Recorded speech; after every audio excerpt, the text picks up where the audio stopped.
This Tuesday evening, I'm making a special guest appearance on Talk Hard with Pops. Yep, I'll be hanging out with the regular cast of Pops himself, Stone Cold Loki, Ironcaster, and Squeak-a-Mouse. We'll be talking about the 1984 sci-fi action classic Terminator. That's Talk Hard this Tuesday at 4:30 Central, 5:30 Eastern on Pops.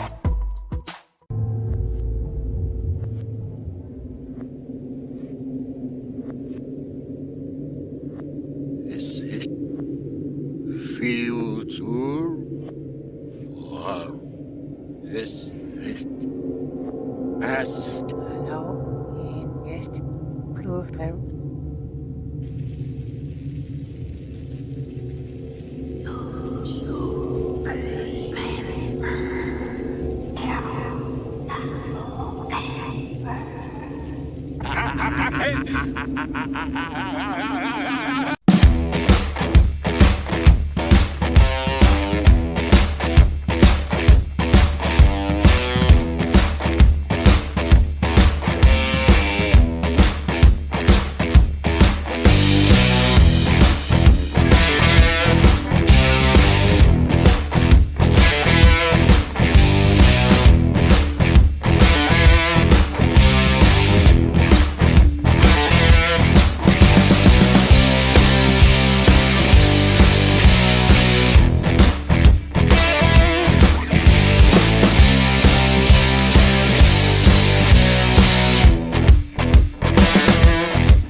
This Thursday night, Netter is sitting down with Raquel SSG2211, whose channel promises talk about anime, pop culture, movies, art, and more. We will find out all about Raquel, and you will subscribe to her channel this Thursday at 9 Central, 10 Eastern on Netter's Network.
Every Sunday evening, Aged Boomer and Papa Pacelli bring you the rundown of the week's geek news, or at least what they think is interesting. You may have heard about it somewhere else, but Boomer and Pacelli put a spin on it you likely won't hear anywhere else. It's Geeky Geezers, every Sunday evening at 8 Central, 9 Eastern.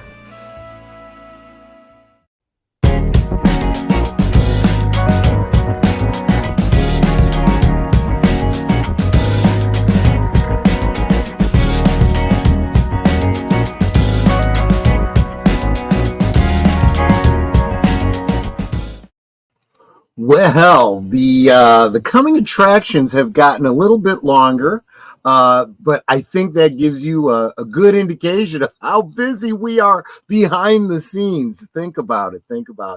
But yeah, welcome to Monday Night Last Call. It is a Terminator night, Terminator Twofer, and so glad you guys could make it here. Hi, it's me, Kyle Reese, and I'm here with Sarah Connor. No. It's Troy and Netter. How you doing, Netter, and what you sipping on? I'm doing pretty well for a Monday, and I have just plain old drinking water.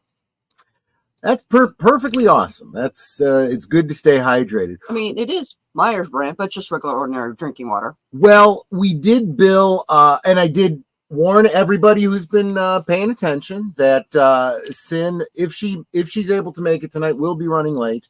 She is on her way home right now, as I understand, from the Regal Cinema mystery movie night that she will be reviewing with deleted scenes tomorrow night. But she's on her way, and she will be jumping in here as soon as she can. Saying hi right now to everyone who's watching on her channel, because I know that she's got the stream going over on her side as well. Yeah, and Sin will be here if she's able. She told me she was having internet problems, so we'll find out what happens. I'm sure she'll private message me if she can't make it. But in the meantime, we have another very special guest. That man of mischief, or god, demigod, whatever the Norse called those folks. It's Stone Cold Loki. How you doing, my friend? And what are you sipping on tonight? I have got a cold iced Texas tea. Texas tea. I was gonna be on video, but I mean, you guys have such cool avatars. I was like, somebody's got to be the villain of the story. It might as well be Loki. And that would be you, is what you're saying, right? Well, in my personal opinion, the villain is usually the star, right? And that becomes actually more and more true as this particular franchise continues. Speaking of villains who were the stars, James Earl Jones. Man. Very sad to hear about that. I guess you guys can assume who the In Remembrance will be on Sunday for Geese. Okay, he was older than dirt. But man, he worked up to the last day. I tell you, talk about a great work ethic. As a villain and a hero, I mean, there's, he could play anything. He could do anything, whether it was Broadway. If I'm just talking about Darth Vader villain, but man, he played so many wonderful, sympathetic characters. Oh, what's the one with Kevin Costner, the baseball movie? Field of Dreams. Field of Dreams, exactly. I mean, if he doesn't bring a tear to your eye with that one, let me tell you. But yeah. a lot of other grounds. We'll talk a lot about him on Sunday.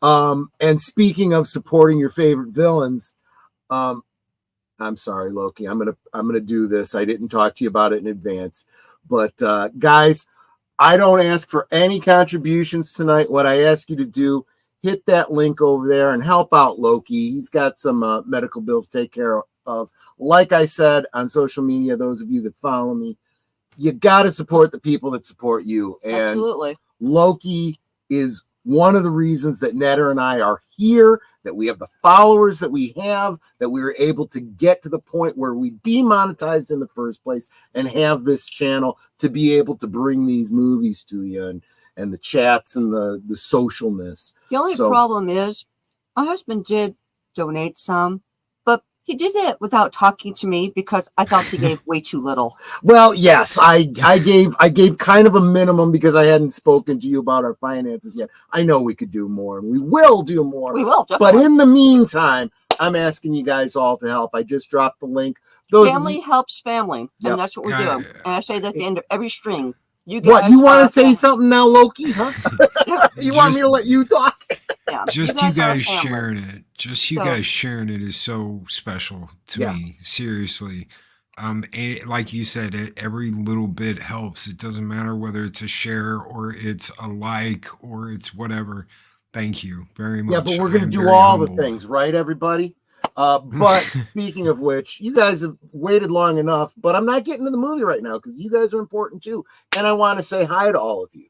So let's start with FKHC 2005, whom we lovingly know as Tim. Hail, welcome. How about we show Star Wars tonight in our James notes? I'm sure we'll do that in the coming weeks. probably not a bad idea. But I'm committed tonight because we do have the stream tomorrow over on Pops' channel. That's why we're doing this tonight. Idea for a watch party next week: The Great White Hope, Cry the Beloved. Oh. Yeah, I haven't made up the stream for next week yet, so maybe I could do that. I'll think about that. That's great. That's great. A good movie. Yeah, absolutely. Hail Curtis, the tired midnight blogger himself. Welcome, my friend. The bird woman of YouTube. Hail, Connie. Welcome, welcome. JPRPH1. Hail, folks. And of course, saying good evening to all of y'all. That's awesome. Netter, I love you too. Let's see. Ditto. Is that lazy? Yeah, my alter ego over there on the green machine. Daniel Barry, Sports Highlights. What's up? Welcome. Good to see you, my friend. And of course, Lady Mist dropping the flowers for me. Thank you so much. You are so sweet. Guardian the Void is absolutely wonderful. She is great. Hail Lady Mist. And welcome Putin's cat. I'm guessing over on Sin's. Like I said, Sin should be here a little bit later, assuming her internet works. I will check my DMs as soon as we get the movie going, see if she's given us any updates. And speaking of honestly, one of the hardest working people in the business, Deleted Scenes. He says he's on his way home from that mystery movie night. So that's how I know that Sin probably is as well. Enigma Severus. According to my calculations, it's 9:02. Yes. That longer opening, I did not account for the StreamYard processing time. I will do better in the future. I promise. And you saying hi to Sashi? I'm not seeing Sashi, but Sashi might be here. Hi, Sashi, if you are here. If you're not here, well, hi anyway. No, not on your channel. Let me check on mine. And Big Al presents Films with Friends. Yes. Rest in peace, James Earl Jones. And thanks so much for being here, my friend. Yeah, Sashi's on my channel. Sashi, okay, he's over there. Great. Hi, Sashi. And check out Big Al presents Films with Friends. This is a Netter week, so that means he's got a Friday movie. I believe that's Friday the 13th, part 2, on Friday evening before last call. So make sure you check that out. Hopla! Mark, good to see you.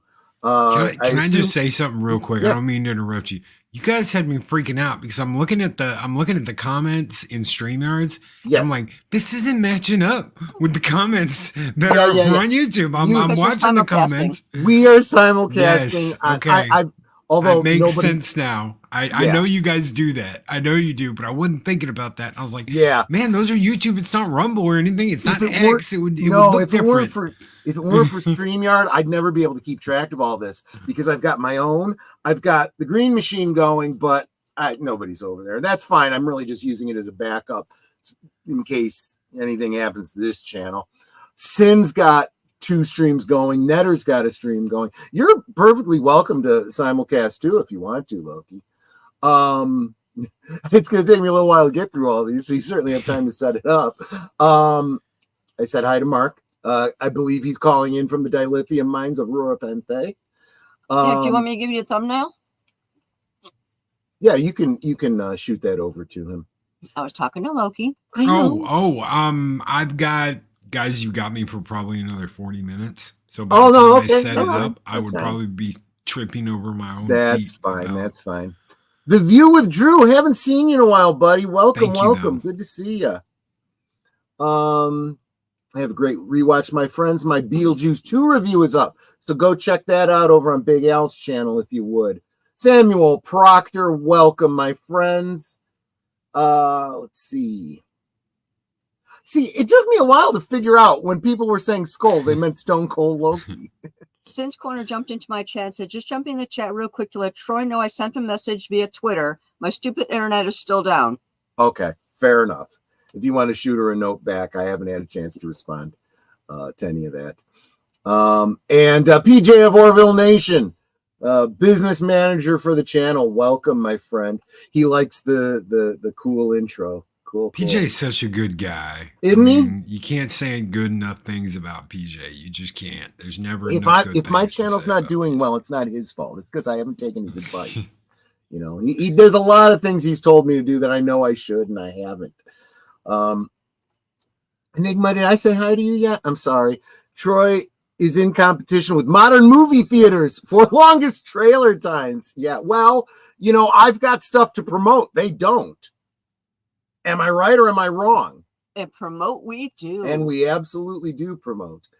Although most of it's deleted scenes all the time, but says it feels like he's sitting in a theater in the 1980s. Yes, that is exactly the goal. That's exactly what I'm going for here. You guys get it.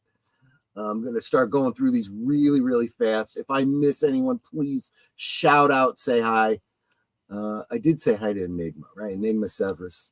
Rod Thunderheart, welcome, my friend. Good to see you. And let's see here. Let's see. Thunderheart. Yes. Yeah, I see it there. Thanks, Sin. Sorry that you can't make it on. You know, we're going to be going for about 4 hours, you know, so maybe a little shy over that. So you can jump in anytime if you are able to get up and running.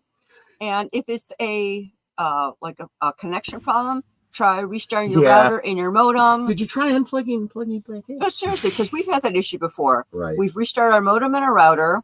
I mean, even just the simple act of restarting my laptop has given me access again. DJ Ronnie G, welcome. And yes, there's Sashi. I knew you were lurking around here somewhere, my friend. And I think that catches me up. If I've missed anyone again, please give me a shout out. And if I miss saying hello to anybody on my stream or any of the, well, actually, I'm mostly on Troy's and mine, let me know because I gotta drop my high speed. You know, absolutely. I gotta do that.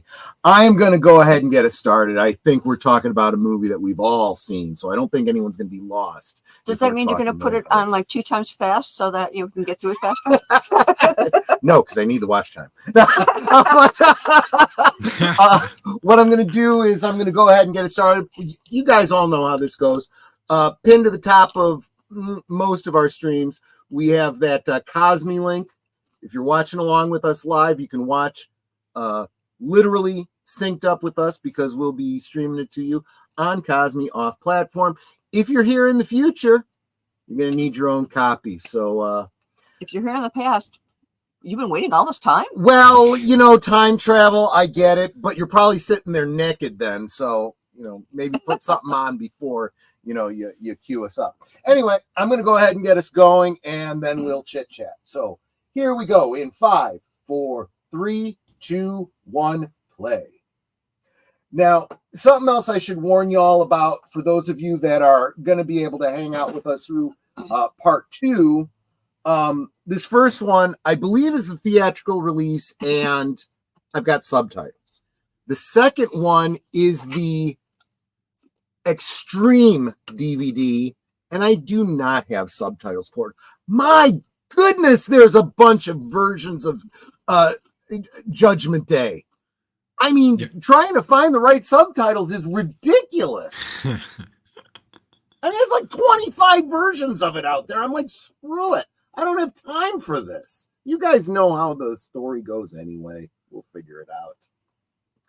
Anyway, so I guess your being here, Loki, this makes this kind of a little preview of what we'll be talking about tomorrow on Pop's channel, I would imagine. Yep. When did you first see Terminator? The first Terminator?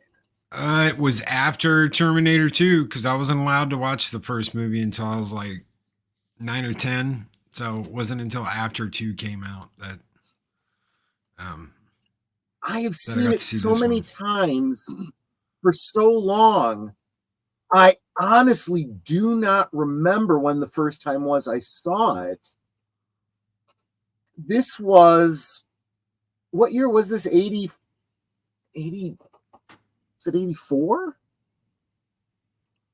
Let me look. Yeah, I think it was 84. A lot of good movies in 84. I'm pretty sure it was 84. Yeah, it was 1984. Yeah. So this would have been my freshman year in high school. I could have gone to see this at the theater. But I don't know if I did. The only way I did is if I went with some friends, because I didn't go to movies on my own very much. I think I was in kindergarten when this movie came out. Yeah, you're just a youngin'. And yeah, I really had a huge thing for Linda Hamilton too. So that's why you married a blonde? That's why. Yeah, I've definitely got a type. Netter knows that. This is not a surprise to her after 30 years. Man, the soundtrack.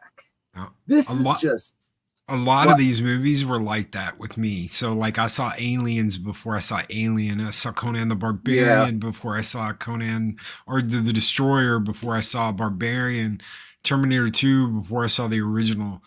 A lot of these movies that came out in the late 80s and the 90s, if they were a sequel, I saw them first and then went back because I was like, I want to know the whole story, dang it.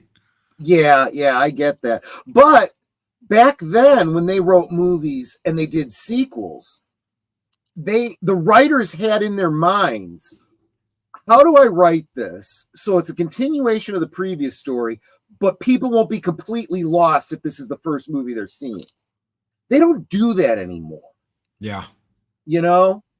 So I'm thinking all those movies you just said that you saw out of order, you weren't lost watching those movies. No, you were still able to enjoy them. Yeah, and it made me want to go back and watch older film. It made me want to go back to that other decade and check out that decade and the decade before that. It made me interested. It was like a puzzle. But a good puzzle that kept you interested. It's like a built-in kind of marketing, right? Yep. And then here you've got this scene of the garbage truck. It's a great transition from the war machines in the future, right?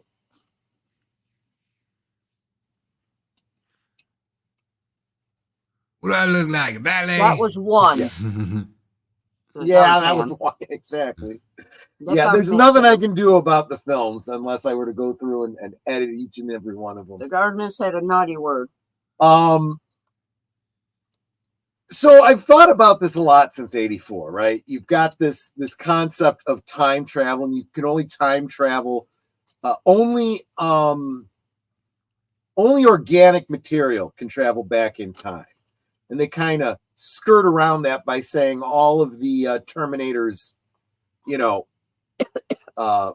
artificial parts are inside, a biological skin, right?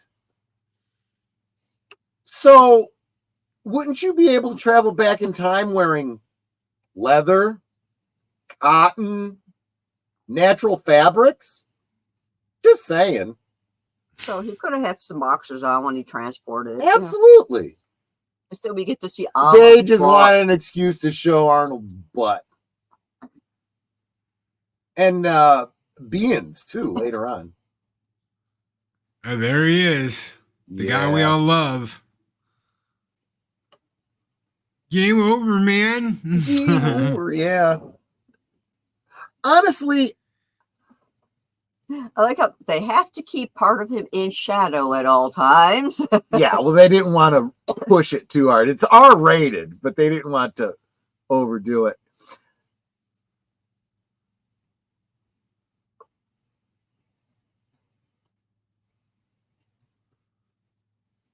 I think he played a Klingon more than any other besides like Worf. He played a Klingon. He played a Romulan. Yeah. I think he played a Romulan more than once. He played the Bruja vampire in the Kindred. Oh, dude, Kindred. Oh, remember that one? The TV series. Yes. I mean, he was in just about everything.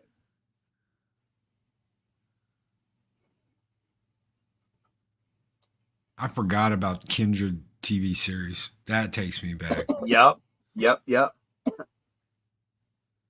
And Bill Paxton. See, that's both of them. Brian Thompson and Bill Paxton are why when they redid this scene for whatever that other movie was with the girl that's not Linda Hamilton. Yes.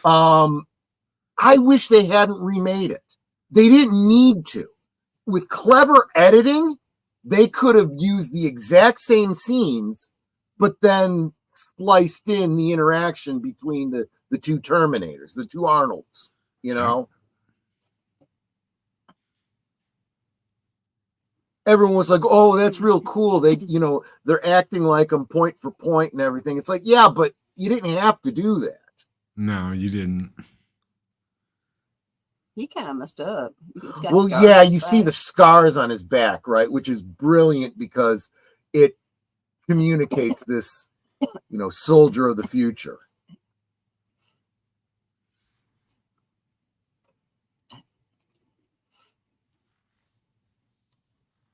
He was another one who was very ubiquitous in the 80s. Not usually the biggest films, but he was in a lot of action films.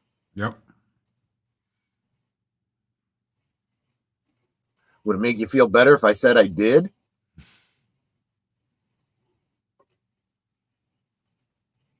He's rabbiting. They still say the same. He's It's like, rabbiting. And it's like, what are they running after him for? He to all intents and purposes, he's just another homeless guy. You know, Yeah. why don't they go after the guy that's sitting there, you know? Yeah, I've watched it so many times now, I overanalyze it, right?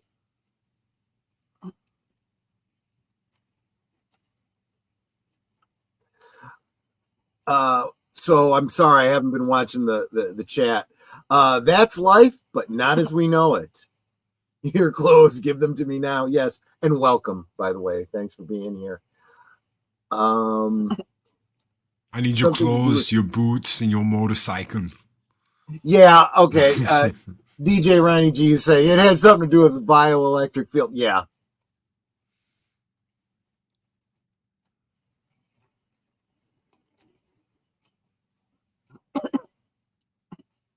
You'd think that, you know, by 1984, people would have seen enough sci-fi films to, you know, if not believe that he's a time traveler, believe that he believes that he's a time traveler and tell him what year it is. Yep.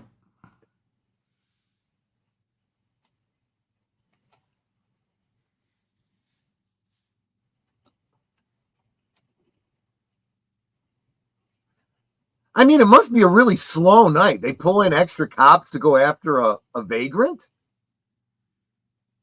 Well, it's the 80s, man. They had cops to call in to go after a vagrant. Well, yeah, you got a good point. I did have some friends who were cops back then that would be like, yeah, there's nothing going on. You know, we got a call about a naked guy in an abandoned building, and you know, the whole precinct turned out.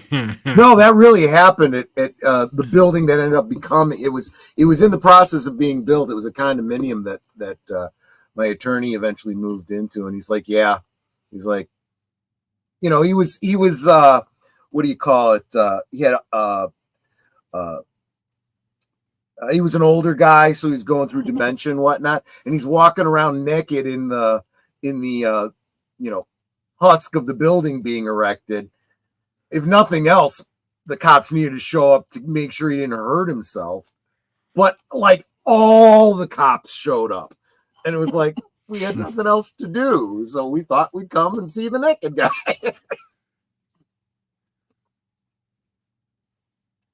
Yeah. And Jesse Green, welcome, by the way. He's saying, yeah, think LA, they see this every weekend. Samuel Proctor, my pants. He took my pants.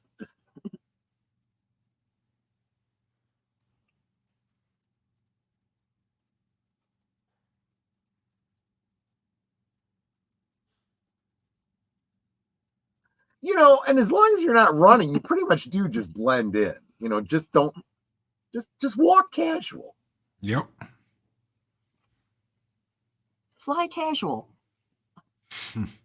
No, I think that's the point, Mark. They haven't started defunding the police yet. This is 1984. These were the days of Back the Blue. See, I do find that interesting that by us seeing that, later on we'll retroactively realize what the Terminator is doing. and that's the number of Sarah Connors he can find. Who would have ever thought mopeds would come back in the 2020s and be a thing? Yeah, who would have thought that they'd become a big deal on Tatooine? just floating ones. You know?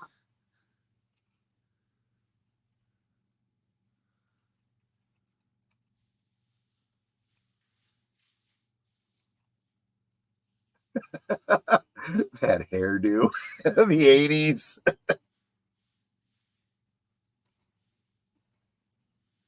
And just think, there's two of her out there. I mean, she's twins.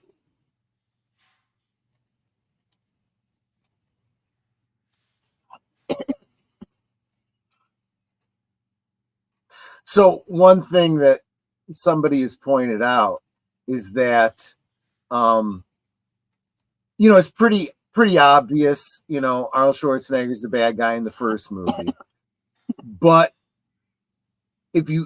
when they release the second one, he ends up being the good guy, but they play it like he's the bad guy. Yeah. So that you get a little bit of a zinger, well into the film. You think that the cop guy is the good guy.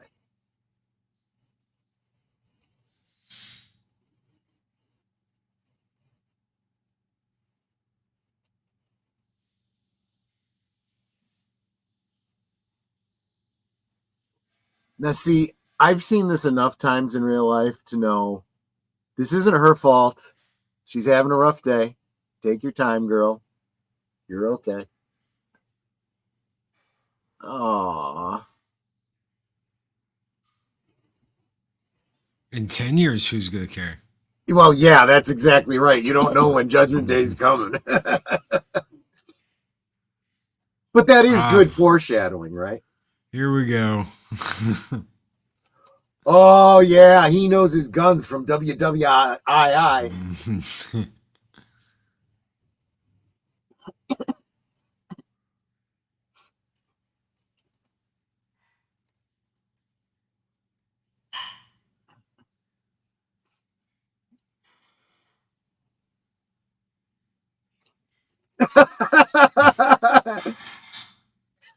Yeah, you're in the past. They don't have no ray guns.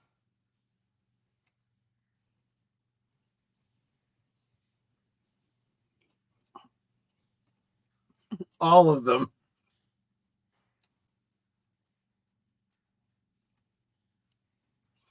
That I always thought was so bizarre. There's a waiting period on handguns, but you can take a rifle right now. Yep, that was all. Well, that's a federal offense right there. That was all because of what happened with Reagan, the handgun thing. That was after Reagan almost got assassinated. Yeah, that's the excuse they use. Yeah. Oh, they never let any tragedy go to waste, right? Yep. Just like every shooting that happens today.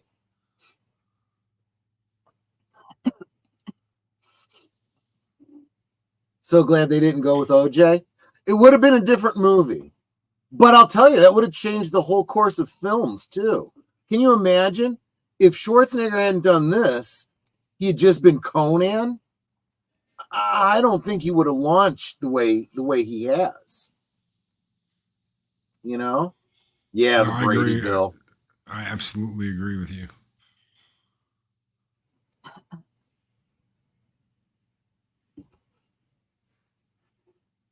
Yeah, the Brady Bill. I do remember when Reagan was shot. I actually wrote to the president, got a little letter back. I'm sure it was a printed thing. I'm sure he didn't write it personally, but I thought it was really cool.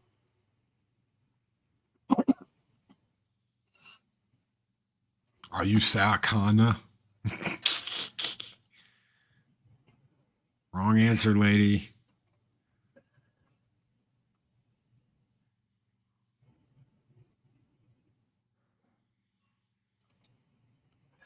And this isn't the Sarah Connor he's looking for, but it does establish who he is, what he's going to do to her. It's about you. I mean, sort of.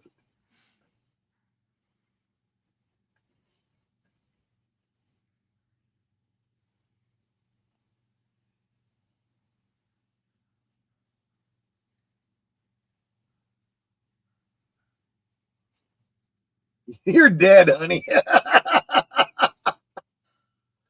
And you're a mother. Surprise.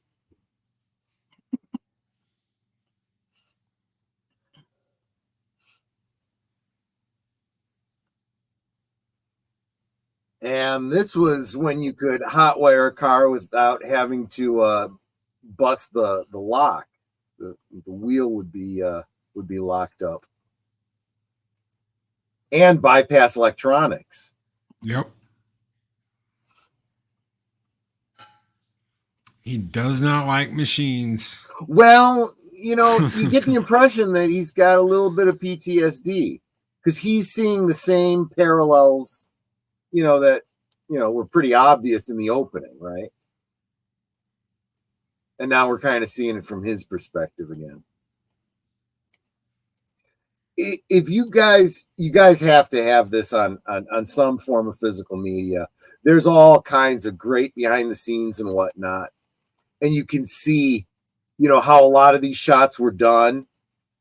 And it was all practical. These were all models done using forced perspective. Just brilliant. No CG back then.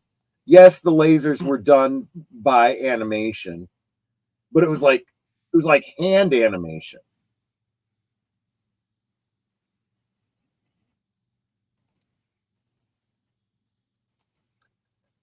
Oh, I did not realize that you were in Scotland. Well, welcome. I super appreciate you joining us this morning.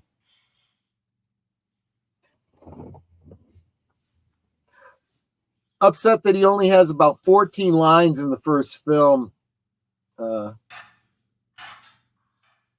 it was probably like 100 words. Well, but let's face it.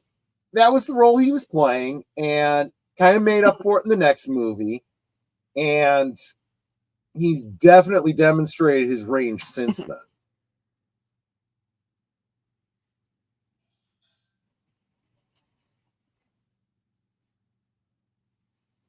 Toast. Yikes. Yeah. I mean, that's brutal. It's not like, Star Trek where they just, they just disappear. You see them spew.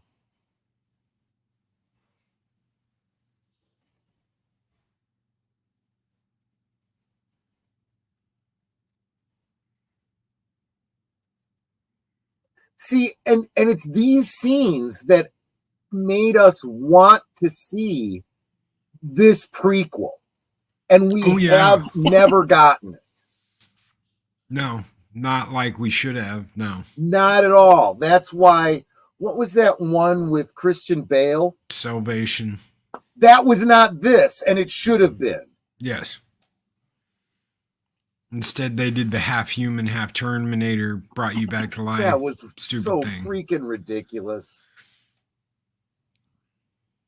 But it had that scene with Arnold at the end. That was kind of cool. There were cool concepts. They just didn't realize it correctly. Yeah. They had good ideas, and then they had really bad ideas.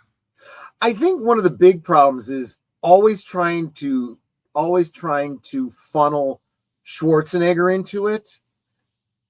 And it makes sense in the first and second movie. The first one, that's what the Terminator looks like. The second one looked like that because he was going to go back and kill John. That was his original mission, and they reprogrammed that was the him. whole thing.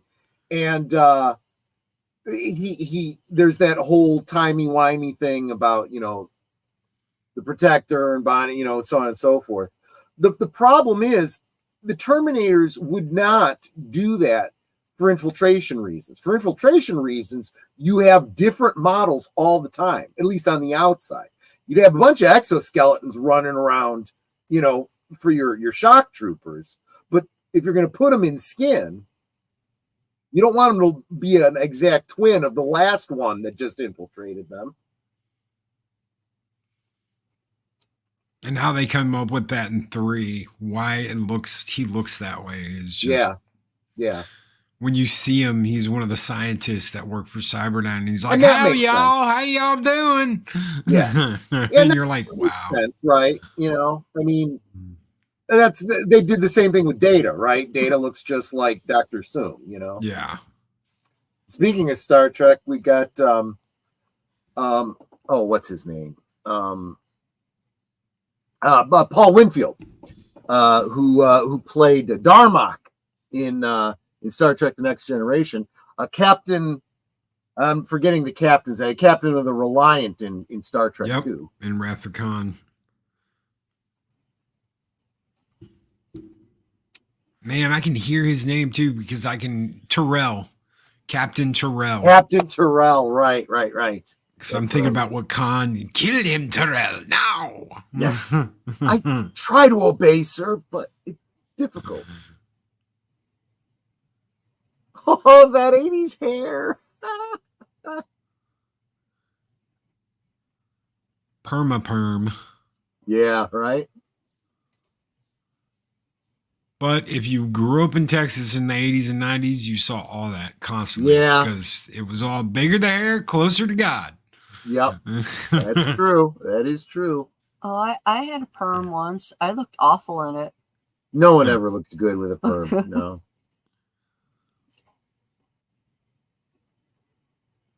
What was the movie we saw that actor in the other day? God, what was it?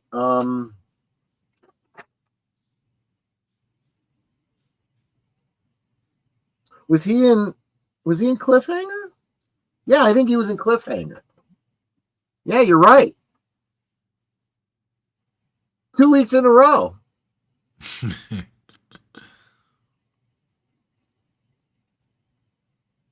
Aw, kitty. That's not a kitty, honey. Well, close enough.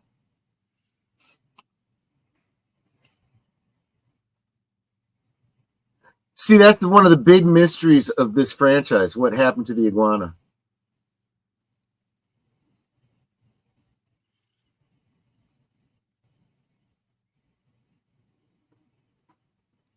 It's Gorn Kitty. Yeah, exactly. Right. I was right. It was Cliffhanger last week. Right.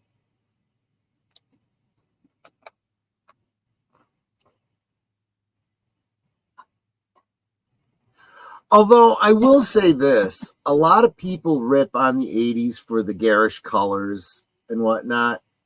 I thought they looked good on the girls, you know, maybe not so much the guys, especially because they were lighter, you know, frou-frou-y type colors.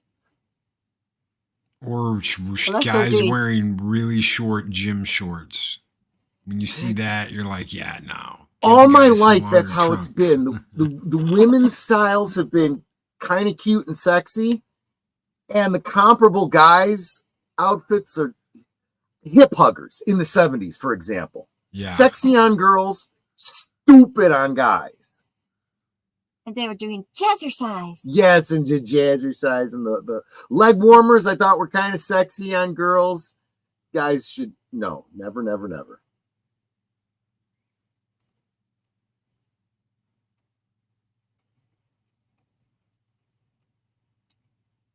I don't care. I still need my caffeine.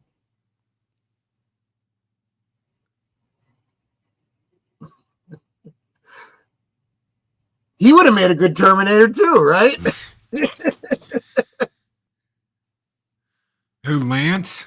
Yes. Oh, yeah. Oh, right? Yeah. Absolutely. I'd actually forgotten he was in this too.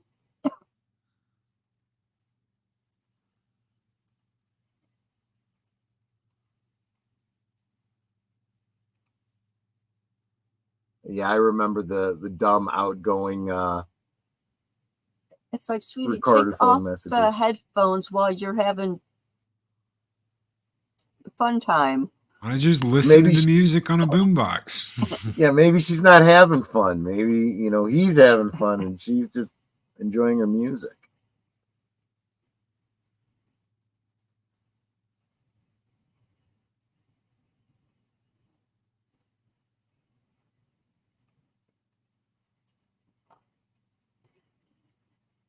Yo, mama. Hey, yo, mama.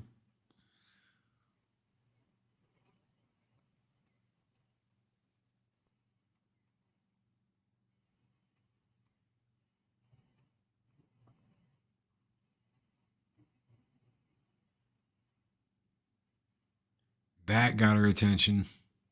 Yeah.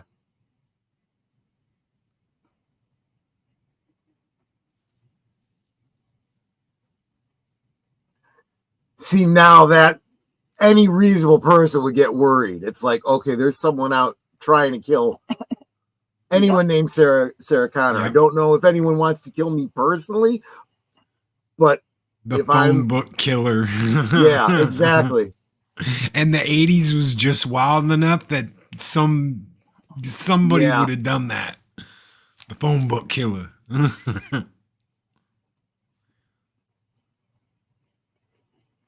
That's me. There's a lot of Sarah Connors.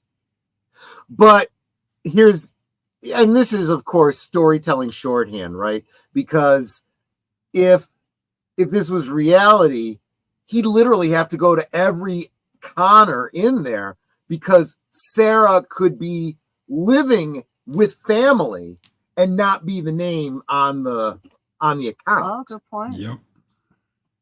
If she was living at her dad's or something like that, or I don't know, she was married or something, I don't know.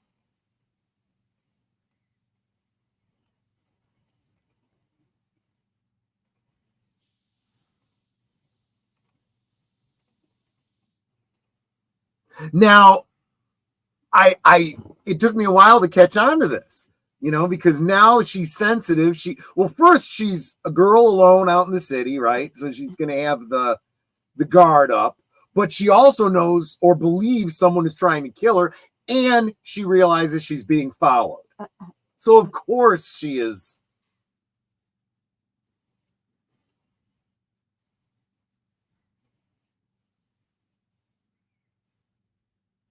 Chicken wire? Yeah.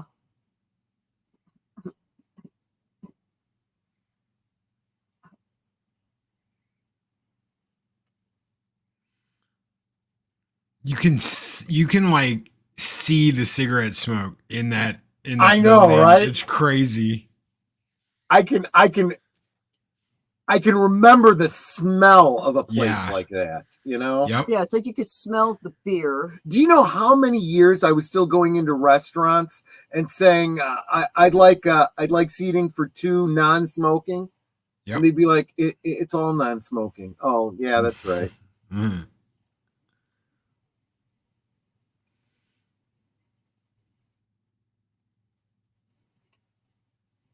But yeah, it was like there was a permanent film over everything that smelled like cigarettes.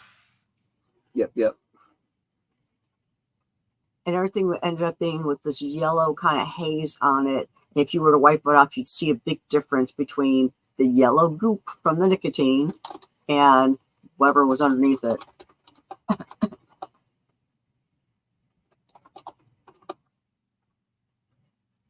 It's like, oh my goodness, does she never take off that stupid headset? Nope. I'll tell you, those were fairly new back then. And yeah, a lot of people overused them because it was so moderately novel. That was one of Sony's very first Walkman, and it had a leather strap that you put over your arm. That way you could carry it like a purse. We actually had that exact same model. Yep. When I was growing up. That was the first recording device that my mom got me. The first 2 albums I got was Toto 4, and I don't remember which of the Bee Gees albums. Those were my first 2 cassettes. Yeah, I don't think he's too worried.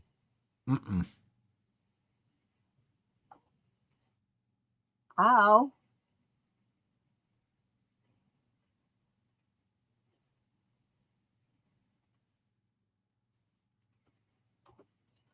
Well, of course, her wearing the headset means she's not hearing all the noise down the hall.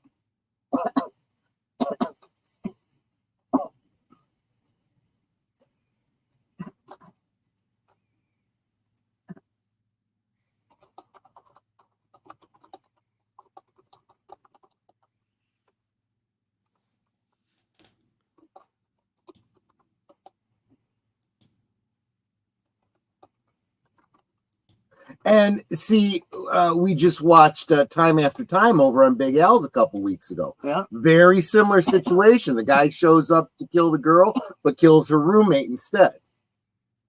No, on that one, it was a friend of hers from work. Well, yeah, whatever.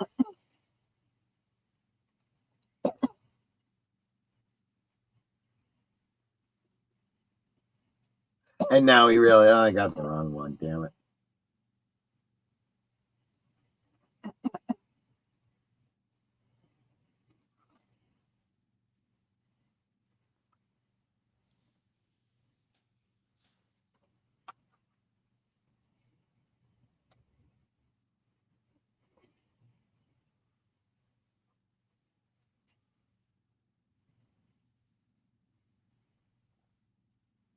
Now, see, if someone had stepped on my headset like that, I'd have been really upset. It would have been a couple of years before I realized that I'd have like 4 or 5 of those things that were interchangeable.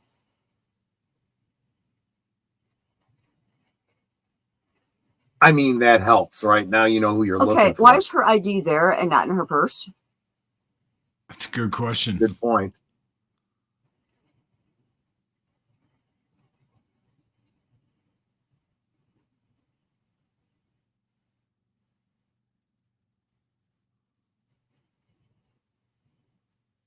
Now, see, this is what you expect from a good cop. He's keyed in, he knows what's going on, and he's going to tell her, yes, you're doing exactly the right thing. You stay in a public place, you know, don't leave there with sentence, you know.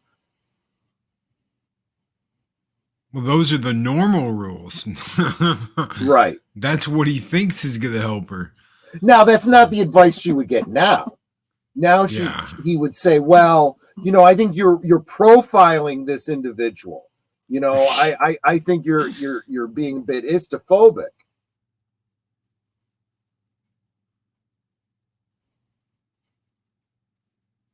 I also see, this is something else that I notice about the Terminator.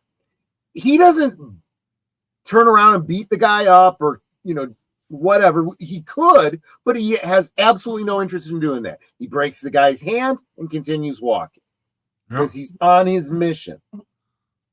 He's not taking any extra steps. And because she knocked something off the table and was bent over, he didn't see her. Yep. And right now, that's not the one that was following her as far as she knows. That one is. So that's the one she's worried about.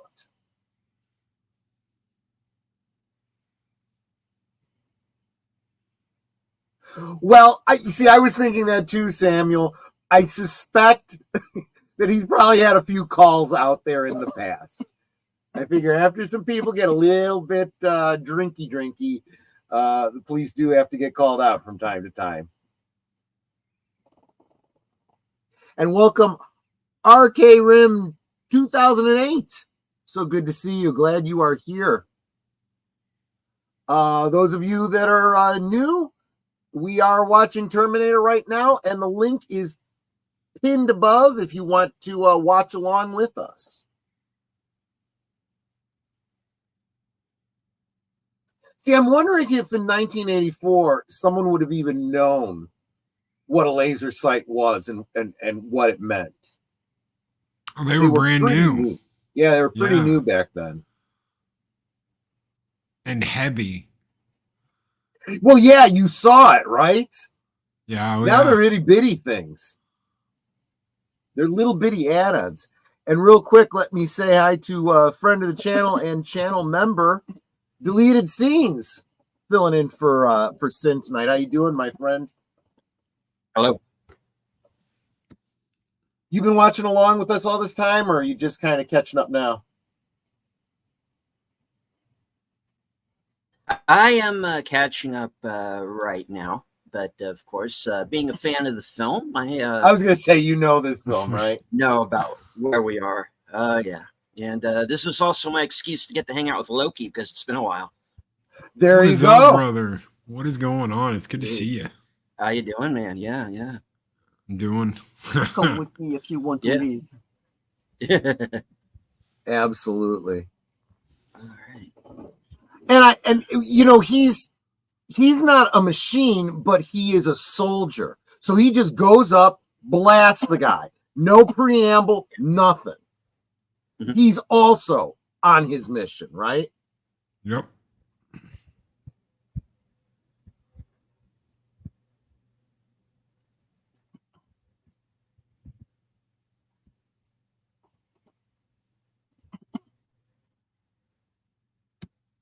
And once again, just for any newcomers here, cost of admission absolutely free, but I would super be encouraged if you'd consider contributing to the GoFundMe to help out Loki with his medical expenses. It's a need. He is a huge supporter of the channel. I think a lot of us wouldn't even be here if it weren't for him. So, I'd really Thank you, bro. appreciate it. Even if you guys just retweet it or whatever, thank you very much. Absolutely. Just taking, copy paste, what I just dropped there, put it out on all your socials, open it up in another tab, save it for Friday when you get paid. I've been so engrossed with watching the movie. Did you realize you had a super chat from Orville Nation? I did not. I completely Look missed at your it. starred. Yes. Oh, PJ, are you still here? I'm so sorry. Make sure we all give Netter watch hours too. She gets monetized soon. Yes, absolutely true. Anything you guys can do to help her get there would be super appreciated as well. Yeah, I'm a little less than 700 short. So open up my stream or my channel in a new tab, hit play all, and let it go as long as YouTube lets you, and I'd appreciate it. See, this is exactly what I was saying, Loki. DJ Ronnie G saying that's true. I discovered this little corner of YouTube through Loki's channel. I know. I was on his channel one morning, I believe, and I think I've guested with you a couple times, and every time I get an influx of members, and that was a huge jump to get me to that magical 1,000 subscribers. Well, you guys do all that. If I can, send some people your way, that is, I love doing that. But you guys do you guys do all the heavy lifting. Well, I mean, I guess it comes down to what PJ's always saying: together we grow, right? So, right, it's a team effort. Absolutely.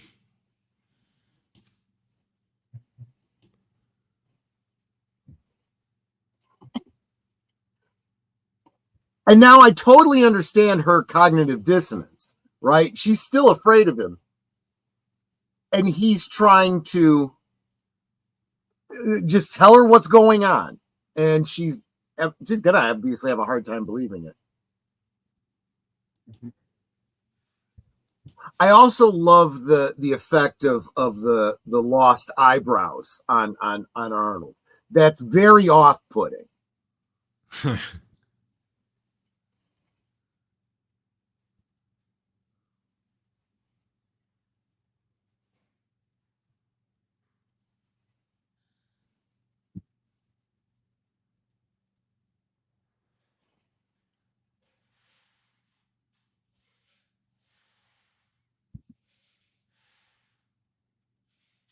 Yeah, I got to deal with this now. Now, stop me if I'm wrong. The cop that Arnold steals the police car from is also one of the writers of the film. Oh, Sorry, really? William Wisher. That doesn't surprise me. This was it wasn't a cheap movie to make, but it was pretty shoestring. Mm-hmm. And I know there was a lot of pickup scenes where, just whomever was available would jump in.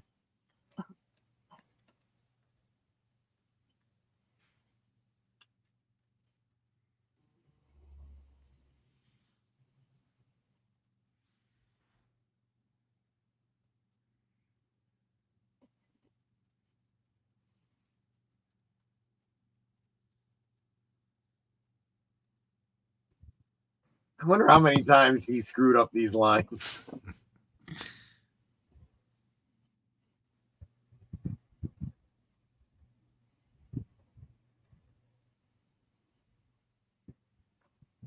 See, I like that. It's like, just shut up and listen. Mm-hmm.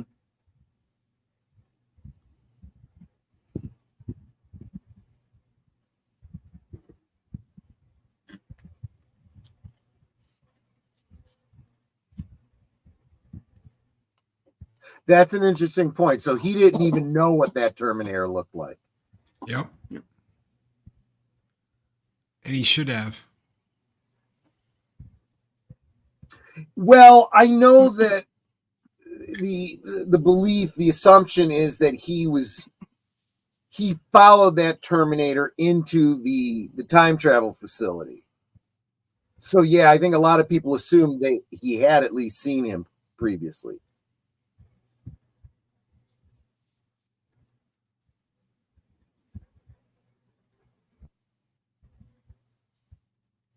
And then She Genesis broke goes skin. and completely changes. That's a cool little detail. Yeah.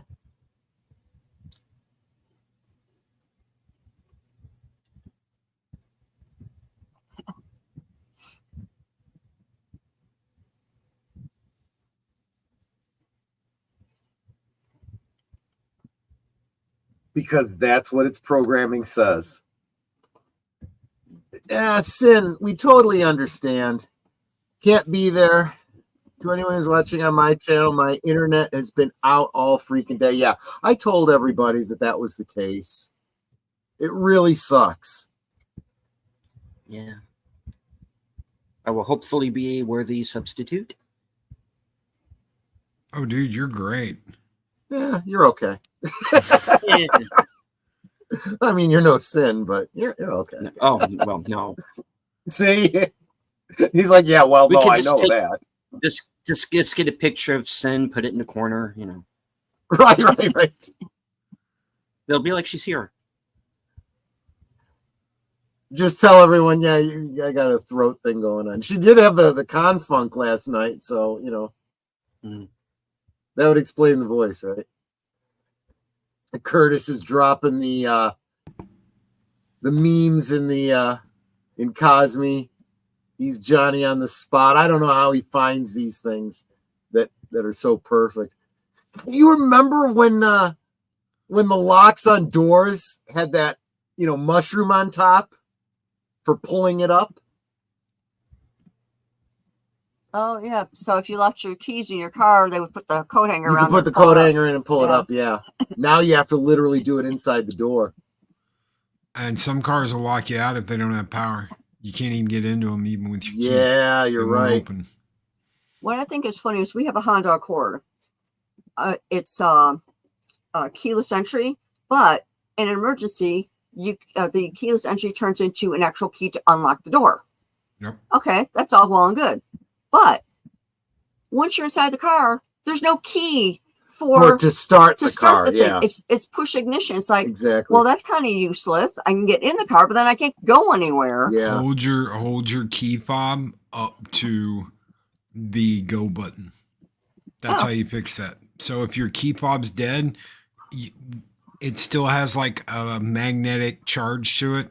Hold it up to your start button and it'll recognize it and it'll start. Oh, that's interesting. I didn't know about that. Yeah.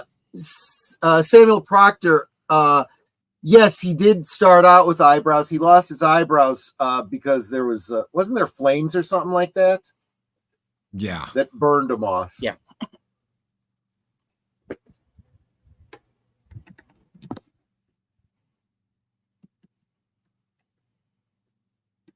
Yeah, Nate.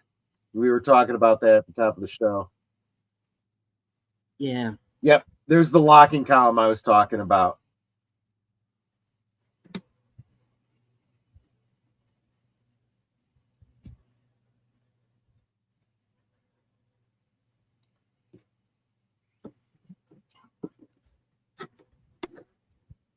Yeah, back then, if you were talented enough, you could take a car with a flathead screwdriver. That's all you needed. Yep. Yeah, that's kind of what we were talking about, Pootie. We were, you know, saying that back then you actually could hotwire a car this way. You can't these days.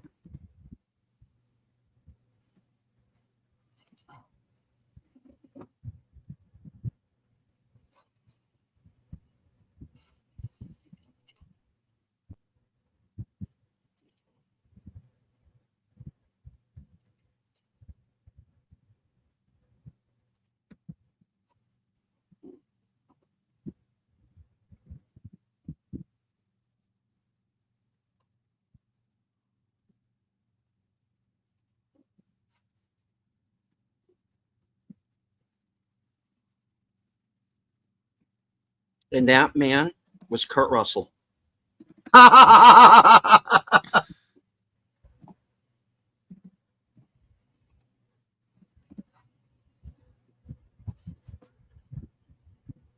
And that's why they're trying to kill you, so your son won't be born.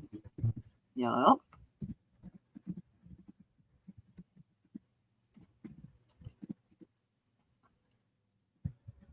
See, I get where they were going with the subsequent films, trying to, with the changed history and stuff, but they kept focusing on has to be John Connor. The second movie would have been the time for them to make the shift over and have him as a kid already getting other kids together and teaching and so on and so forth, so that if they did finally kill John Connor, before Judgment Day, doesn't matter, because there was already like 100 kids already prepared for Judgment Day. Butterfly effect. Once Kyle went back in time, he started it all going. Yep.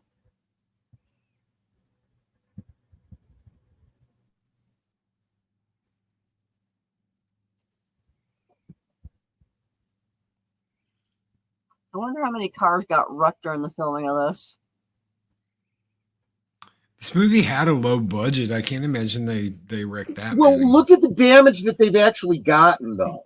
I mean, things like a broken windshield, it's actually pretty easily replaced. And these are pretty much beater cars.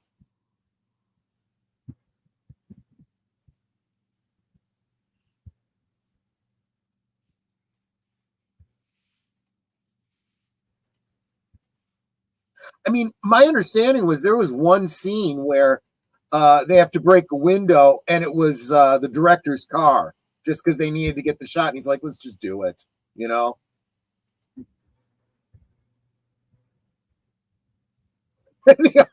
Many cars were harmed in the production of this film. That's right, Samuel. Datsun pickup truck.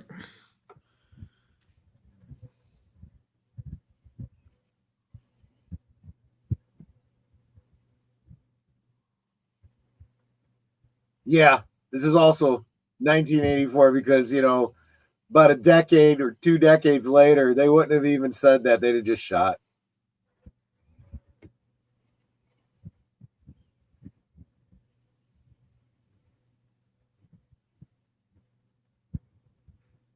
And as far as they're concerned, he's shooting at a cop because they just see that. Yeah, no, you're absolutely right. Yes. Yeah. Which is why she had to talk him down. That's the other thing. Again, he's the soldier, right? None of these people, society and cops, and none of that means anything to him.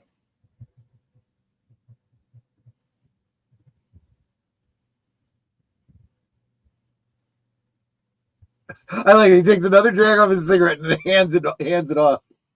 Mm-hmm.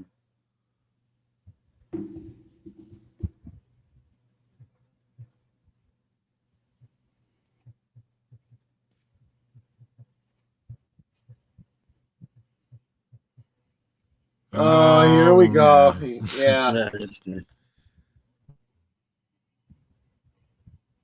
This would make a wonderful case study. Could make my career. Yeah.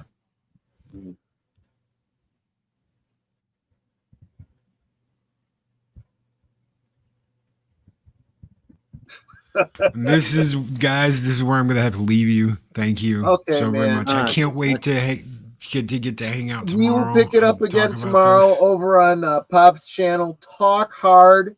You and Pops and Ironcaster and help me out.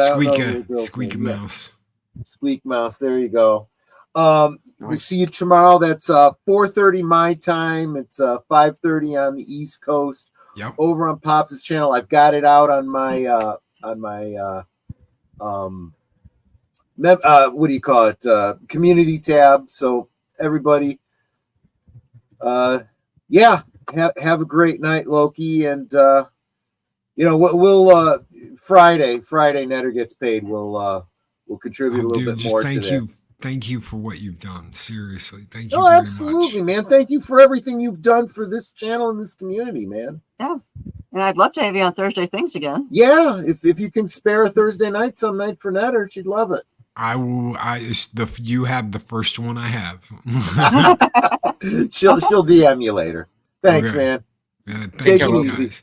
You two Bye-bye. deleted, dude. We never get to hang out enough, man. Take care, brother, and I hope I get to see you again soon. Right on. I have to agree with what Big Al says all the time. This is our social life.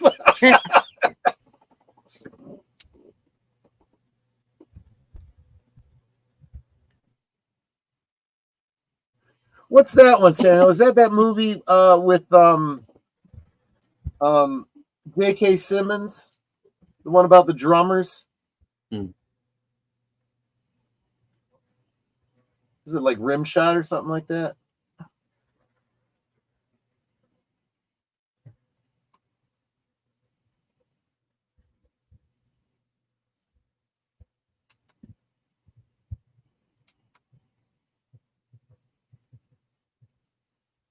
Ed, shut up.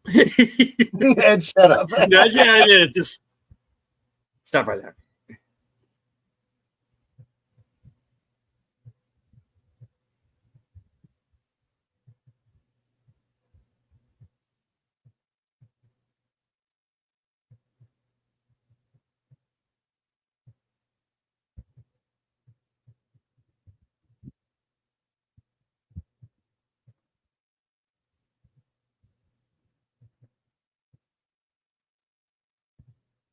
Rimshot would be Gene Simmons. Okay.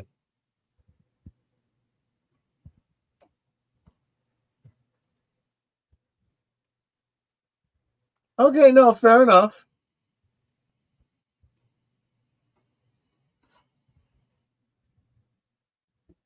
Oh, thanks for getting that again for me, deleted. And Jerry Lahane, I'm sorry if you were here earlier and I didn't see you. Welcome, welcome. Oh, I'm not watching this part. And yeah, I'll be talking about 9/11 on Friday.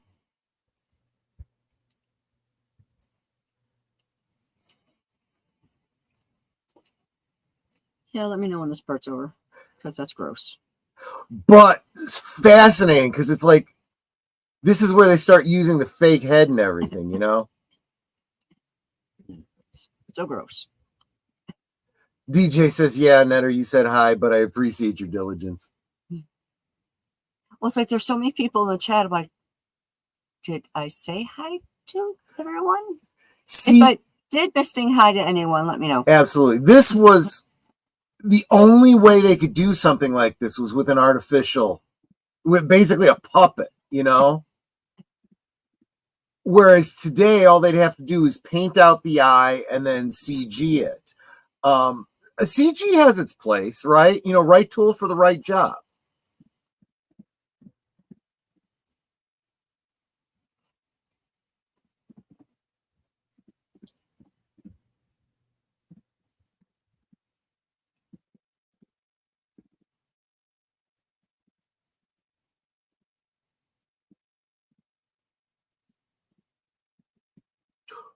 Whiplash. Okay, that's what it was. Okay, thanks, Nate.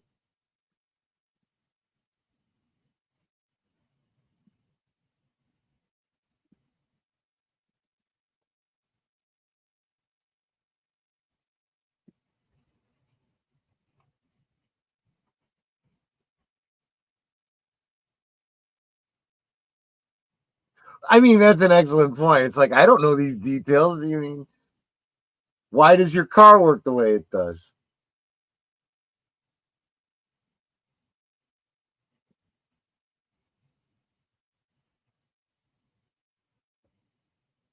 Unless it's like real, right?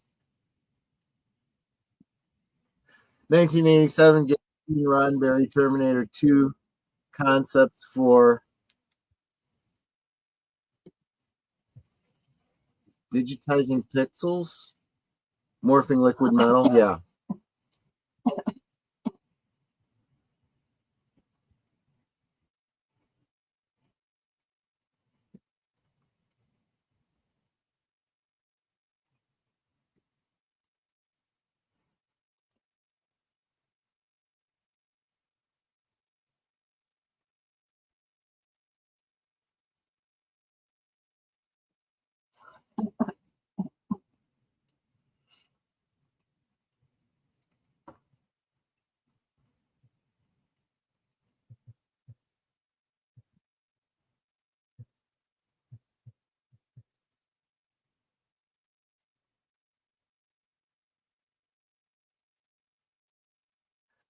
Yeah, we're going to make this illegal for you to own in about 20 years. But for right now,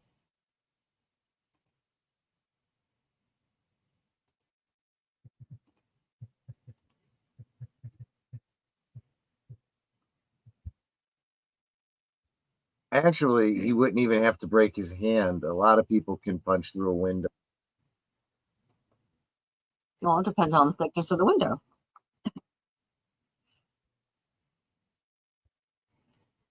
And by the way, hi, deleted. Oh. Yeah, we kind of jumped right into it. Didn't give you guys a chance to say hi to each other.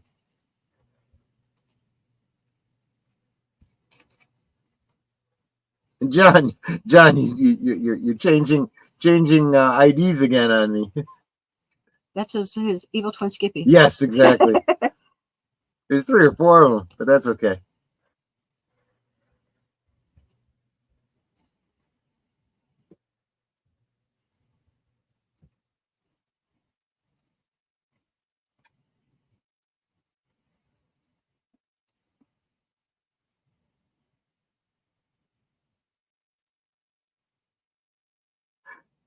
I love this.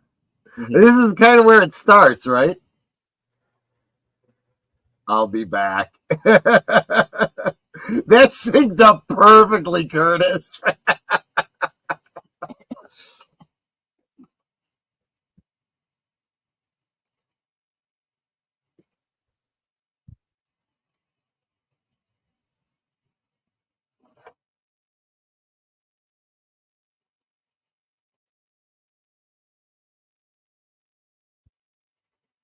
As soon as I saw the thing coming through the wall, I would have been standing up, just not just sitting there behind the desk, like, oh, there's a car. Yeah.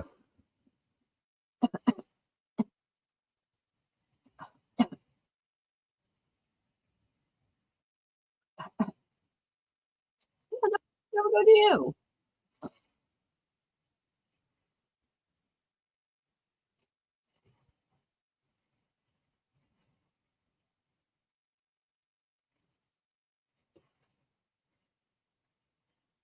Like, where else am I going to go? No, out the Now, back. I suppose from the police point of view, okay, this Reese guy wasn't acting alone. He had someone else working with him, whatever. And he hasn't had to reload, so he's got magic movie guns. Right. Well, no, Arnold's got a whole crap ton of guns. He's just gonna, go through them until they're empty and then pick up another one. Mm-hmm.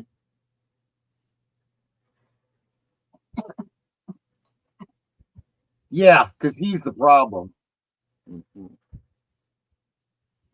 Yeah, but he probably saves this guy by knocking him out, though. Yeah. That's right. Yeah. This guy will probably be alive tomorrow because he got knocked out by Kyle Reese now.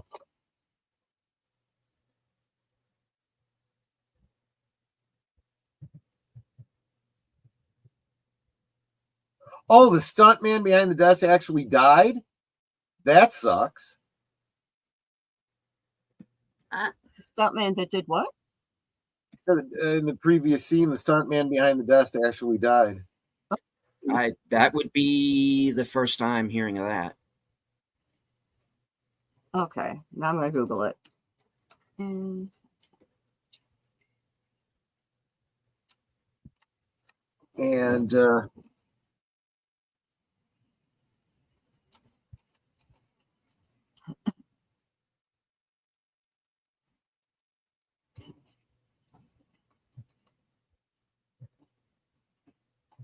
yeah, thanks, Jerry.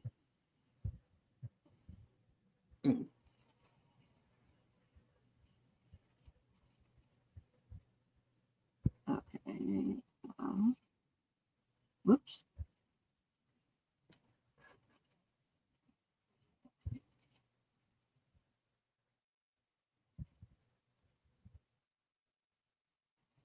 Yeah.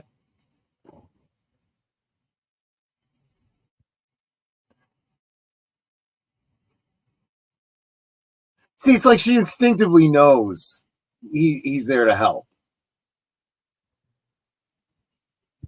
when the other guy comes in shooting the place up.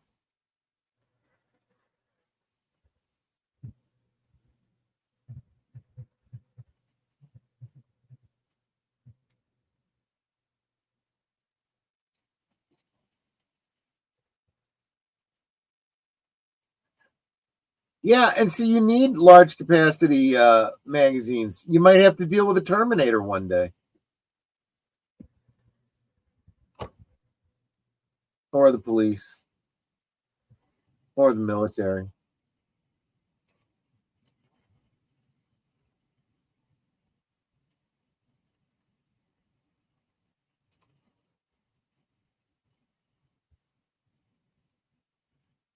And they're out of gas.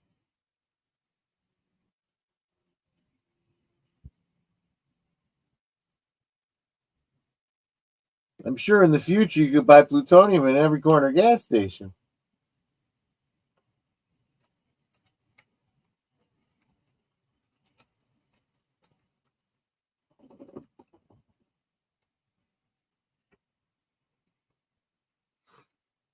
I'm not finding anything on a stuntman dying during Terminator.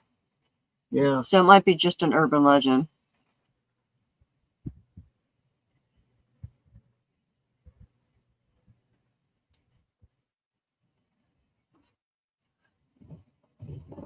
Well, yeah, I could totally see them making cars run on some sort of nuclear power.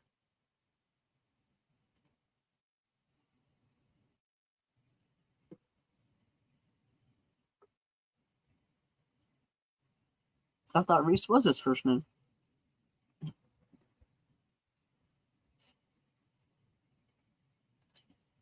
Reese Sylvester Peanut Butter Cup. Yes. Ford Lincoln Mercury. Oh, wrong movie.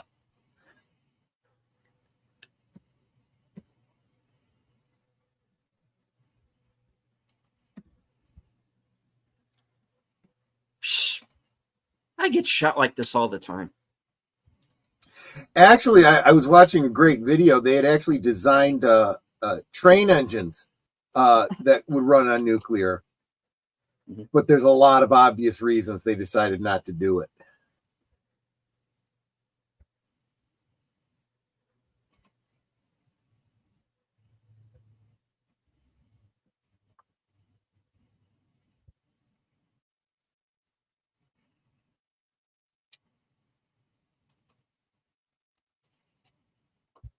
In fact, he looks a lot like me.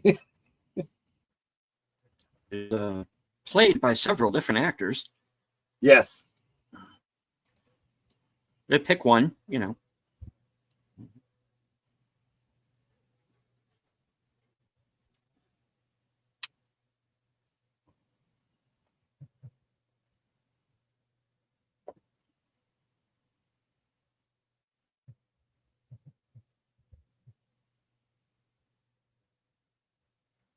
Only that he trimmed the hedges of many small villages. I'm sorry.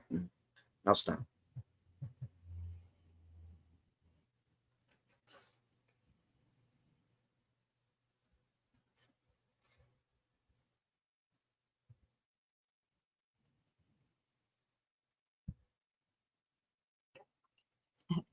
They so deified John Connor. She's almost like, Mother Mary. Oh.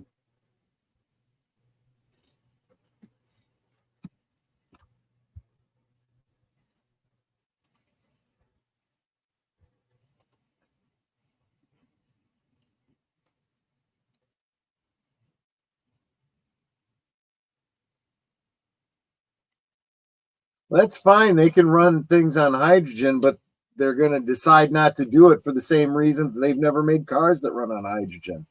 If you're in a car accident and that hydrogen starts to spill and burn, you can't even see the flame.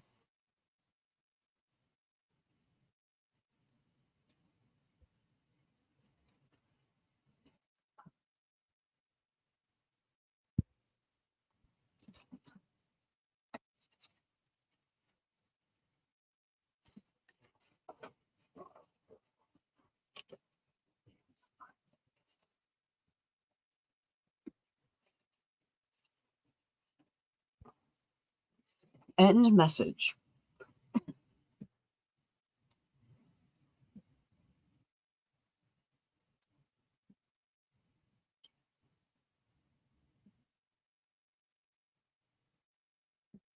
Yeah, it can't explode, just like that Hindenburg couldn't explode, right?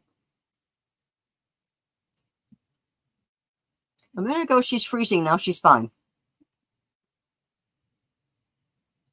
Yeah, that's because it's they wrote it in the British.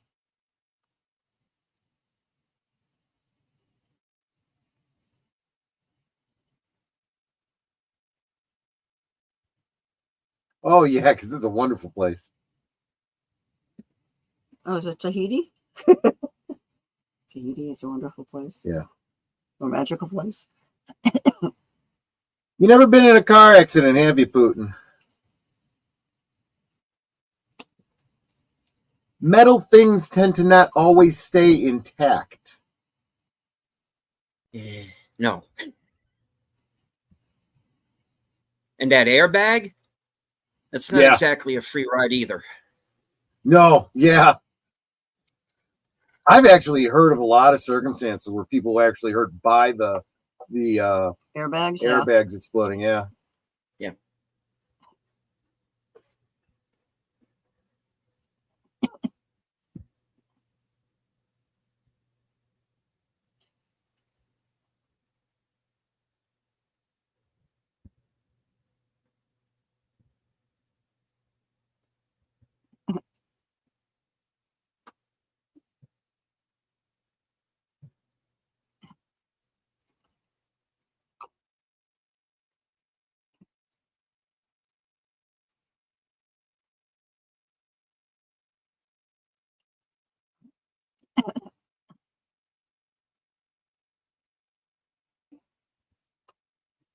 Right. I know, Pootie. You know everything, and you know I should just shut up and accept anything you say. We've been down this road many times before. Oh, that's right, because dogs could sniff them out. I do love that. You know, the idea that dogs have been with humans for all of civilization, and even in the future, there's still a use for them.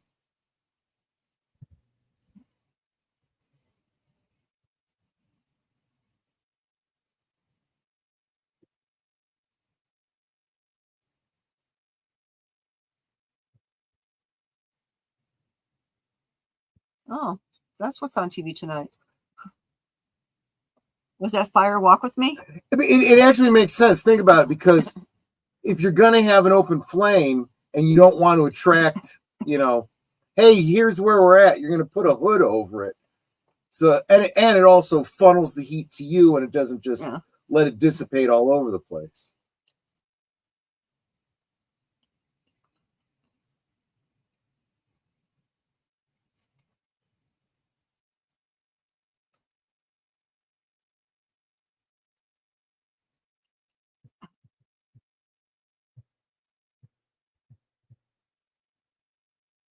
Yeah, it's like, does he tell her about that?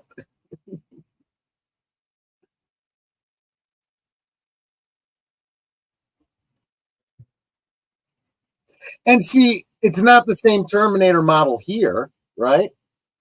No, this is the earlier models. So that's why I say all the Terminators would probably be different. Well, the different series Terminators are different. Yeah. Right. Now I think Curtis is on your channel. I deleted it. He's making the rounds.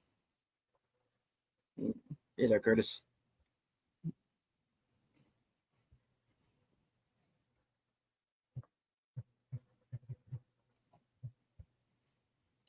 And hello to everyone who is joining my channel. Joining in progress. I was not expecting to actually be part of the show. I'm just subbing until Sin can get things prepared on her end and join us. She may not be able to, but you're always welcome. That was also a great dissolve, right? As the picture burns, right? Dissolves right into her face. I mean, there's some really great cinematography in this.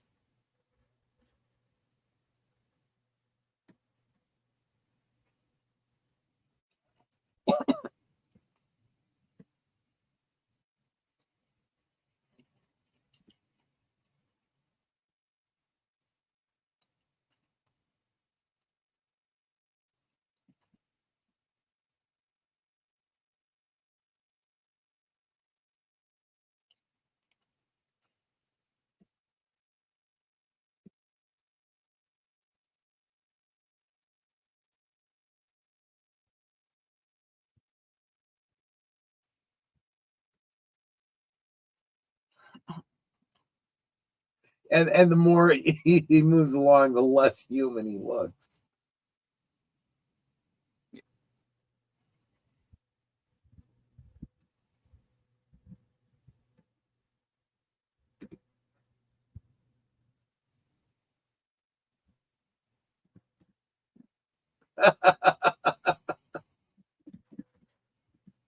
He goes through the possible responses, and that's what he comes up with.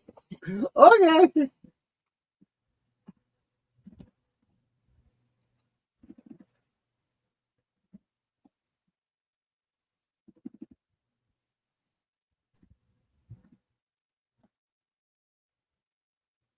The Tiki Motel.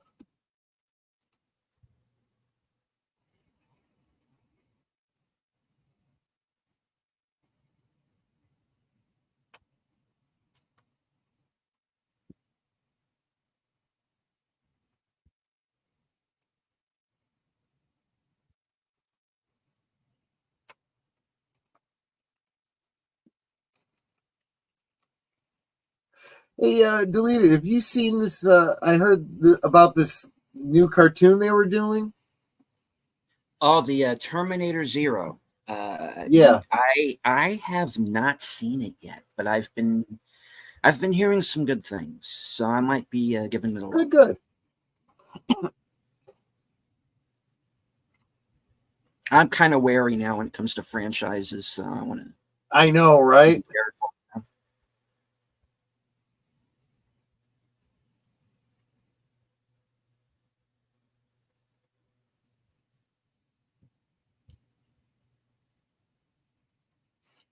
I know, it's like she doesn't want to touch it, but then she starts thinking, I'm really going to need this eventually.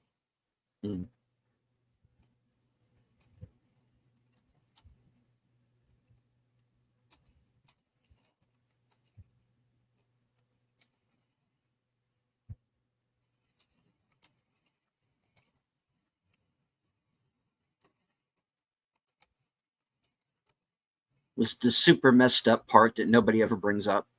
Yeah.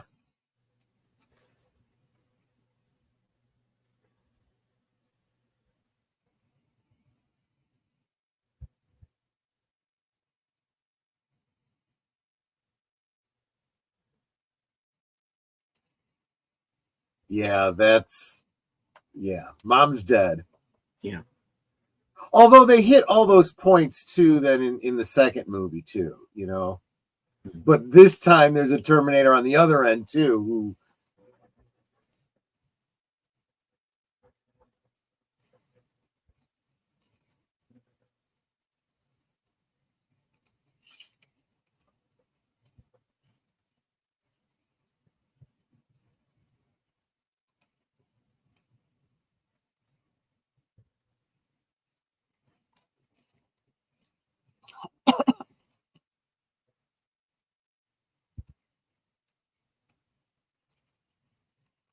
I learned to make it when I was a kid.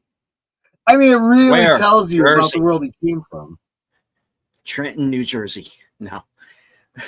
Sorry. Yeah.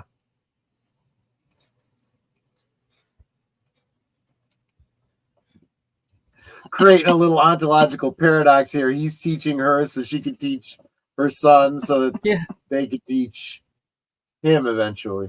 Yeah, she needs to do that carefully because I've been watching these series called Fear Thy Neighbor. Yeah. And one lady made a pipe bomb then tried to, because she wanted to blow up her neighbor, and she tried to wire a 9-volt battery to it so that she could then wire it to her neighbor's door, and she hit the cap the wrong way and went kablooey herself. Yeah, that'll happen. Yeah. And the police were like, okay, you know, we can't identify the body because it was in a van. The medical examiner goes, well, I can tell you it's not her husband, who she divorced, or actually he divorced her. It's a woman. And they're like, and how do you know that? Well, her ovaries were stuck to the van roof.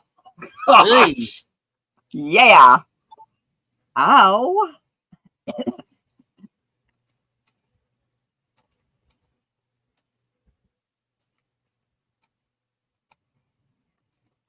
See, that's the realization, right? This isn't just I get past this one guy trying to kill me, and when that's done, it's over. That's just the start.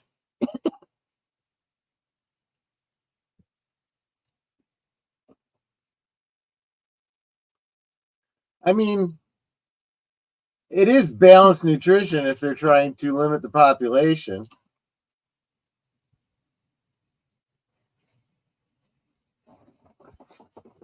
Oh, CycleMan90 is saying that he recently got hooked on Fear Thy Neighbor. So there you go. You got a buddy.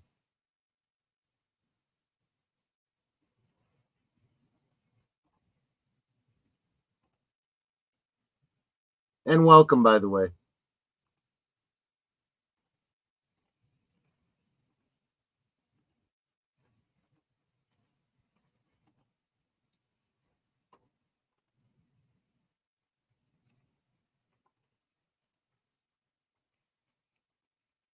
Again, you know, with the stars, right?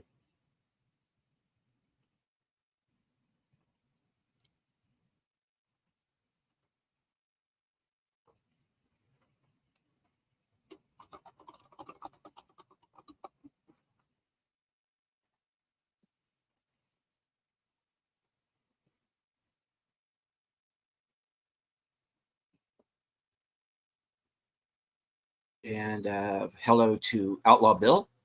And we are watching the first film. Hey, Bill. I don't actually have the Cosme link in my chat, but I love the fact that when he says, I always wondered what you were thinking of in that picture. And he's never going to know that she was thinking of him.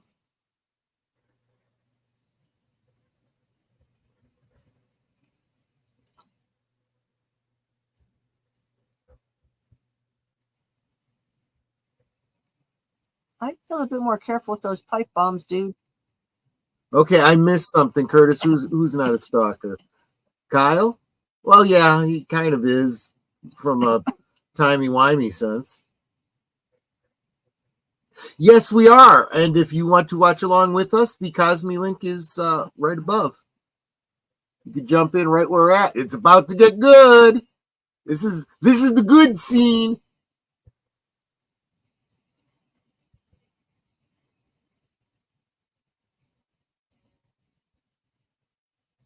This is why the movie needs to be R-rated. They're going to have some nookie.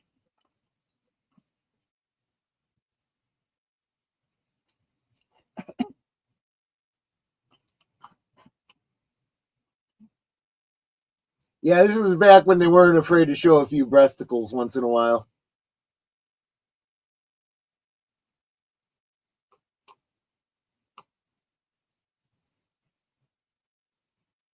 And I love this musical piece too, because it's basically the Terminator theme in a major chord.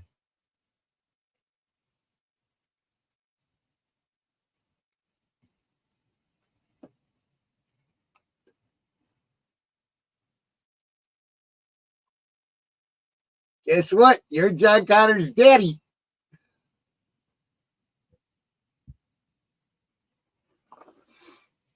You know, I just found a parallel. Christopher Reeve looking at the girl in the 80s. Yes, Somewhere in Time. Absolutely. That's a great point, Samuel. Reese just got his cherry pop. Yeah, I guess so. Yeah. Oh, I get it now. I didn't get what you were doing with the meme there, Nate. Okay, I'm a little slow.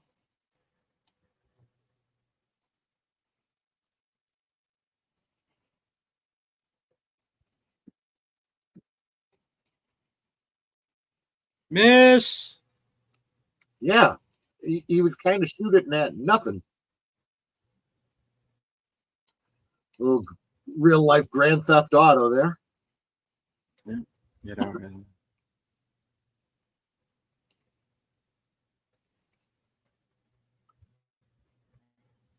Basically, our Act 3 here. Yeah.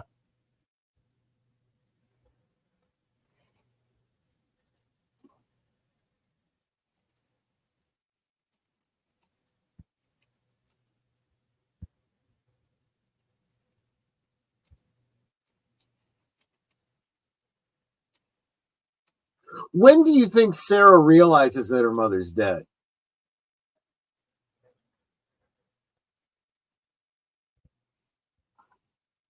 You think she has to like literally go and get confirmation? I don't know, because you see, it never gets brought up again. Yeah. I mean, in the books, it gets brought up again, but not in the film. And I was going to say, she's got to kind of know by the time she's heading down to Mexico at the end of the movie, right? Yeah, at that point, I would think, yeah.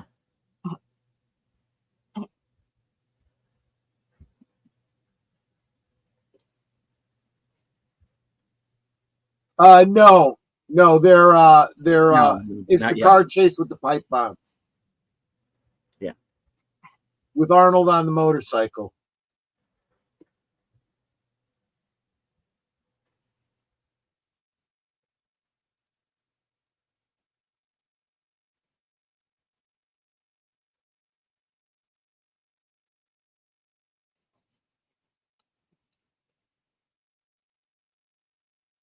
Ow.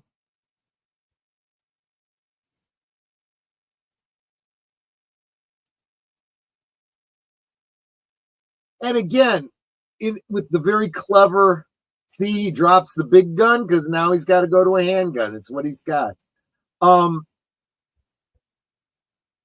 You see, just in this the span of this movie, she starts to get her shit together, right?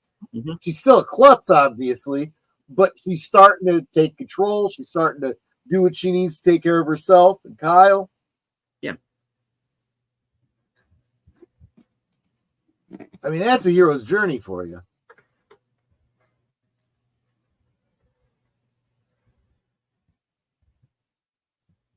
That didn't hurt. Yeah. Okay, that hurt. There's always a truck. Yeah.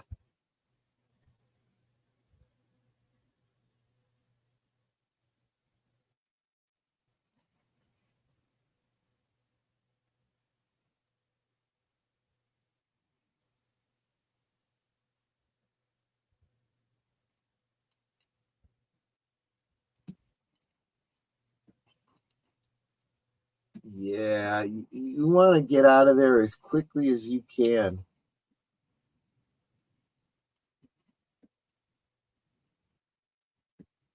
And see, you're already. This is also the same thing that you see in the second movie with the T-1000.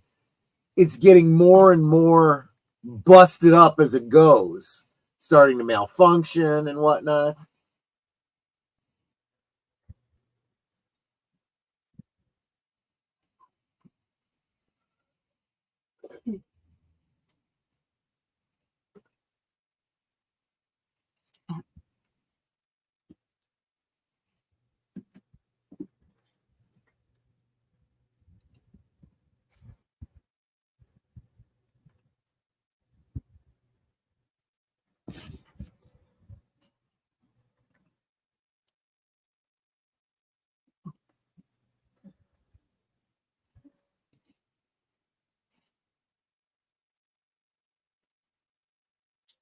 Yikes.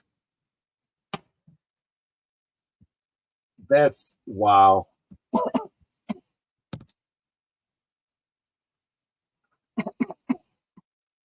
That's right. He's not after Kyle. He's after her.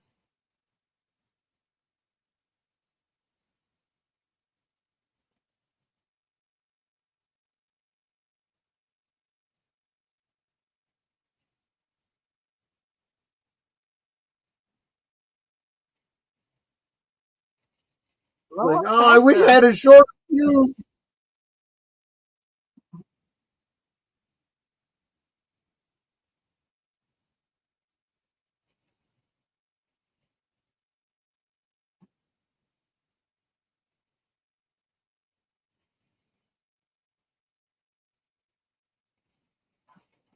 Yeah, that's a dumpster fire. That's what that is. That blowed up real good. Doesn't even need to kill him. He just sees him and tells him to get out. Yeah, exactly. Probably tried to contact her mother after all that was over. It's probably when she realized she's dead. You know, and hopefully she starts engaging the thinky bits and she realizes, yeah, she was already dead. My telling her is what brought the Terminator to me.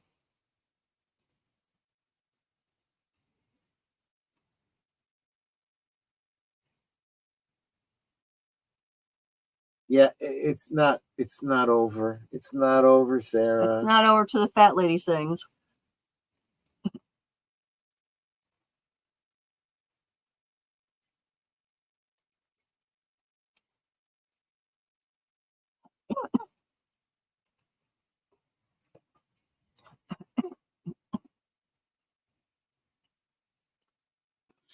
Well, this is also the first of the famous James Cameron fourth acts, Right.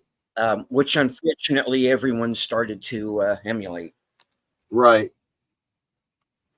Well, it's good storytelling, so it is a good thing to emulate. You just got to do it right.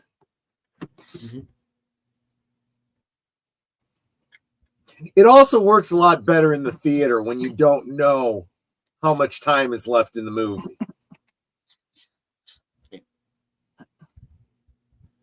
But did ya?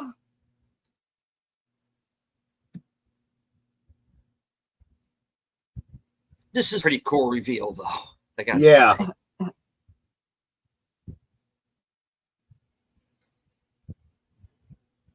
She's like, son of a bitch! what kind of show is this?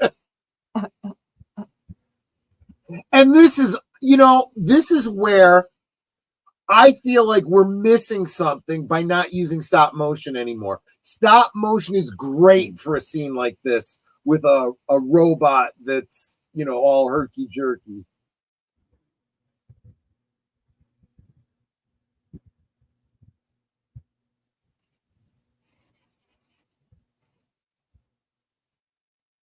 Yeah, Dance of the Skeletons, right, Samuel? And he's still dragging his foot, right? We saw that before he got into the truck.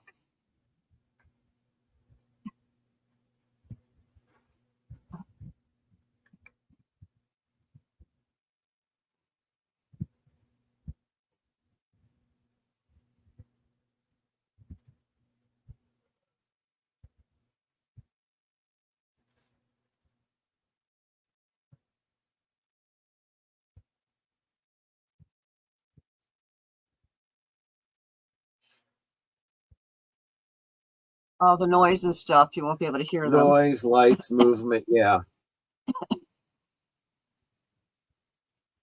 I mean, a semi-intelligent machine is going to be able to pick out people breathing from, machines whirring, but, it'll take them a while.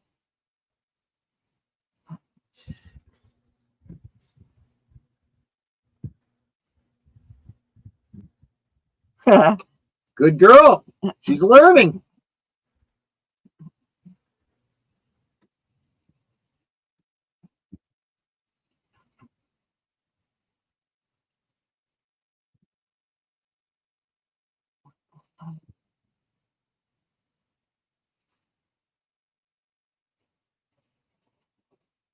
Yes, it absolutely was, and it was wonderful. I mean, you could tell it's stop motion. It doesn't matter. It's still awesome.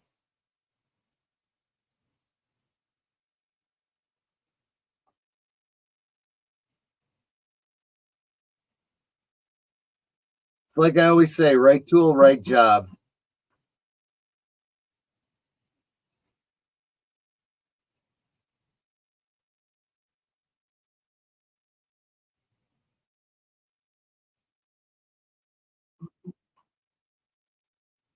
That's interesting. That gave them away, but that's exactly what's gonna end up stopping him too.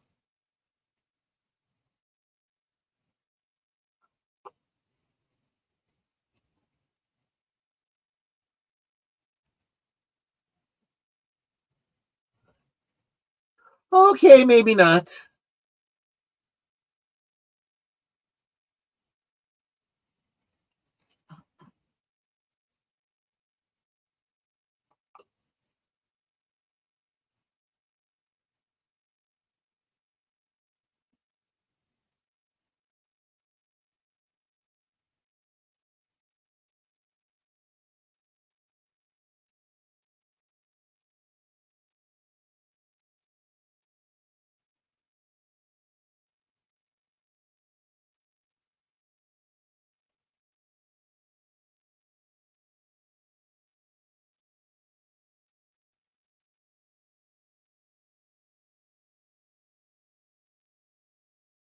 You get a little like Jason and the Argonauts here.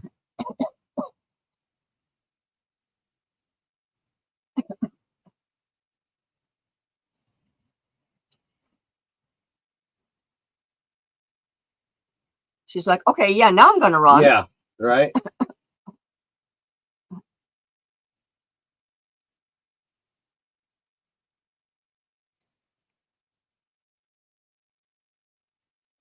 Okay, see if you can come back from that. Well, he kind of does.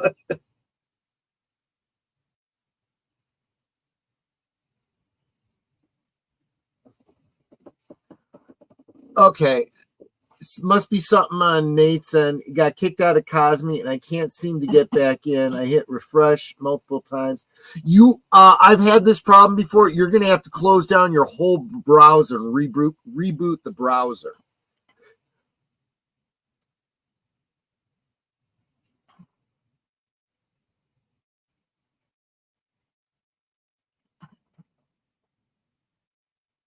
What was that? A piece of shrapnel in her leg?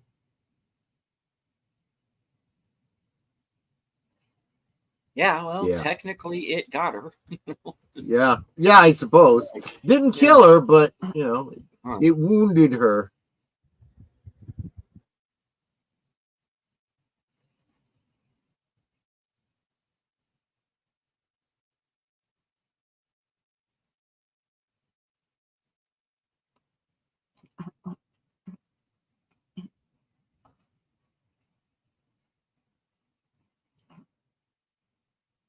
See, and this is another good one too, right? None of this, he gets his last word in and it's all sappy and what. Nope, he's dead. That's just how it is. And she's going to see a lot more of this. And again, exactly what he said. He will not stop. As long as he's capable of moving, that is his mission.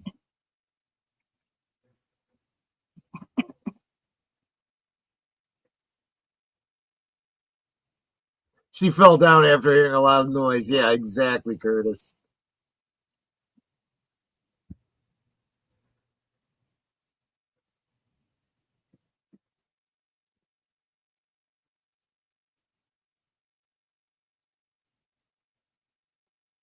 Yeah, I still can't believe they actually got away with that headline.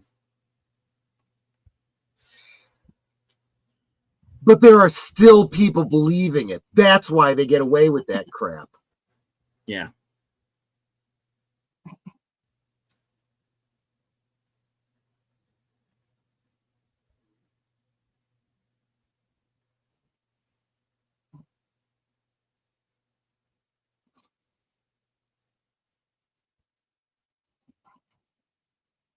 Take care, Connie. Thanks so much for hanging out with us. Yeah. Take care, Connie. Feel better. Yeah, get well soon. Get some rest.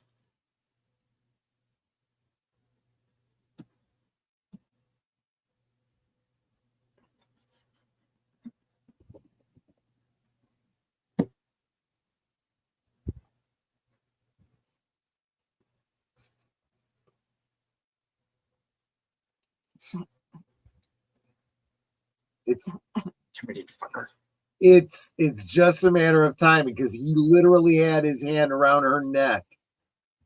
Yeah.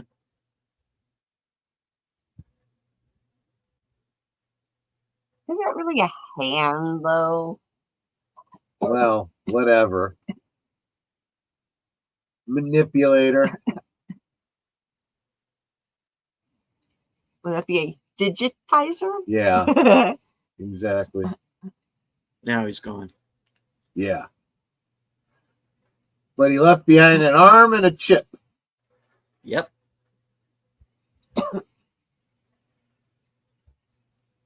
It was all crushed, but we learned amazing things. Yep.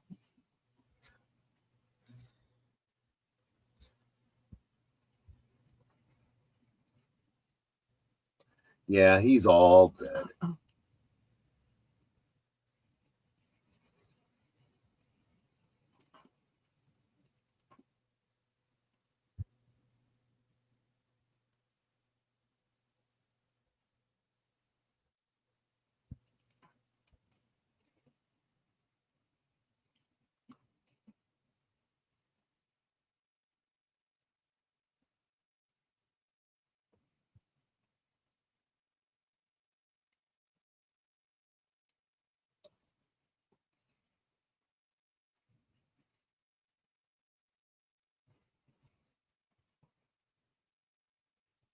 Exactly, Mark. And why she has a dog. Yep.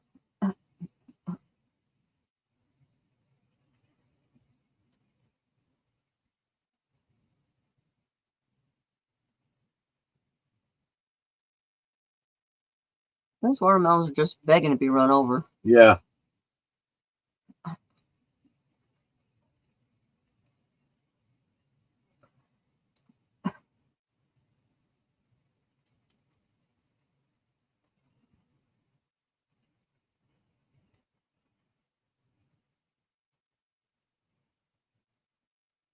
Why didn't you tell me he spoke English?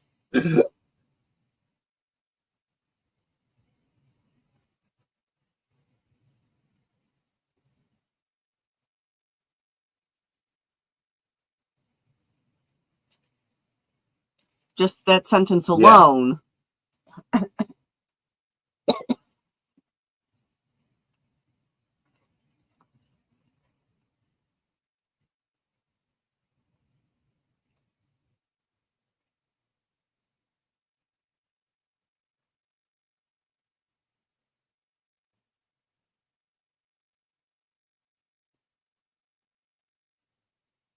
Looks like her lip is still split from earlier. Could be.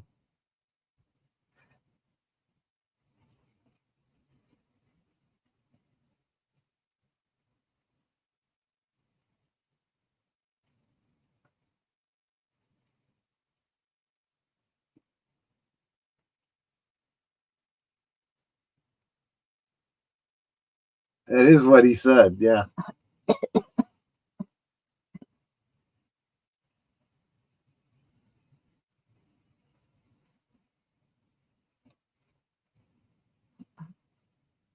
And that's the picture that, Exactly. that he had. Yeah.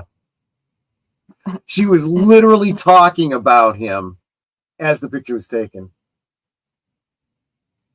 Yeah, you don't even know the half of it. Yeah.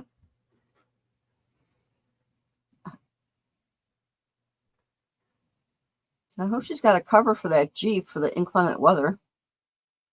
Well, yeah, it's a convertible. I'm sure that there's a cover in the back.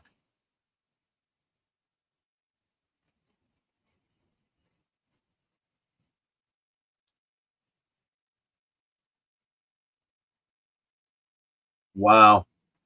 That's a heck of a movie. It really is good.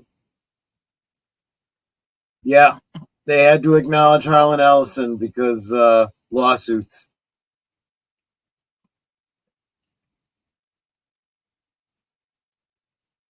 Yeah, good one.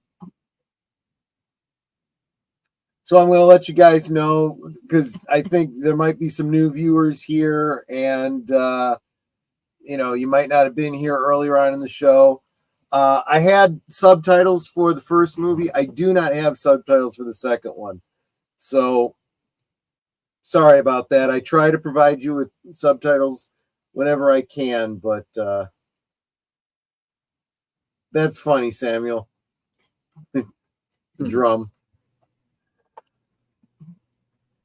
Bum, bum, bum, bum. Yeah, exactly. Oh, it is great. It is just, this music is awesome. It's simple, but very, very effective.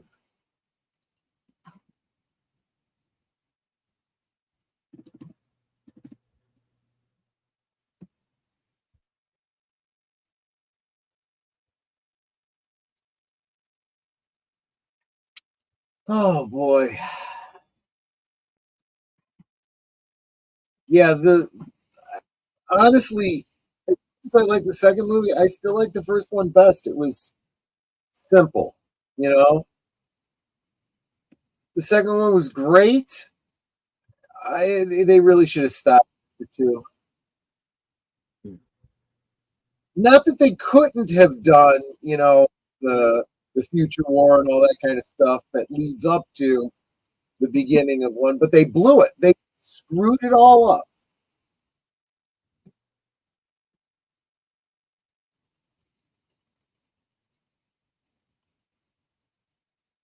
It should be the same Cosmolink, though, Nate. It shouldn't make a difference. That's really weird.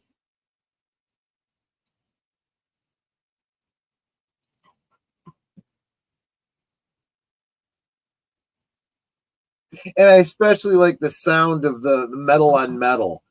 Yeah. I'm guessing that's not actually an instrument. It's just a sound effect.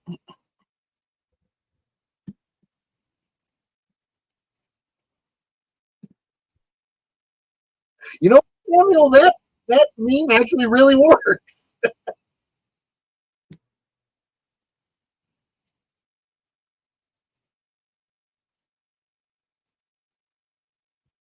Sounds like there's somebody off camera that's working on a horseshoe for the horse.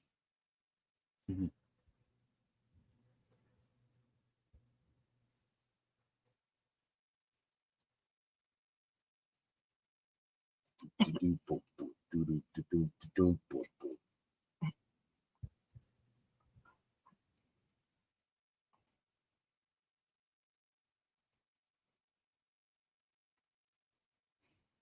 So there we are, the Terminator from 1984. Yeah. A great 80s action film. Brilliant. Just brilliant. First saw it with my dad, premiere night on HBO. Any similarities to actual persons living or dead is purely coincidental, because we know that the possibility that someone out there has been hunted by a Terminator. It seems unlikely, but it's entirely possible. Hey there, Raider Ridge 760 SoCal. How are you doing? So good to see you. You have probably come at just the perfect time because we have just finished the first movie. We are going to start the second movie.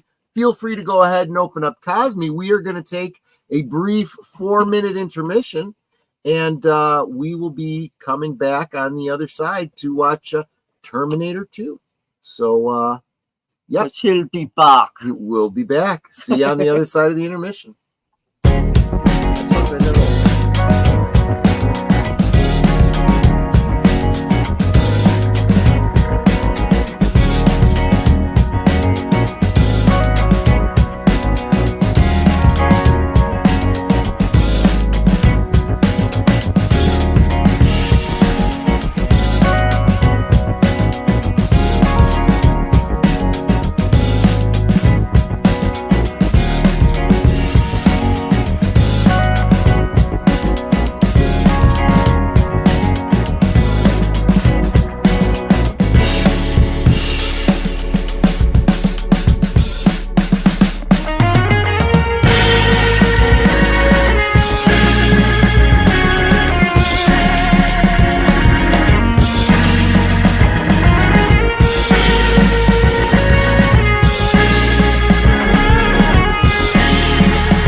Welcome back. Welcome back. Hey, you guys are having some fun with that music in the chat. I intended it to be cheesy. I'm going for that whole late 70s, early 80s kind of a dealio. Oh yeah, I guess I got to change mine too.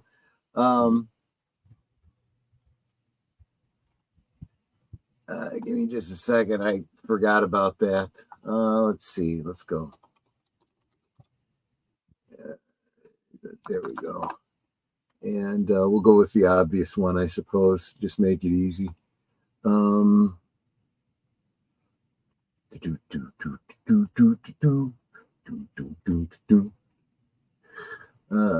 Save images up there.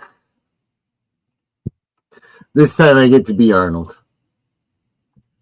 Because why not? StreamYard. Edit audio avatar. Right. While he's doing that, folks, in the chat, if I am having any feedback or audio issues, please let me know. I've been having problems with that of late, so I don't want to, interrupt the show with it or anything. So let me know if there's any issues. I do want to tell everybody who is in my chat, once again, welcome. Thank you for joining us. I was not expecting to be a guest tonight. Hopefully, Sin's Corner will be able to get things repaired on her end and join us. I'd also like to remind everybody at the top of my chat is the GoFundMe for Stone Loki, who was with us earlier. Help out with some medical issues he's been having. Every cent counts. Please feel free to donate. And this sounds interesting. Raider Rich says, did you know that in the Terminator, when the Terminator hit the cop's head on the window, it was the same cop at the mall in T2 with the camera when the T-800 went through the glass window? That I did not know. It is the same guy. It is the same guy.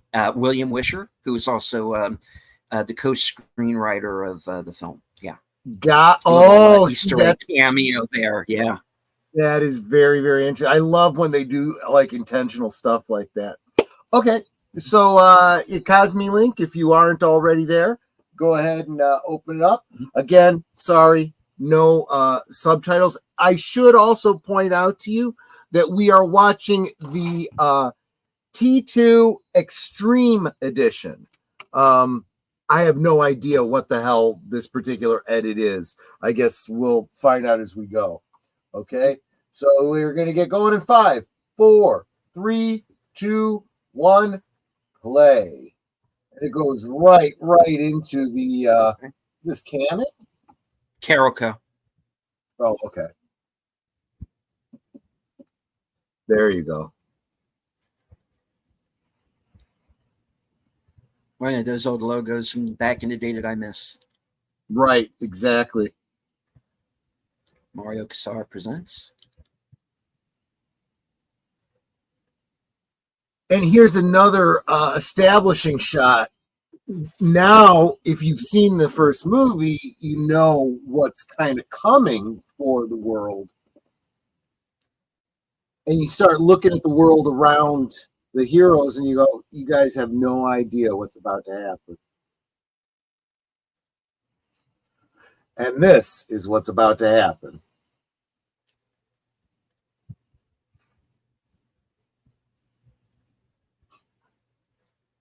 Fallout, Los Angeles, 2029. We could still be on track for this future. Just saying.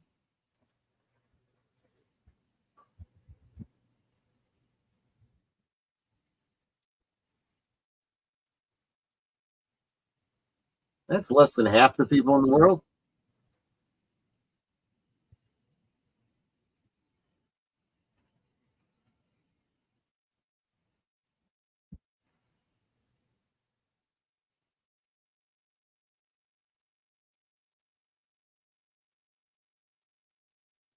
Perfect timing, meme jockeys.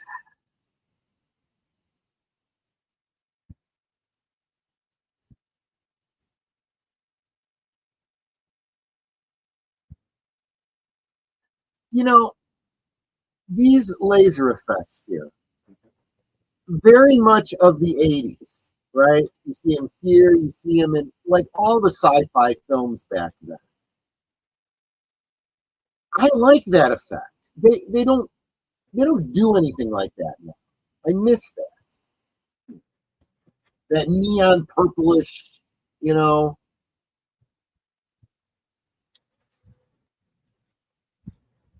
And it would be so easy to do with CG these days. But they want it to be as realistic as possible. They want it to look like real lasers. Mhm. Screw that.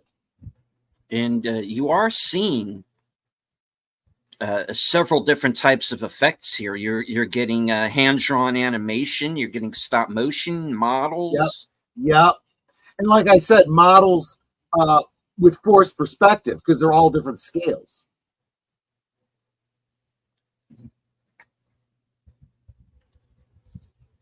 CGI, as we know it, was just in its infancy. And if this is one of 3 John Connors we get during the course of the film. Yeah. I really wish they would have tried to be more faithful to this base, you know. I'm not having a problem with them recasting. I just wish they would have done better. Thank you. He was talking to me, bringing him food.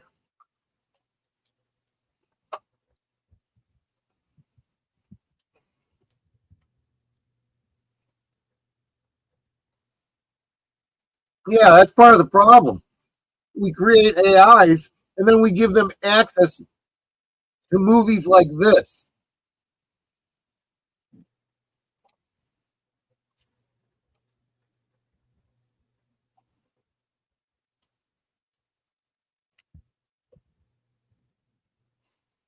See, movies like this are supposed to teach us.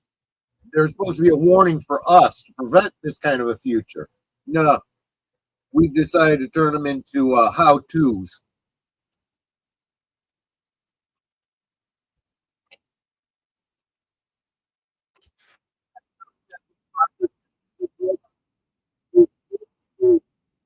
The humanoid shape, the idea of them being, you know, true human infiltrators back in the 50s, we never would have thought of that.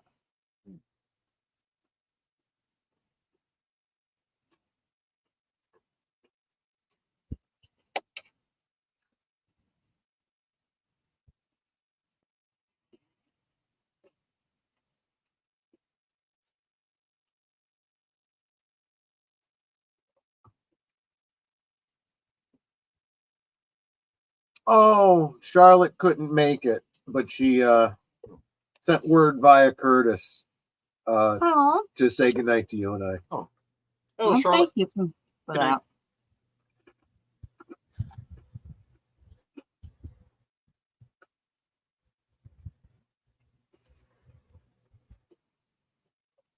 Yeah, I've got nothing against CG, Nate. I mean, I always say right tool for the right job. There are some effects back in the day that weren't that crisp, that little CG would have nudged up. And yeah, we're going to get some CG, the cutting edge CG in this movie.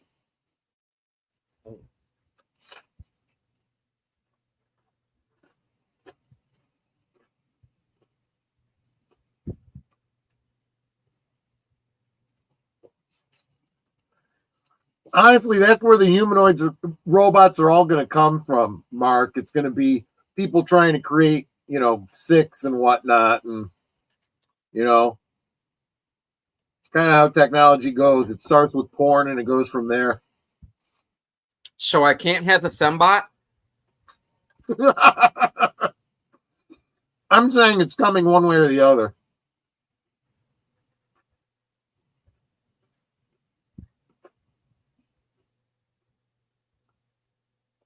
Now, I think I'm not this is used to pretty Cylons cool. looking like Farragut. Yeah, I love this effect. We don't see this in the first one because they probably just couldn't afford to show it.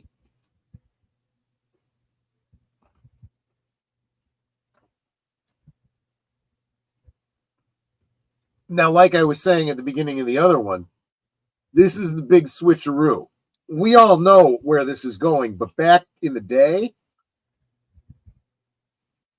you would have assumed that Arnold was the bad guy.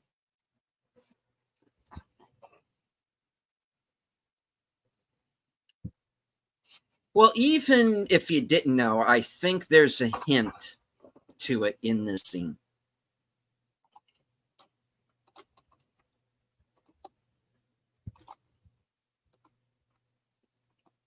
He walks in, half the cast of Stone Cold is in there. They're probably wondering where Lance Henriksen is right now. Yeah. And of course, the D. Watt Yoakum song on the jukebox. Yeah, this was when I was in college, and I was a bit of a D. Watt Yoakum fan.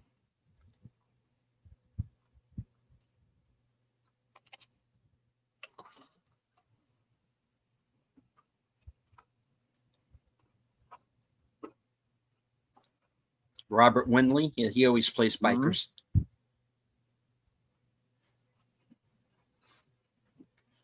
He gets that look like something's wrong. He immediately. Yeah.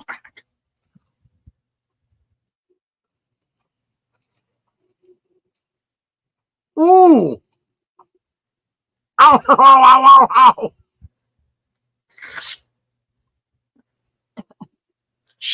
Ow! Ooh!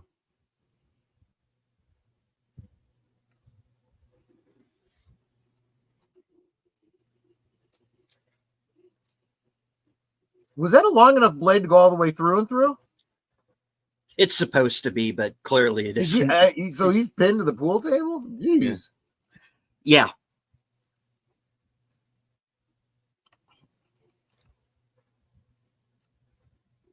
And of course, the hint that he might be a good guy is he doesn't actually kill anybody. So obviously, someone has already reprogrammed him for, no unnecessary wet works, Maybe, but at the same time, it's the same situation as the previous. He doesn't kill if he doesn't have to. He just kills if it's expedient. If it makes everything easier. This guy did a lot of movies and TV too. Yeah. Going way back.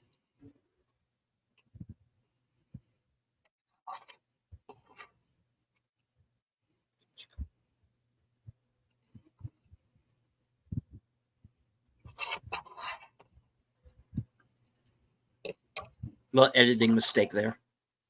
Yeah.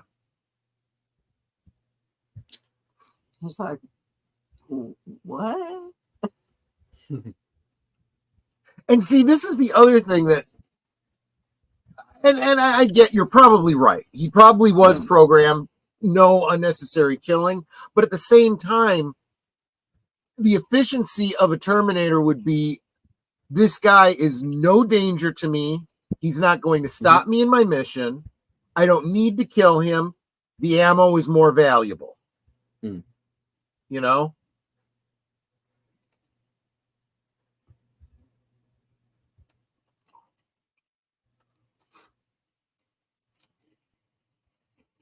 Yeah, that shot was just an inch from being an even harder R than it already was. Yeah.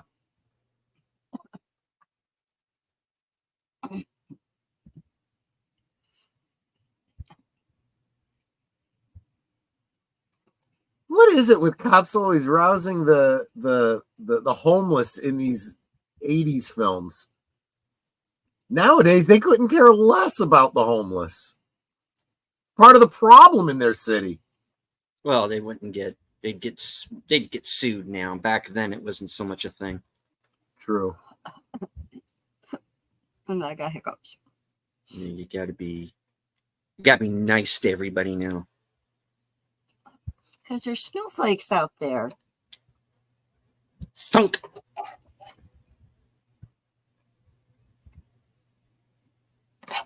And of course, Robert Patrick in all his glory. Yeah. Oh, did I miss the full frontal or something? There was no full frontal. No. Well, Just full almost. brackle? Full brackle, yeah. everything but, you know.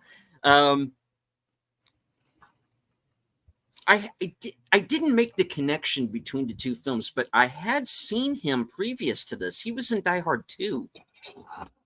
Yeah. Which was before. He was in, had one of the smaller parts as one of the villains. And, Yeah, he played the Christmas tree. Yeah. He played all the ornaments. He had actually had a number of credits before this and kind of like mid or low budget action movies. And then from like Die Hard 2 on, especially with this, it kind of graduated up, you know? Yep. Of course, Jeanette Goldstein, Vasquez from Aliens. Also Titanic, Lethal Weapon 2, Fair Game. Samuel Proctor says, I call shots like that. X-Men Origins Wolverine cinematography. Yeah, kind of. Xander Berkeley.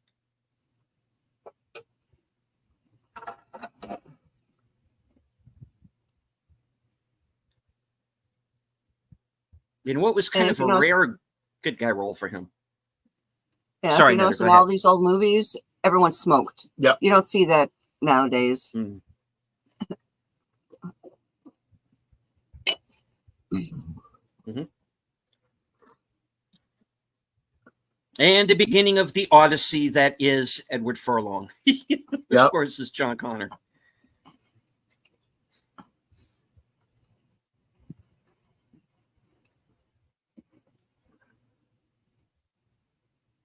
Now our first shot of Sarah.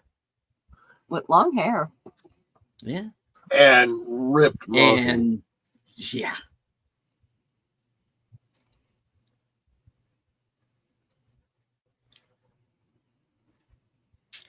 I used to have a buddy who, once this movie hit video, we watched this like probably every other day. Yeah. He was like, Yeah, it's and a he was shame always that like, Doctor survived the first movie. Yeah. yeah. He always said, yeah, I don't care how crazy she is, I'll take her. Yeah. Yeah. Oh, yeah, that's for darn sure.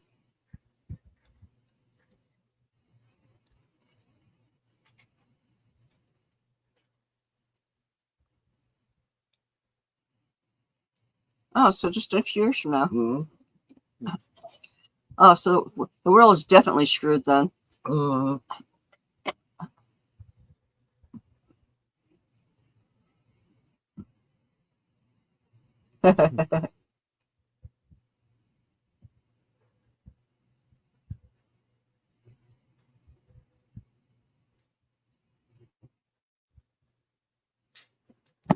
Robert Patrick is a bit more of a normal looking person, a lot harder to pick out in a crowd. Yeah, exactly. And that's what they're going for. That's the natural progression, right? Especially being able to change form. What I don't like is him forcing drugs on her. Yep. That's well, probably one of the biggest problems with the psychiatric field. As soon as they say, well, you're non-compos mentis, well, you also can't, you have no bodily autonomy. What the heck? Yeah. Is this an encoding problem? Did I screw up? It was weird. It's like he got out, they showed her on the floor, then it showed him pulling up again. So let's see if it repeats. Oh. Maybe a screw up on my disc. What's he done now?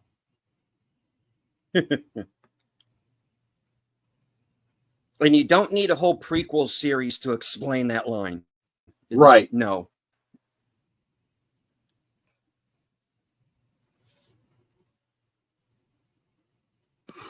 And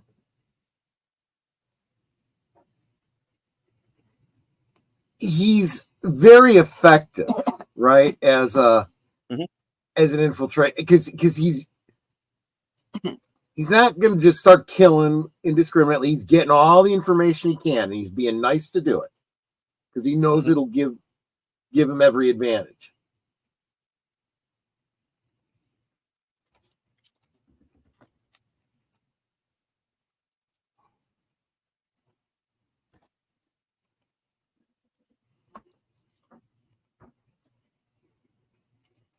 I think he improvised that line, if I remember correct. Yeah.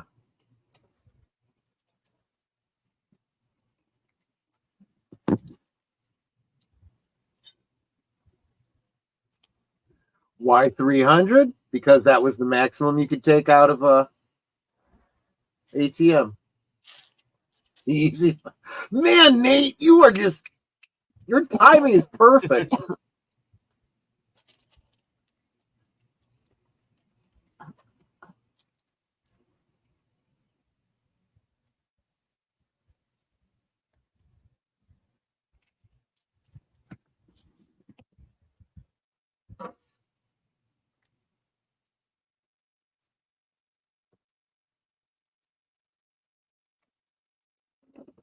No, she's the cool mom. Yeah. How many moms do you know would do stuff like that? That was just a good weekend for her. We're only trying to save the world, you know. I mean, here you are stealing money and, you know, being a bum. You're not a loser.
See, and that's the kind of thinking that you saw her eventually coming to in the first movie.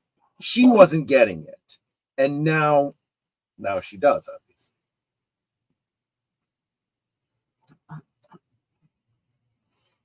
So that's when I would pretend that, yeah, I guess I was just dreaming it all just so I can get out. Yeah.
I love the fact that it actually is the truth. And they cut right to it so you can see it. Corporate malfeasance? No. Yeah, exactly. Yeah, that dinosaur balloon back there. I was like, oh, wait a minute. Is this are they putting together Jurassic Park here too?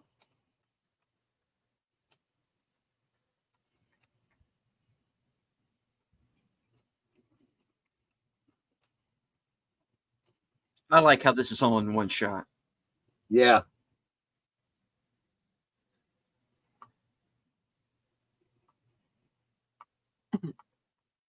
Don't ask. And here's the thing, you would expect that the guy who created Skynet would be this kind of frothing at the mouth loony, but he's not. He's just this regular guy. He's lets this things just kind of get ahead of him, Yeah.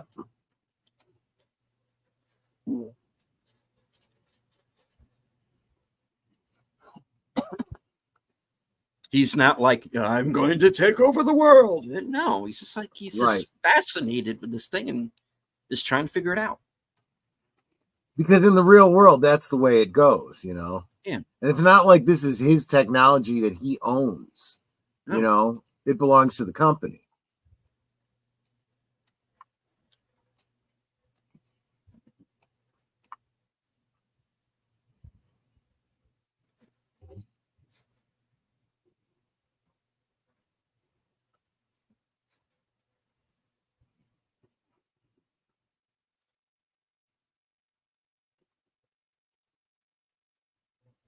Well, of course. I mean, I would never. It's like, I just want to see my son. That's all.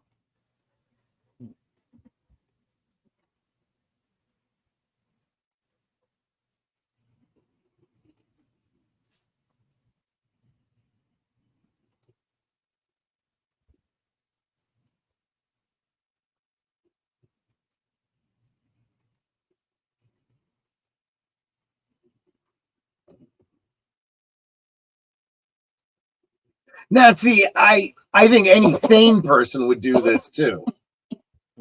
You have to pretty much be a psychopath to hold yourself in check in a situation like this.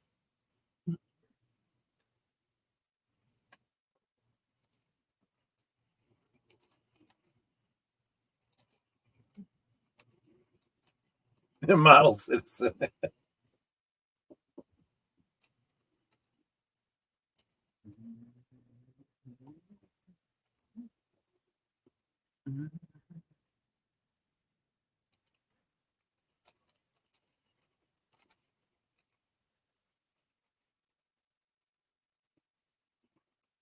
Oh, that was lucky.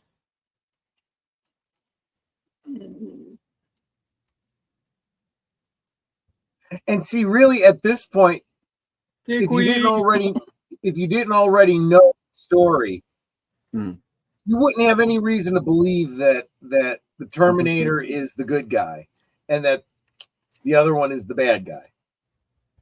Of course, the young Nikki Cox there. Was that Nikki Cox? Really? Wow. Yeah.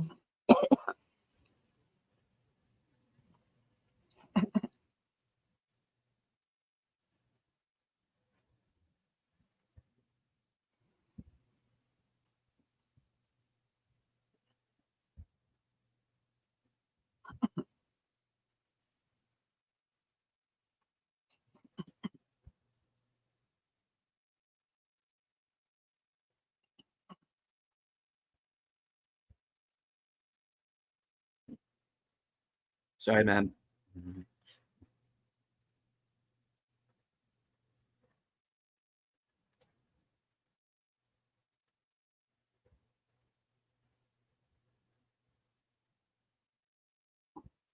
Here's the funny thing. He steals $300 so he could pump them into arcade games.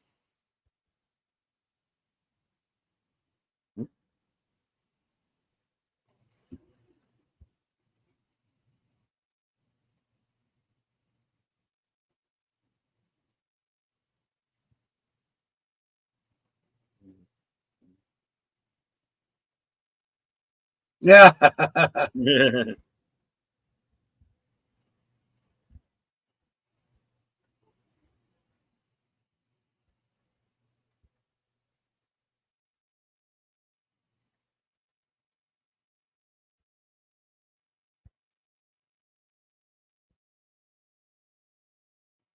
Yeah. See, that's the giveaway, right? Mm.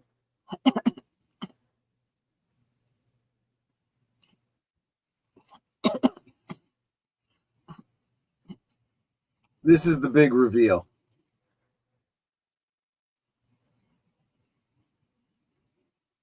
And he's like, oh, great. Now I got this guy. Well, yeah, when someone's coming at you with a shotgun, it's like, oh, crap.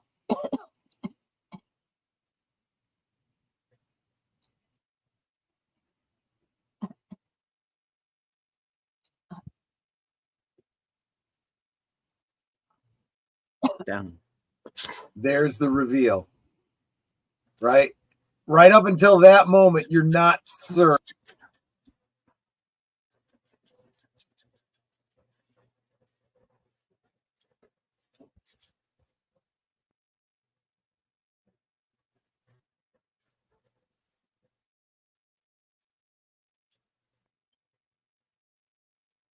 You need to aim for the head, dude.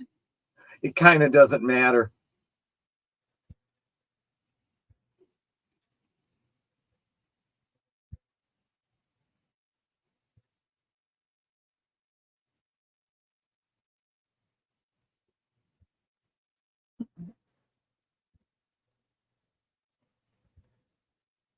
Cinder blocks and drywall. Very Yeah, the thin, drywall though. isn't quite as impressive. Well, because it was so darn thin, too. Yeah. It was like foam core. Yeah, Double I brought take. you flowers. Yeah, Mhm. exactly.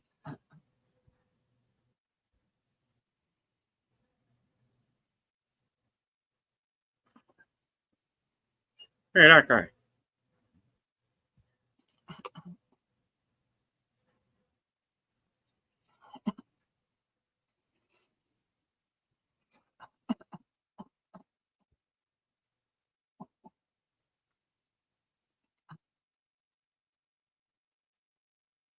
Here he comes.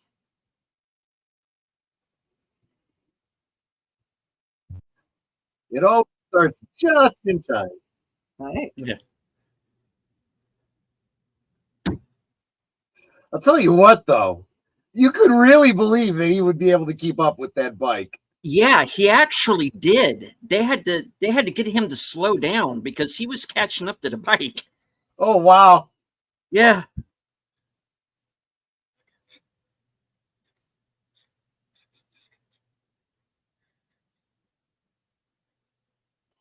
I mean, and his running is so efficient. You know, it's like you'd expect machine efficiency.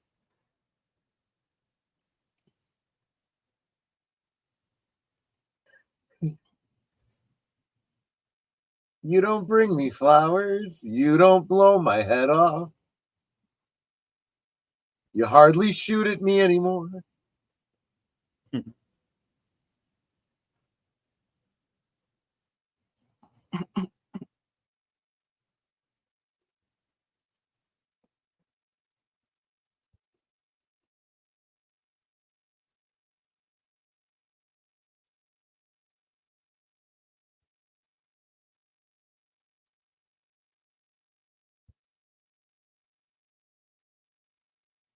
Yeah, you really shouldn't stop. Yeah. It's like, are you shooting me? No, you know, this should have been an obvious thing. You should have expected this. Go, go, go, go, go. Robert Patrick trained so well for this running scene, they had to shoot it over and over again because he kept overtaking the bike, right? It was worth it, though, because it's purely believable. You see it and you're like, man, I really believe he could catch up to the bike. Yeah, well, apparently he could.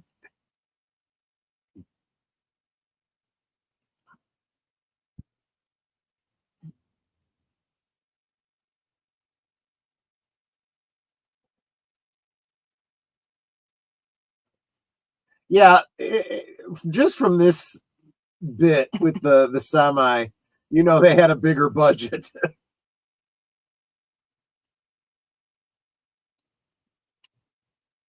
I'm being chased by an indestructible maniac in a black Optimus Prime truck.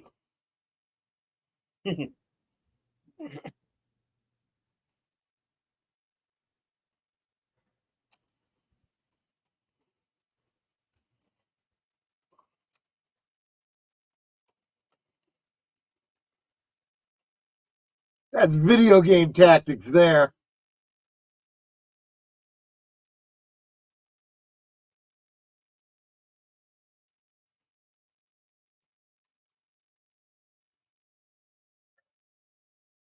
Oh, you just made it into a convertible.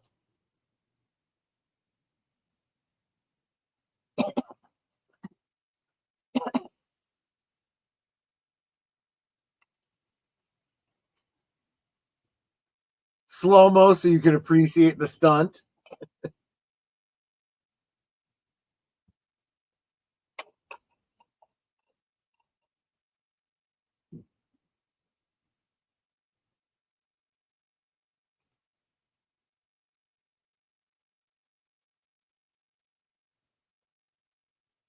That's pretty impressive.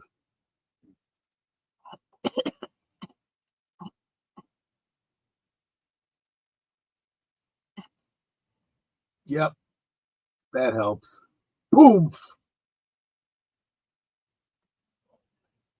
Yep, that'll slow him down. That kind of won't make any difference.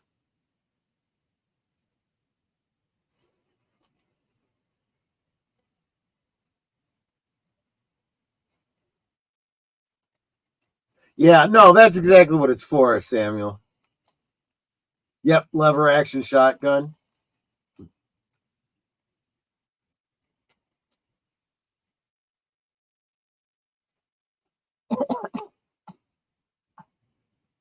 I think a shotgun will probably be my next purchase. You won't let me have a Sig Sawyer, but you want a shotgun. Yeah. Maybe we'll get both. I saw this once with my my grandmother, my aunt, and my twin cousins, and when he walks out of the fire like that, my grandmother's like, "What?"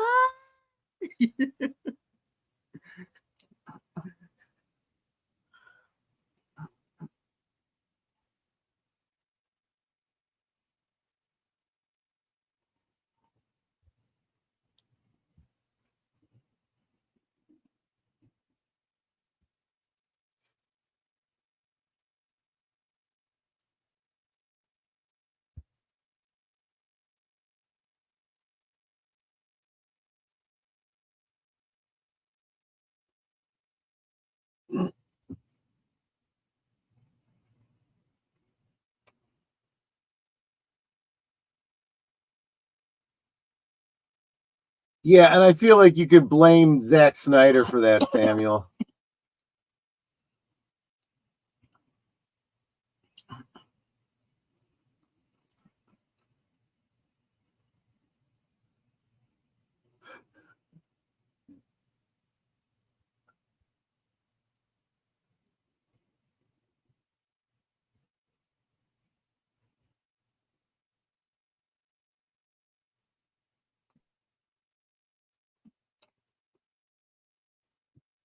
Because I'm smart.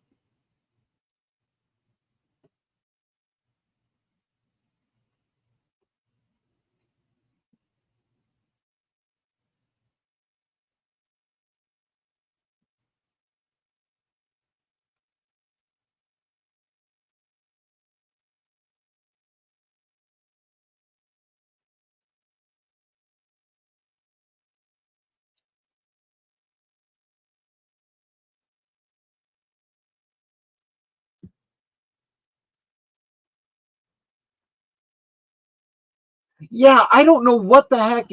Something got screwed up in the encoding of this disc. They thought the line was so good, they wanted to play it twice.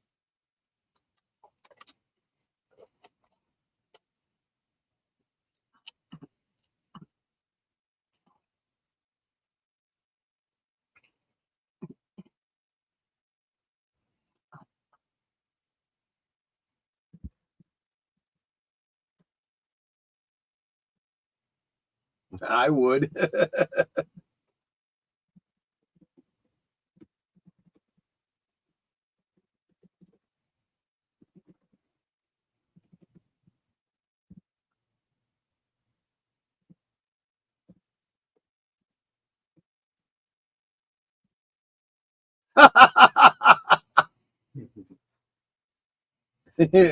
Well, you asked for a quarter. I gave you a quarter.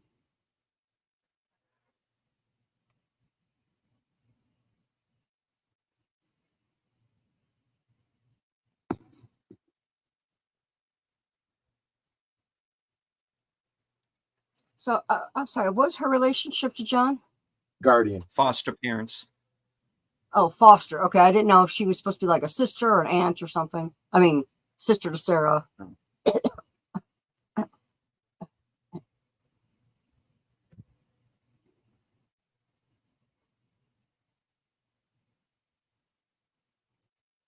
Thunk.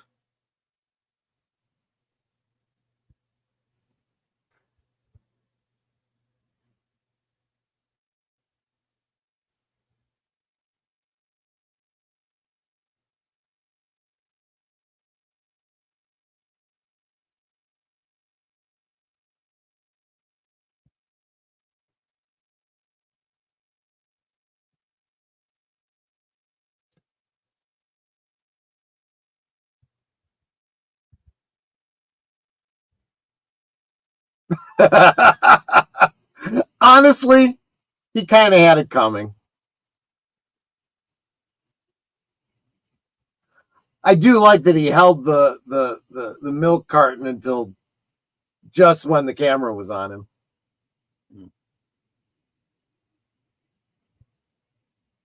He's a fun date.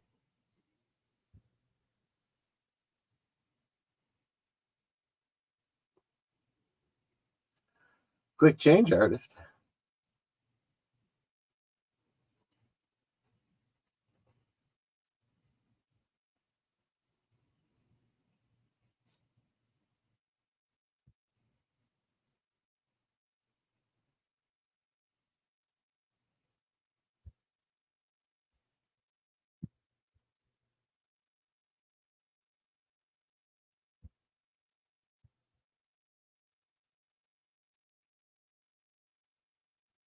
Stab, stab, stab. Stabby, stabby, stabby.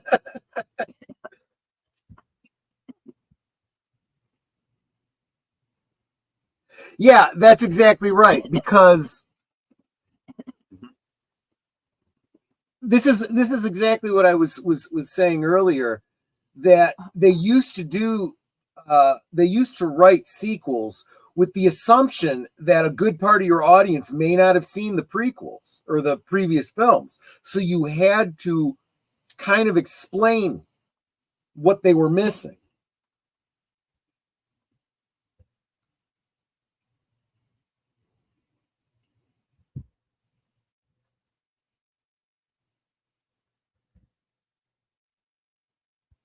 Yeah, and she's been trying to tell you for 7 Yeah, years. exactly. It's like, I knew this was going to happen, and I've been telling you it was going to happen.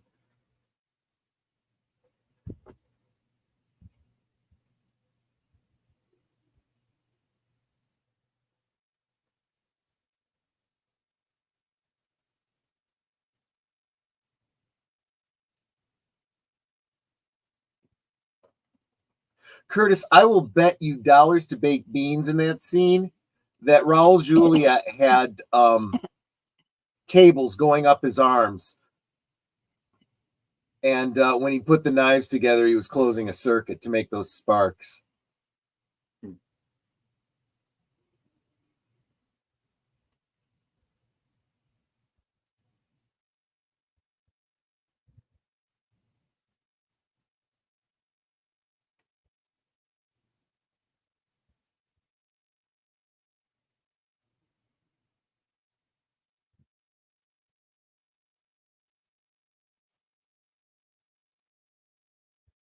Only it's not.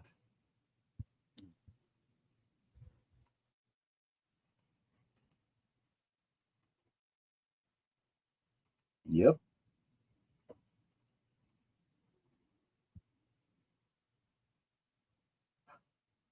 Don't hold me to that, Curtis. I'm just looking at it and guessing how it was done.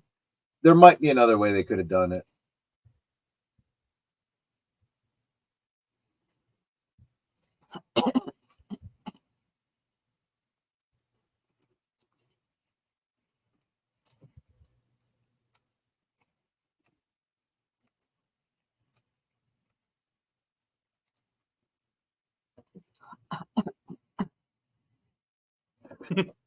And this is, again, very clever writing, because he doesn't know that the Terminator will obey any order he gives him.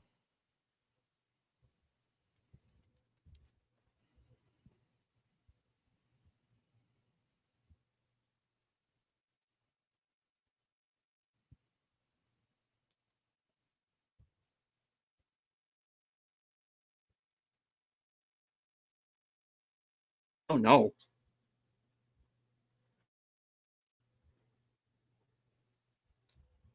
Look like a chicken.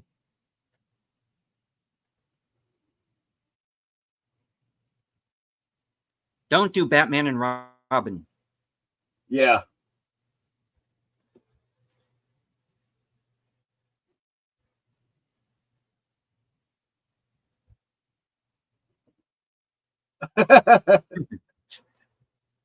Moi.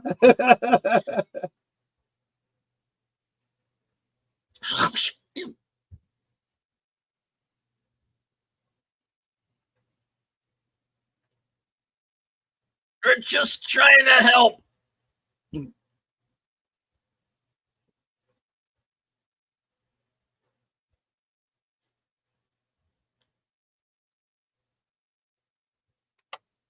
See, and it's this theme that leads me to believe he hasn't been programmed to not kill until now.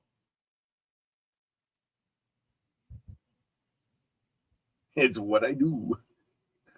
And I'm good at it.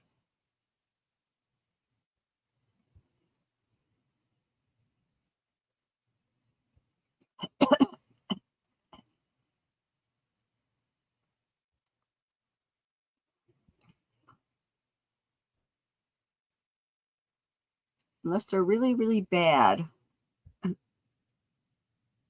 And figure it out quick, because I'm burning my hand right now. Right? Yes, you're right. I didn't realize he was holding it by the barrel. That's right. He would be burning his hand.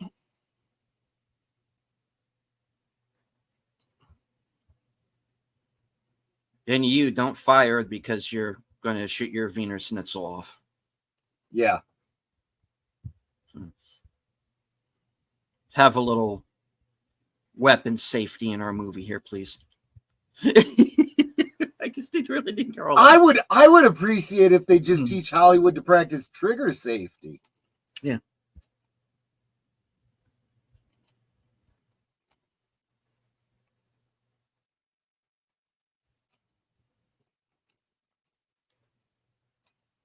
Yes. Oh, I forgot about this scene. This loss. It's right up there with that bit in Dune where Piter. Yeah, no. Yeah, but the story that I heard was that this dude was like the nicest guy on the set, and like didn't really want to be encouraged a little bit. I know it's the scene, but I kind of don't really want. No, let's go for it. Yeah, you'd have to feel really uncomfortable doing that. It's like, it's like, Linda, you're gonna have to give me 100% okay to do this scene. I wasn't watching because I thought she was gonna like stab him in the eye or something. He licked her face. Ew. No.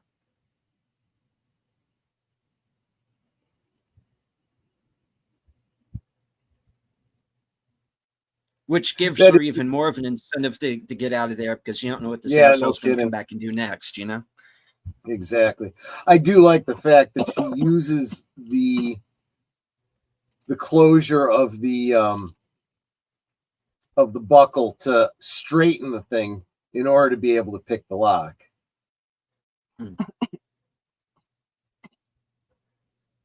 Like a regular Houdini, isn't she? She knows she needs to get out of there. Yep.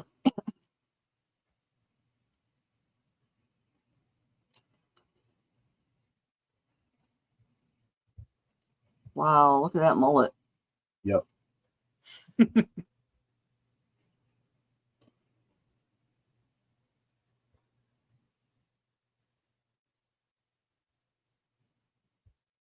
He's already gone. Well, sort of. Well, gone from her view. Yeah.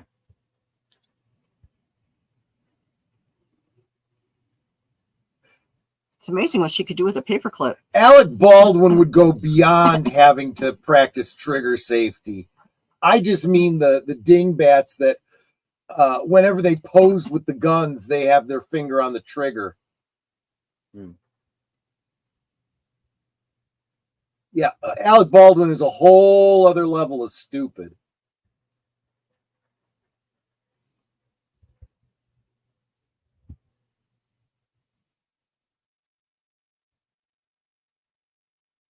And we get our first of 2 sets of twins in this film.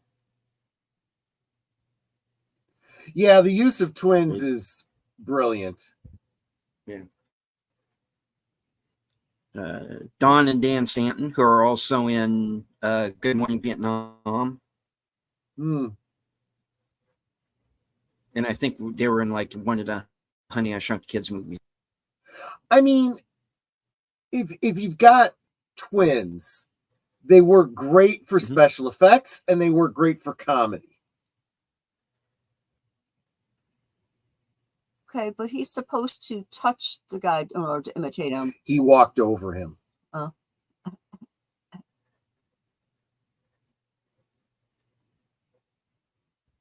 The Terminator's taller.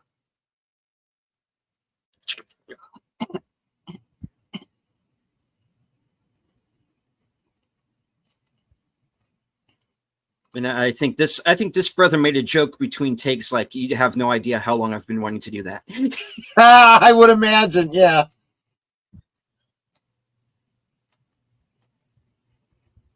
Oh, it was actually Linda's idea? I mean, yeah. To have her To have that was it? Yeah. Yeah, that was scene happen. Yeah. Yeah.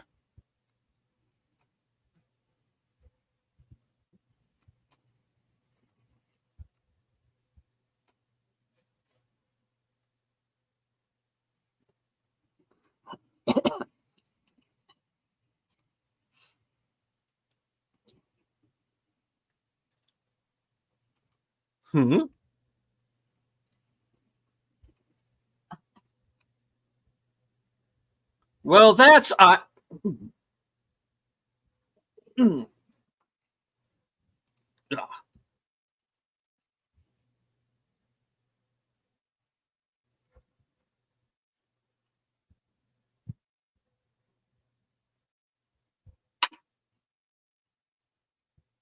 And this is also video game logic. She starts out with a broom handle, moves up to a billy club. You know, you keep trading up. Yep. And she opened the door with a paperclip. But now she should have his keys. Yeah.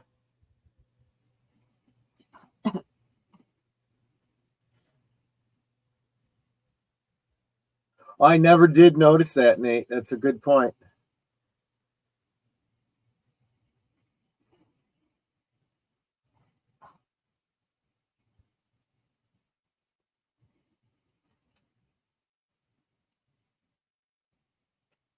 He's got weird looking ears. And, you know, it's kind of cheap. You know, they turn away, you come back. He's you know, changed back. But it's a great way and a very effective way to, you know, do the transformation without having to spend a lot of money on special effects. Crack. She's been wanting to do that for a long time.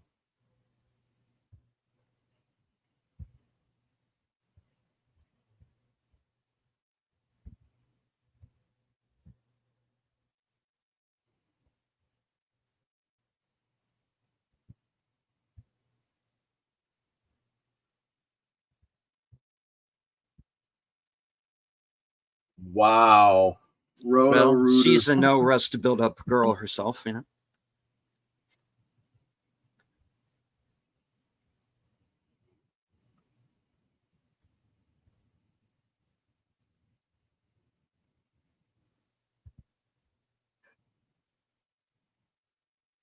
I like that he doesn't speak in contractions.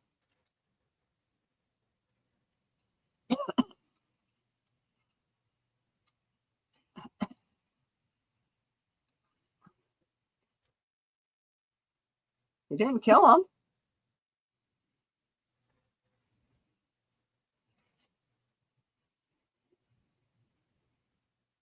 It's like, I didn't kill him.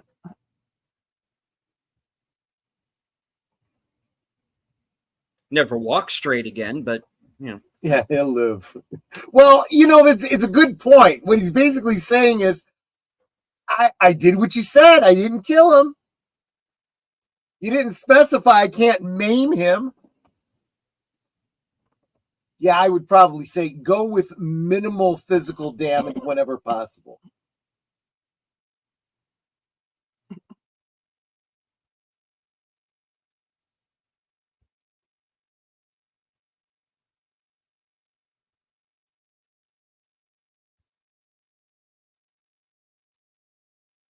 That's a good point.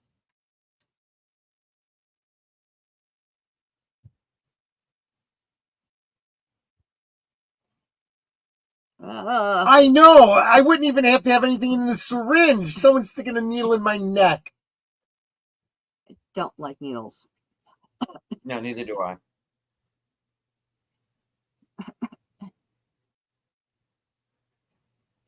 Because I always get the idiot who like, I can't find a vein.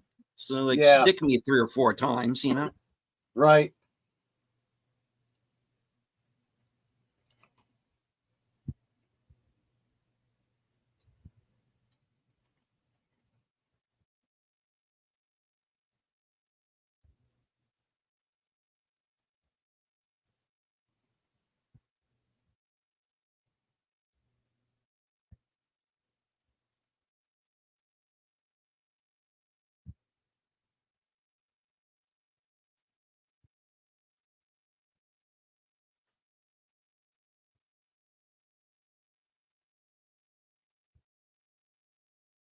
And now at this point, we know that Arnold is the good guy, but she doesn't.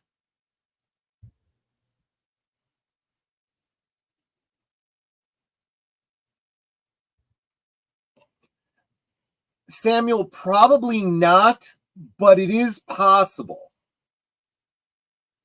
Which wouldn't be fatal, but ew.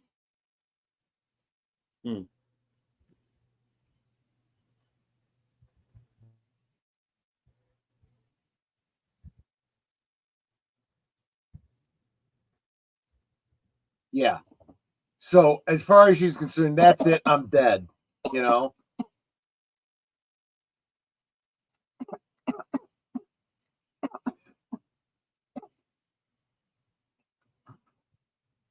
It's like, Mom.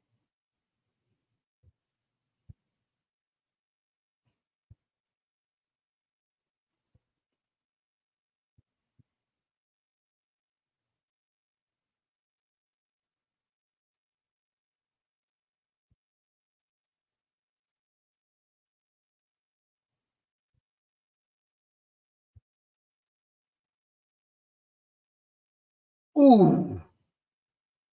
Ow. Those are reinforced glass. That would really hurt. You broke my glasses. I like those glasses. I stole them fair and square.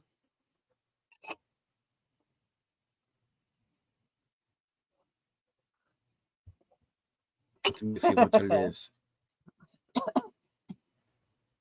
It's like he's my Terminator. Which you have to wonder if he was programmed to say to her in a circumstance like that, because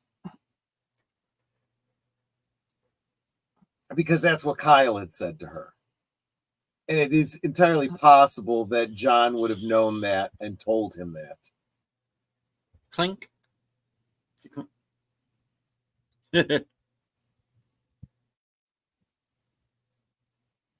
And now after seeing this, it's like the psychiatrist has got to be going, either I've completely fallen into the same delusion.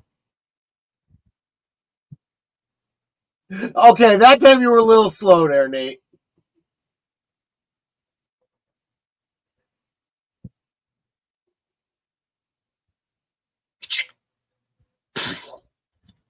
There you go, headshot. But like I said, it doesn't really matter.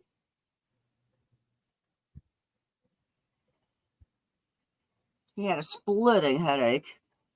But a perfect part.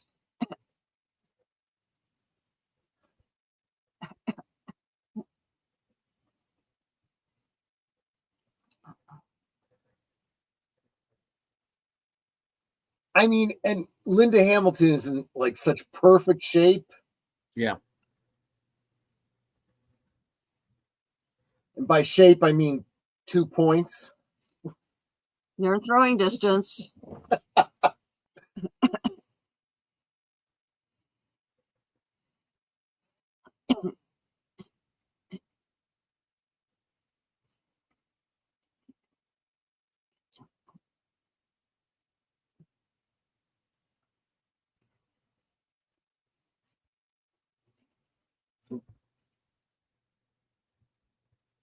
Mick Rogers. Yeah, Neil Patrick Harris looking MFer. Yeah. It was Ouch. Mel Gibson stunt double in a lot of movies. Oh, yeah? Yeah.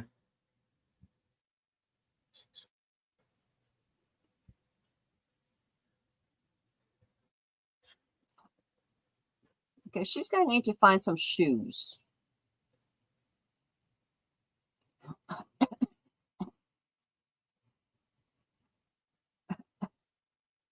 Well, yeah. I mean, she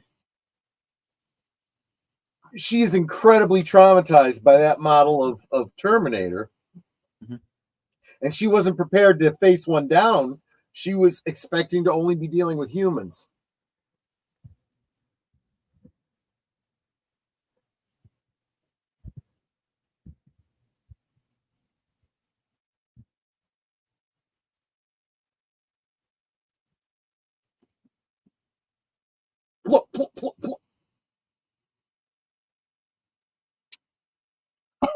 Good Terminator video games. I am the wrong person to ask. You should probably ask Boomer. Yeah, he's the big game guy. He would know better than I would.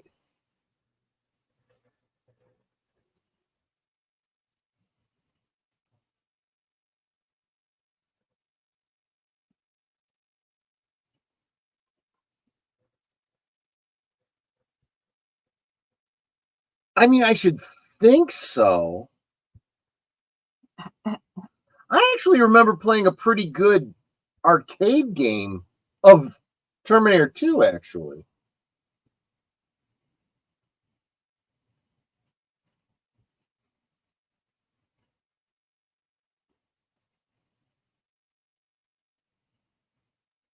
Yeah, that's right. Hit him again before he gets another grip on the car.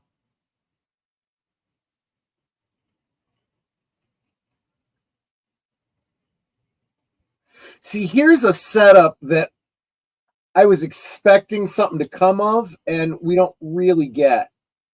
He touched the piece of metal, which means, in theory, he should be able to turn into John Connor if he wants to. But that never comes up.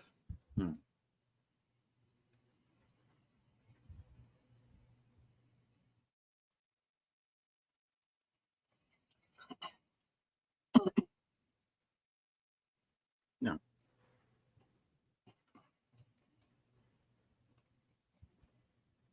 This is a good character moment here. Yeah. I also love that we get to see his enhanced vision. Mm-hmm.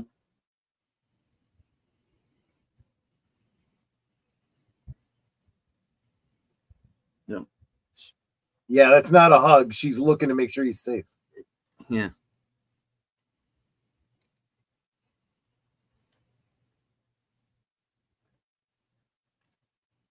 Well, we can always drive you back, you know? Yeah. Actually, Mark, I think that's basically the same special effects they used for Odo. She's like, I what are you would thinking? The think. kid's like, I was thinking I was trying to say my mom. But the Terminator's sitting there going, I told him that.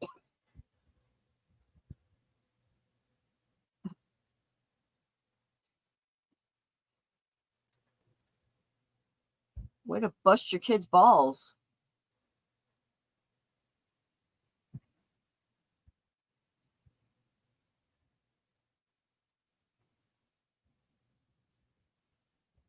I have to do UA Bowl movies for the rest of my career. Yeah.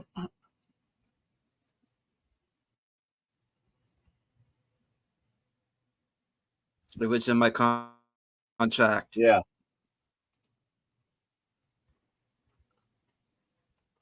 I said I would do it again if I could be the hero. Yeah. That's a nice spike. Think I'll take it. Yeah.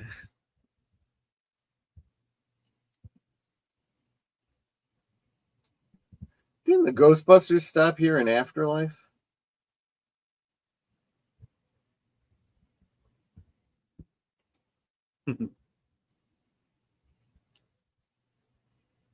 Lug nuts.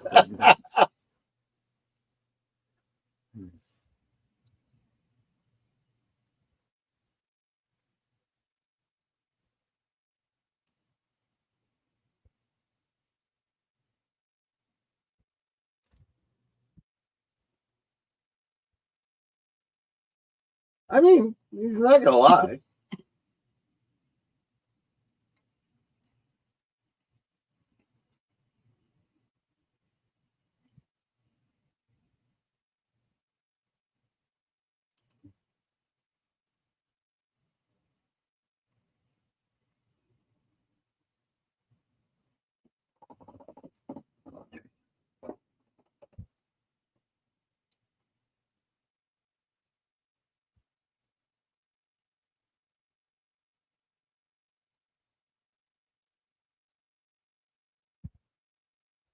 Right, he had to learn to shoot without blinking, which is not an easy thing.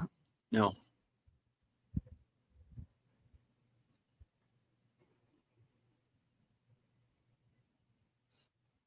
He is one of those few actors I've noticed who can like fire a weapon without blinking.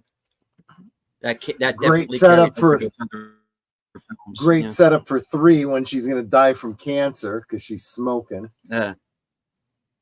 Jump.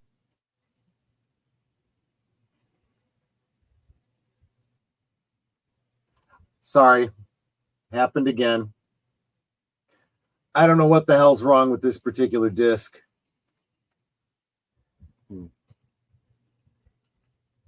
That's a great transition. Him just standing there as the sun comes up. Oh, Accelerated time. I think I know what might have happened. What?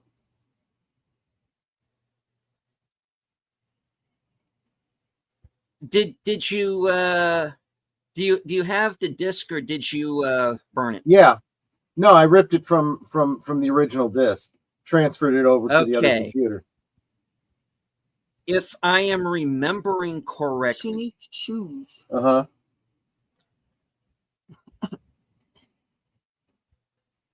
What you're remembering? Well, there's the part where they got the shoes. All right. Now, if you're working off the version of this movie that I think that you are, that's back in the day when they used to have what they called the branching version, where you could watch it with the new, if it's like an extended version, you could watch it with or without. Gotcha. And this has gotten them confused. It's jumping over the extended scenes. Okay. Well, that's fine. Like I said, this is a 2-disc set, the Extreme DVD. since I don't have a player on my other computer, I usually make MP4s of them to watch them. Mhm. Didn't realize that was a problem with this one. In the extended version, there's an extra scene where they take his chip reprogram him, out yeah. and they reprogram him, and there's the whole debate that Sarah and John have of, are they going to smash the disc and just finish him off? Yeah. And John wins out. They put the disc back in, and the Terminator says, was there a problem? And they're like, nope, no problem. I don't know. Yeah. I hope there's no ammo in those guns. No, those are toys. They look very realistic. Well, they used to make them look realistic, but then police would start shooting too many kids who had them, so they had to make them look orange and pink and all now. Which is just brilliant because people could just take their guns and paint them orange and pink. No, you got to paint the tip orange. Paint the little tip orange, right? Exactly. Remember when Netter and I used to work security for Star Trek cons and steampunk cons? I had friends that I would have to look at their sidearms, and they would be real, basically real handguns that they used for reenactments and stuff, but they'd paint the tip neon orange. I'd say, oh, this has to be fake. It's a neon orange gun. You're fine.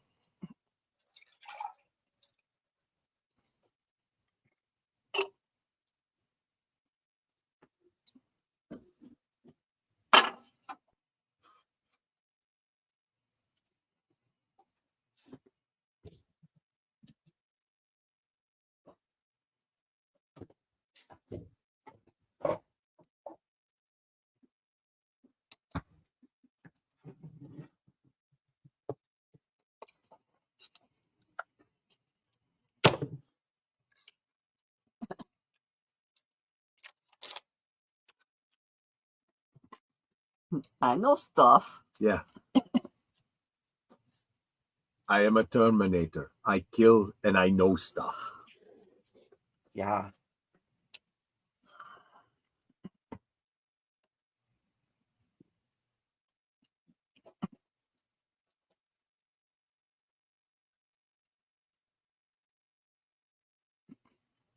Yep. There's another one. There's another one. We get a scene there where Dyson's family, because he's working all the time, and they finally talk him into having a day with the family. Yeah. Which, of course, humanizes him and whatnot. Was he the same actor that was in Eureka? Yes. That's what I thought. Yeah, Joe Morton. Joe Morton, yeah.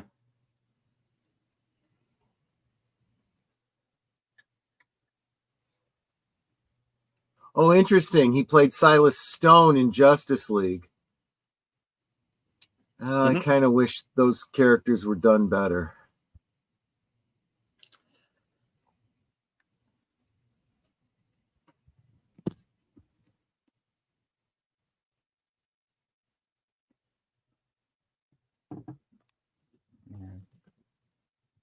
This actor here, he was in The Usual Suspects as well.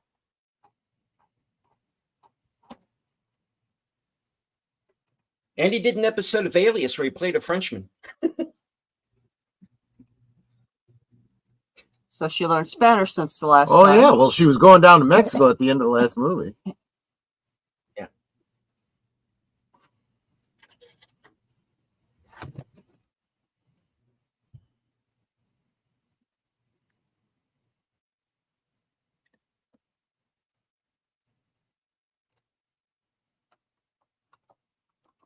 McBain.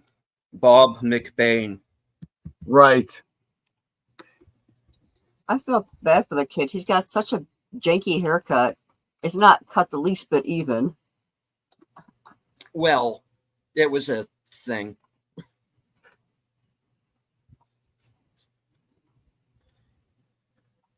What the hell is this? They make them really small down here, don't they?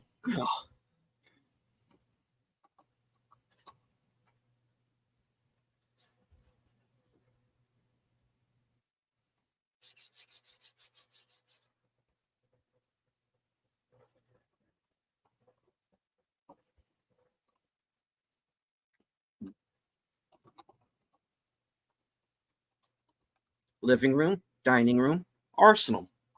Right, exactly. Of course.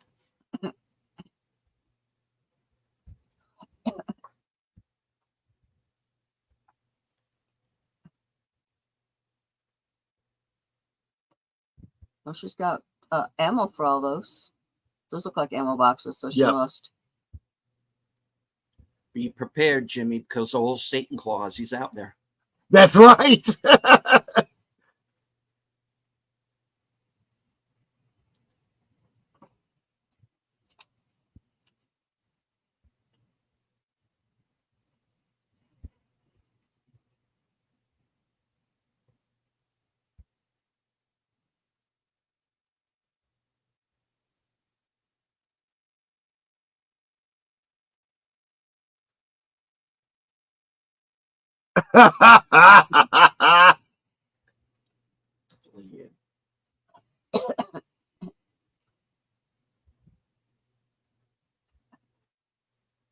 She's got great t-shirts in this movie.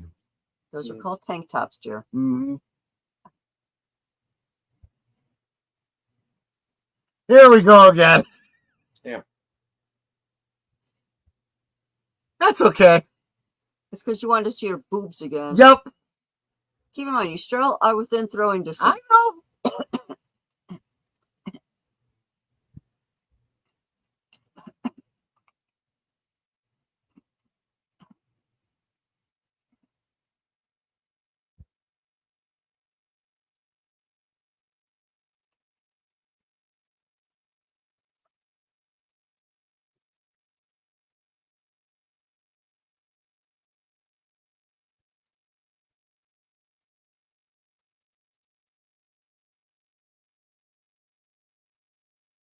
Yeah, that kind of is the formula, Samuel.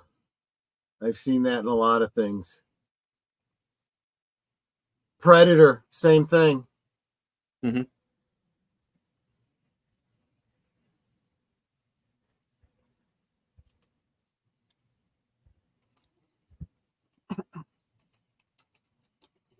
You know what else messes with your head?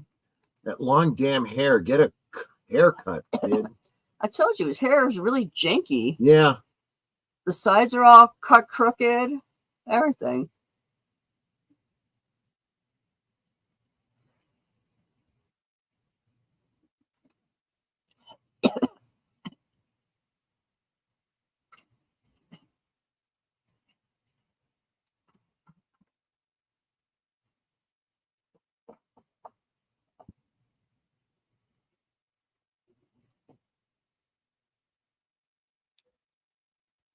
Does not compute.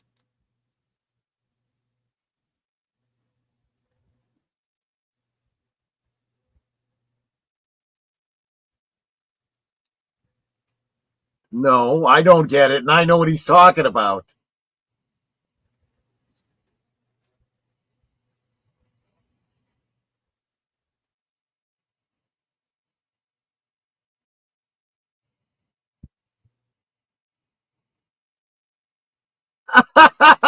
No.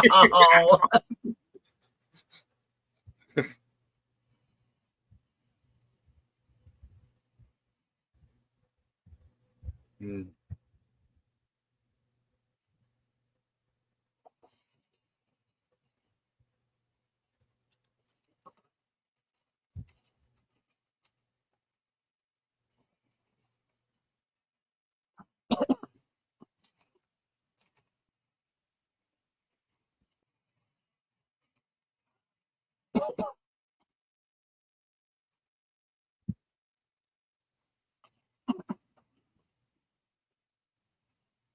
And it will.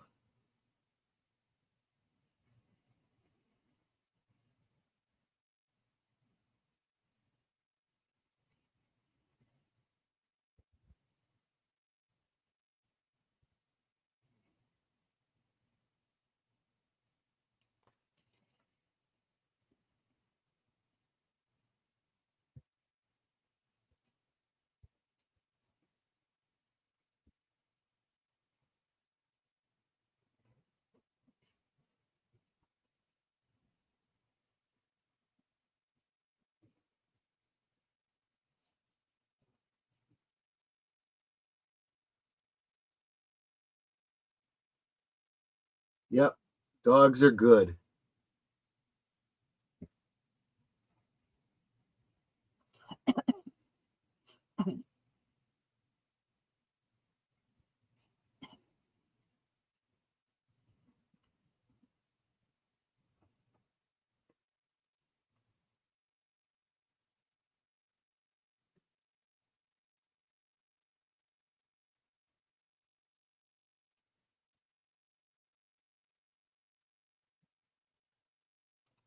I mean, she's kind of got to have a bit of a Cassandra complex, right?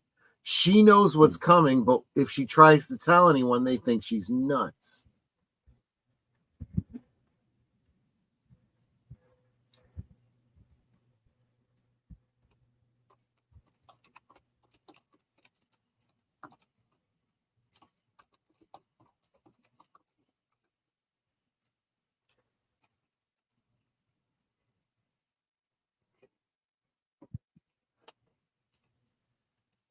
No. The toddler here actually is her son. Is it? That's Leslie's boy? Dalton. No, no, it's Linda Hamilton's. Oh, it's okay. Dalton Abbott. Yeah. Gotcha. Her son with Bruce Abbott. Gotcha.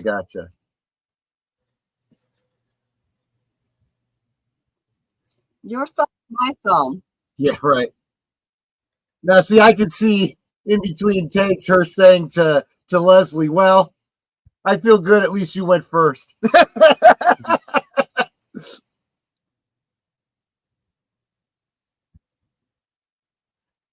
Maybe by a split second, but still.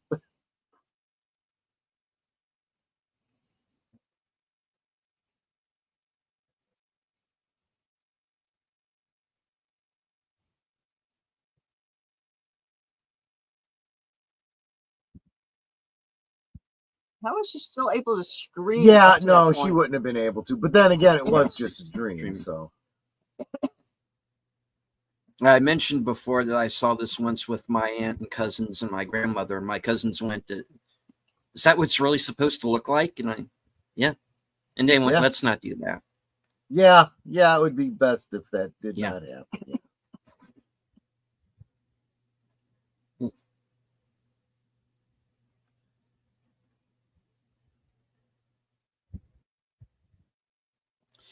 Now, John explains in that previous dialogue he had, one of the guys that she hooked up was this quote-unquote crazy ex-Green Beret guy.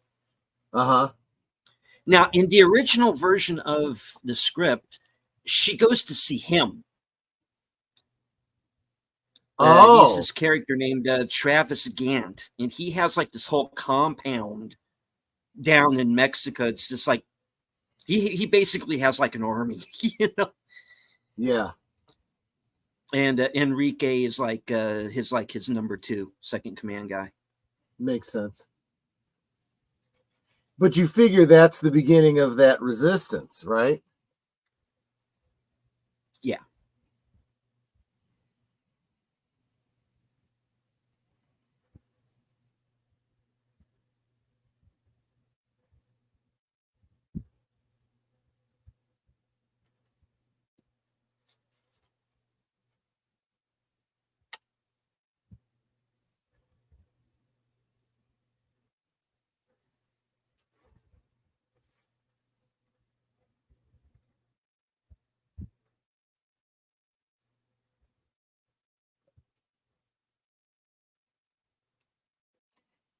I think that's probably the hardest part. The kid's trying to yell, and he's got that squeak that'll come out in the middle of words. Right. Yeah.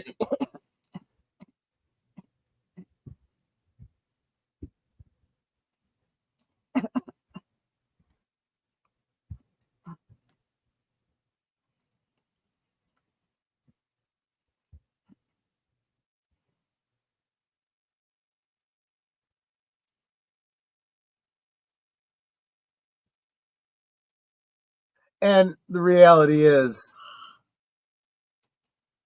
I get that the future can be changed. It's not like, set or anything like that. But it is kind of like trying to divert a river. There are things in motion, and you take out Dyson, that's not going to prevent the project from continuing.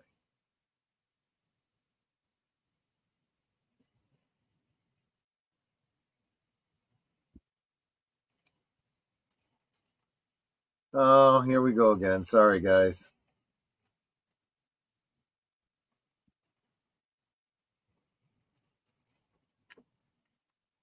But it does give her a chance to line up the shot again.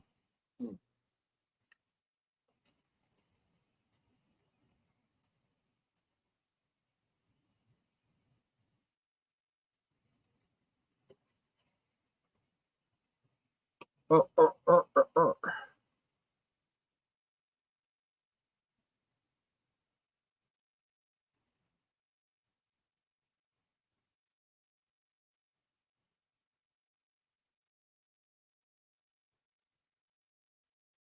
Oh, well, she blew it.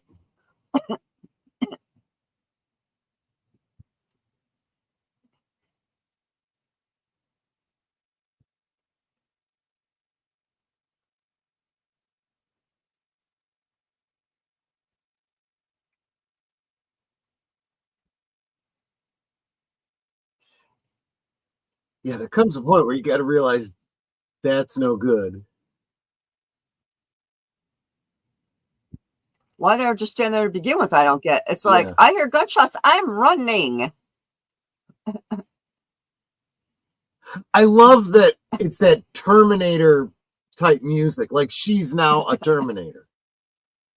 Because that's really what she's doing.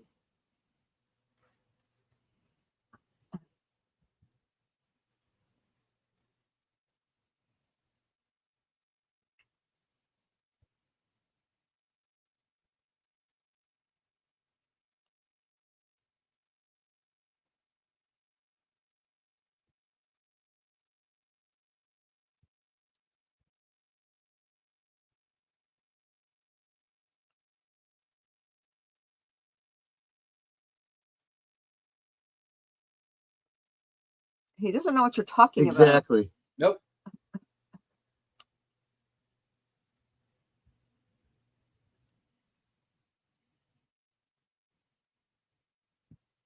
You hear it in the music, right? Dun, dun, dun, dun, and then it just peters out as humanity kind of takes over.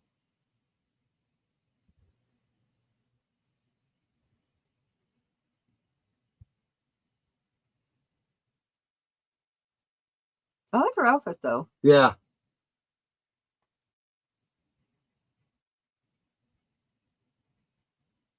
If she was an action figure, she'd have swappable arms.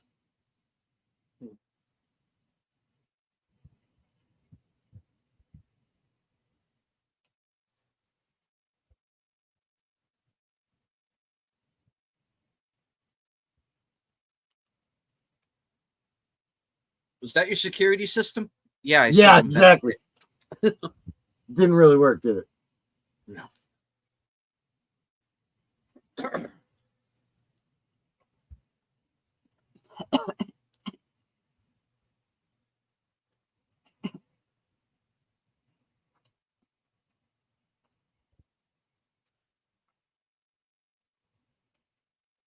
There you go.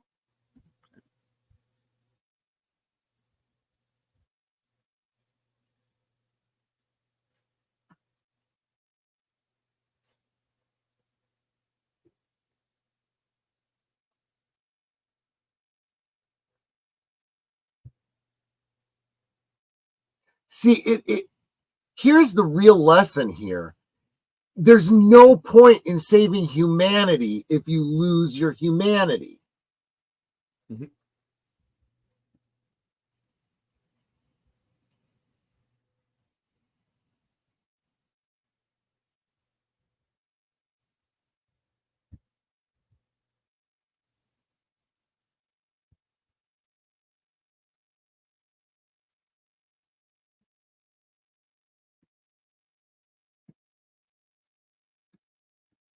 Oh, yeah. There's really no other.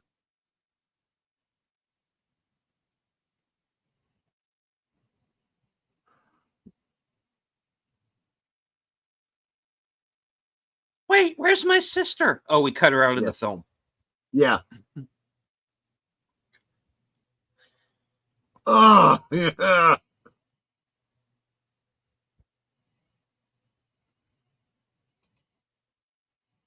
Man, this Law and Order spinoff took a turn, didn't it?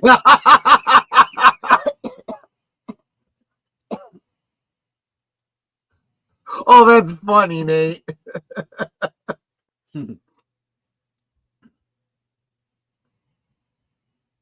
Listen, be very carefully.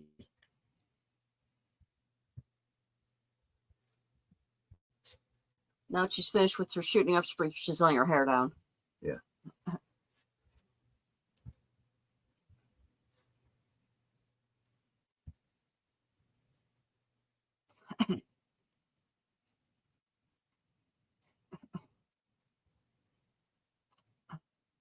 He took it pretty well.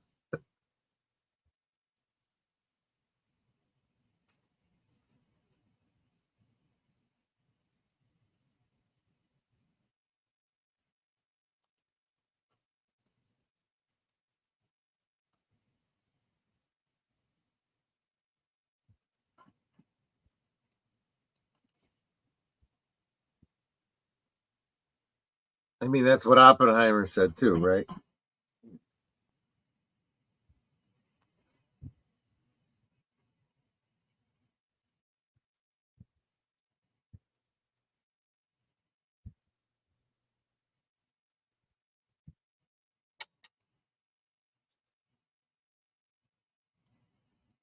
You know, it kind of does make sense that they have her die off from cancer after she's been smoking through the whole second movie. And it's kind of like, for all of her, you know, trying to protect her son, trying to protect humanity and everything, she's killing herself.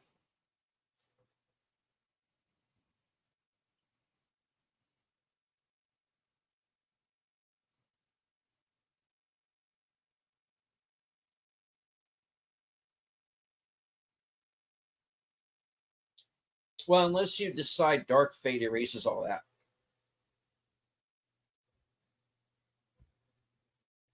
Or that the series does. Oh, no, Dark Fate didn't happen at all. Yeah, you know, if I had my choice, we'd go off into the Sarah Connor Chronicles tangent.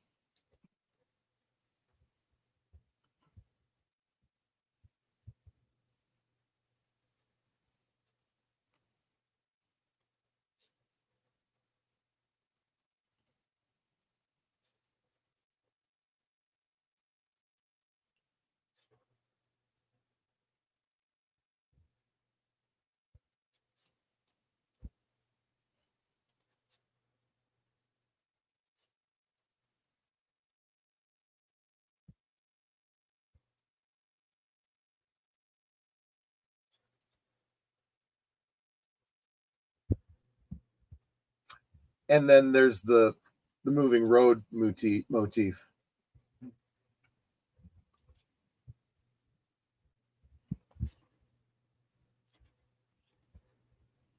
Which is kind of the way it's supposed to be, right?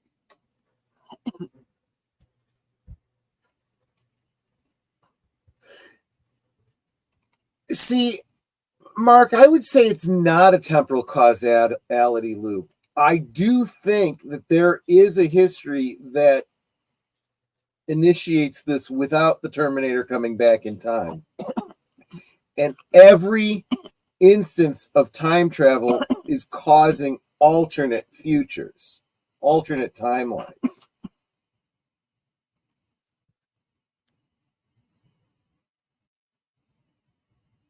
And this actor here playing the security guard, he was in Glory, but if you blink, you miss him. Oh. And he was also the Interpol agent in a movie called Framed with Jeff Goldblum and Kristen Scott Thomas. It was an HBO movie. No, art heist film. Oh, he means the edit jumps, yeah.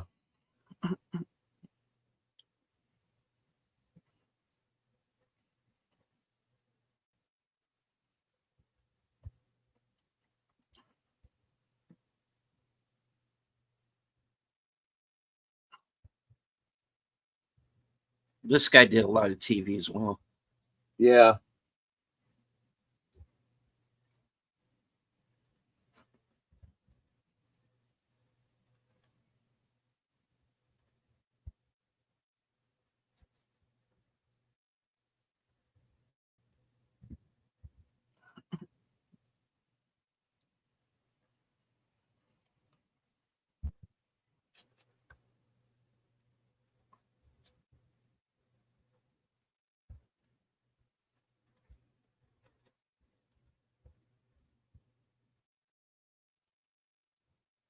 The kid's like, I got Yeah, this. I got this.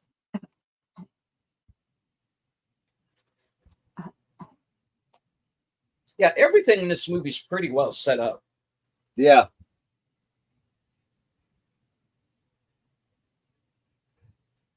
Yeah, and it never and it never feels like, you know, it's you know, just thrown together. If there is a narrative point here, they've already inserted us seeing him breaking into the ATM earlier in the movie to set up he's got the skills.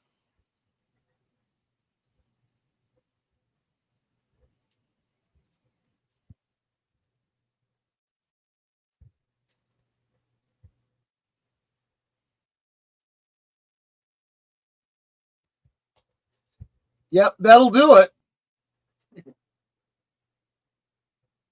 I hope those aren't Halon.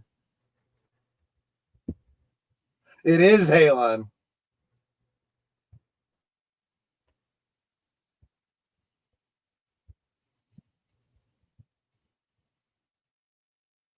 Or use these.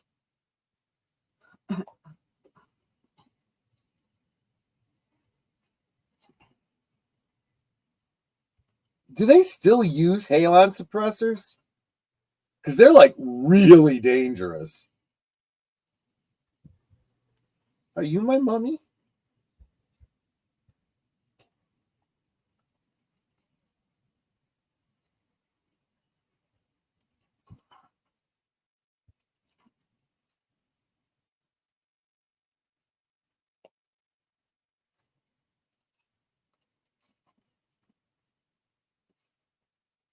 Now, if you're wondering why did it take the T-1000 so long to get to Dyson's house,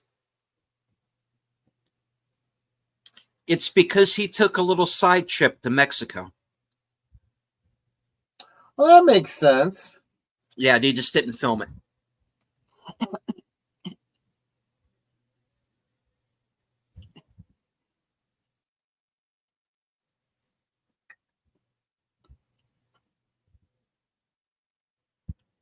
Yep. That's him smashing the model of the chip. Yep. Obviously.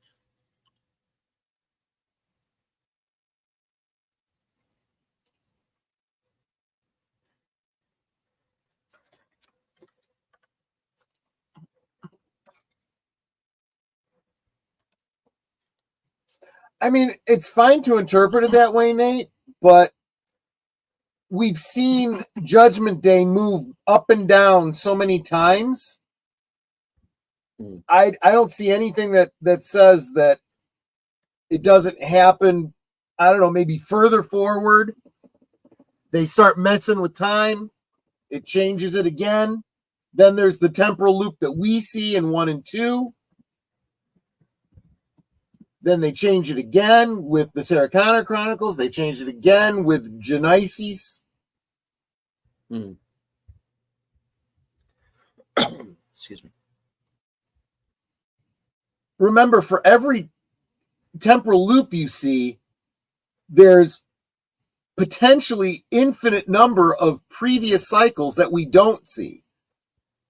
And it's entirely possible that there was one that had no time travel whatsoever.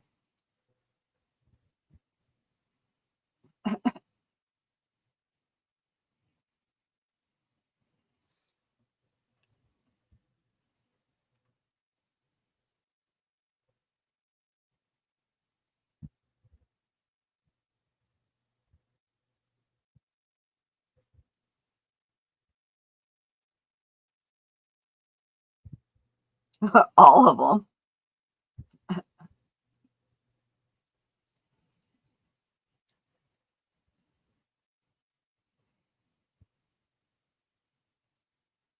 Trust me. Trust me.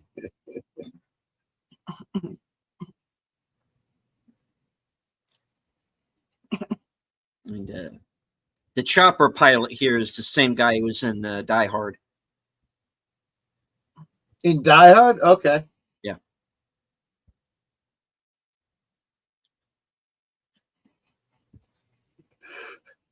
Put your hands on top of your head. Bend over and kiss your ass goodbye. Yeah.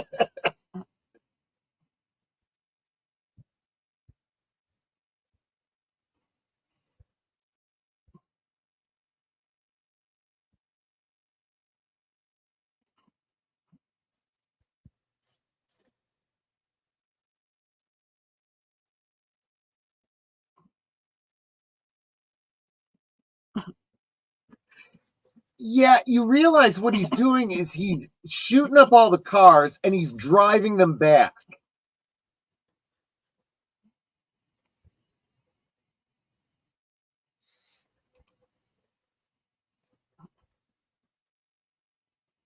And now he can blow up the cars because there's no one around them.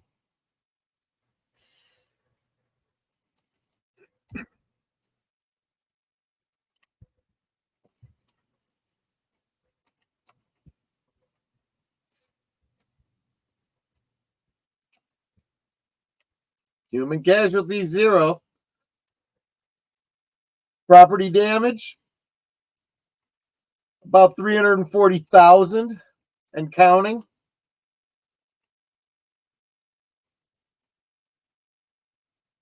Yeah, I caught that. He paused so that they could get away from the car before he shot. Mm-hmm.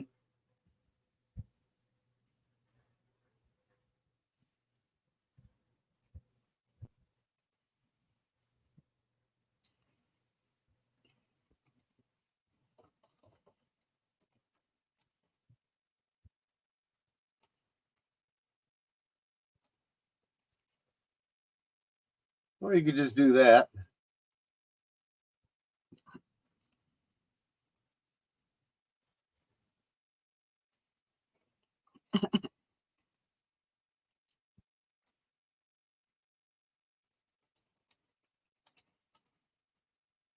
But here would be my other concern. Who has worked on the project and still knows enough about it that they can continue the work?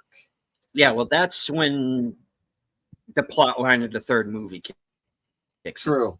That's true. Yeah.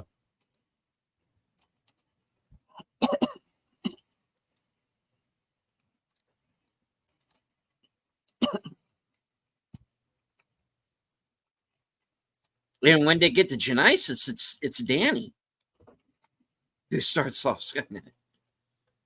Right. Yeah.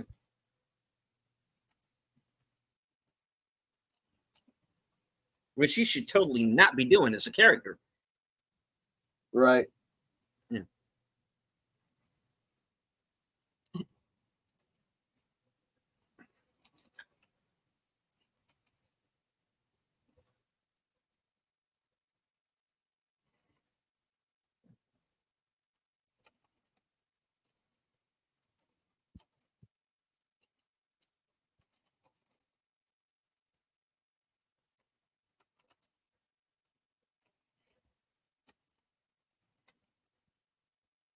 Suppression fire. Mm-hmm.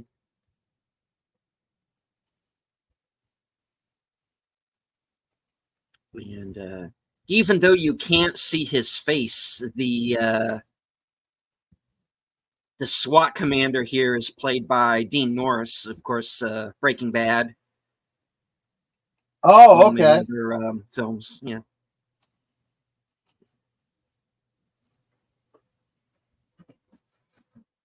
He's going to make room. There is now.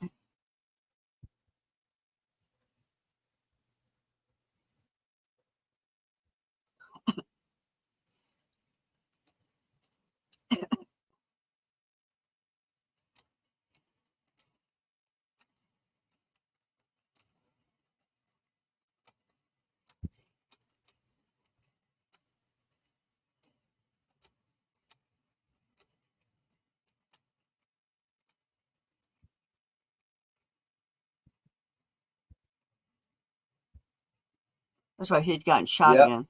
Yeah, he knows he can't make it.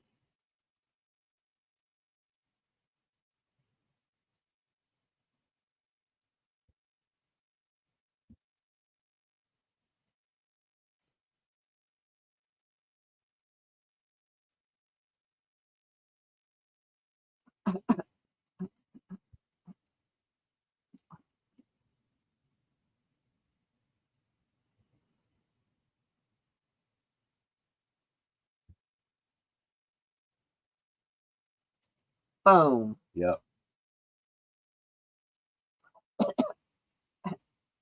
I like this as his last breath until Yeah. and stops.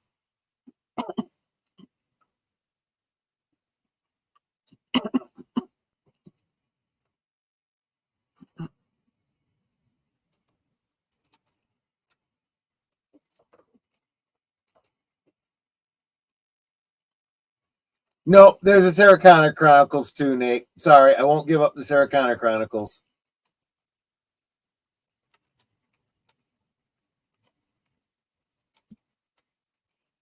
Terminator Resistance. Okay. First person shooter. Interesting.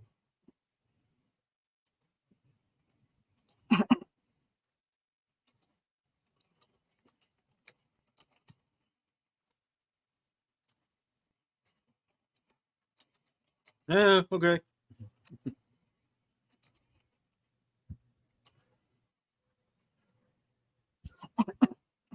I tell you, this new Jack Slater movie didn't go into the direction I thought it was going to.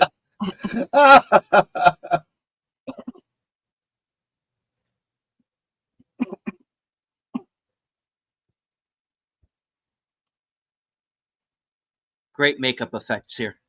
Yeah.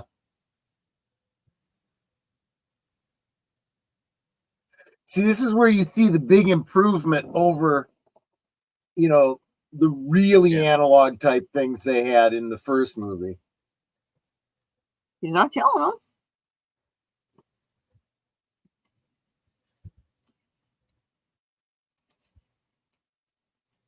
Boom. Boom.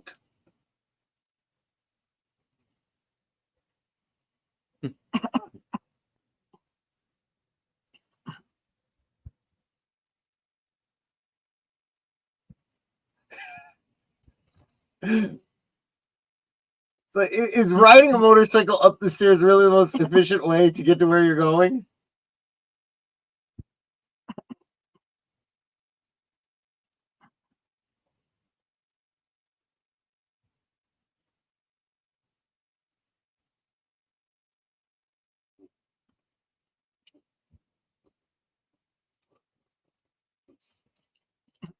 Here, hold this.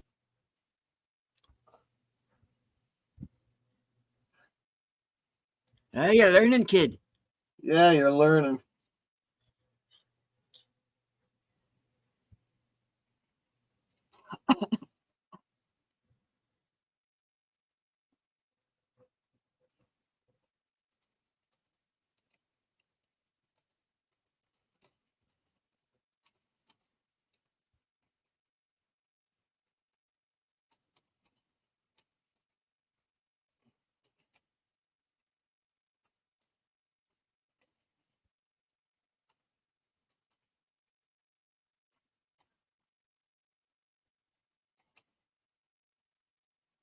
Samuel Proctor. Ow. I'm not sure which one he's specifically referring to, but there was plenty of them. Ow. Well, there's going to be a few more owls before this is over. Right?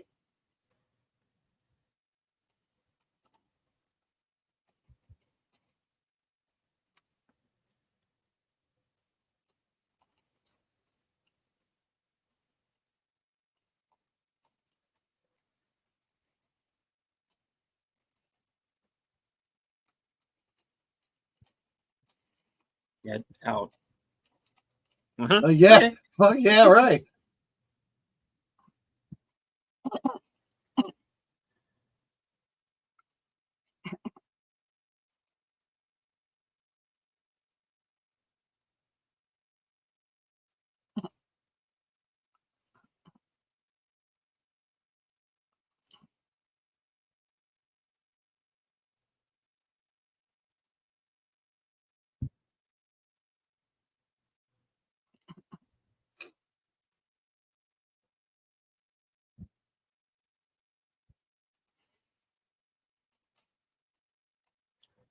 Get our fourth act here.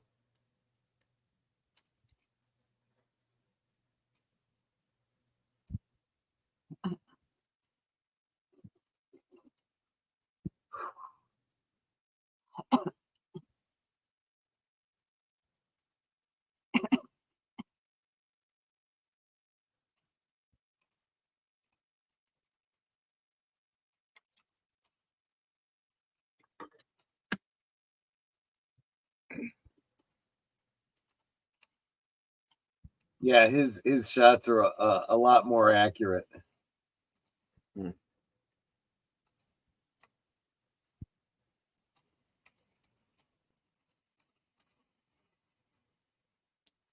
You know what I was wondering? Can he create extra appendages? Like You're about extra, to, yeah, right here. Yeah.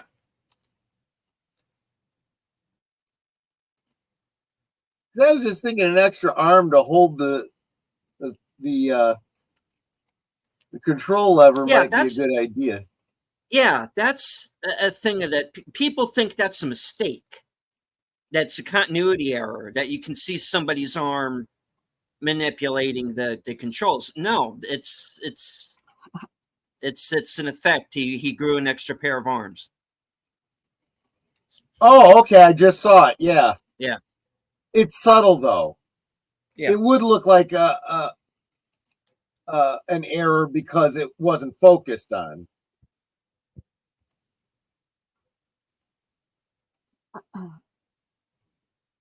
Okay, that was actually pretty clever. Stop short, cause it to crash. Yeah.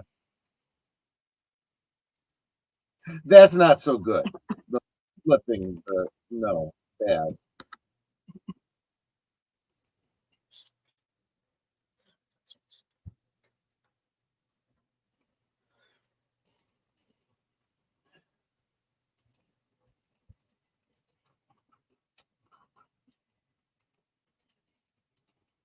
Hello.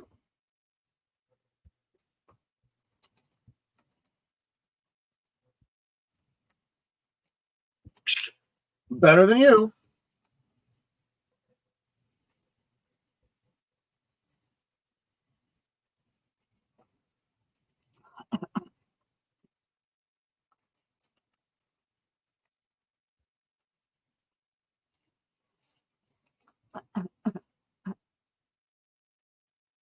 Honestly, you see someone looking like that and you see metal underneath, I would just assume, he had a previous injury and there was a metal plate or something.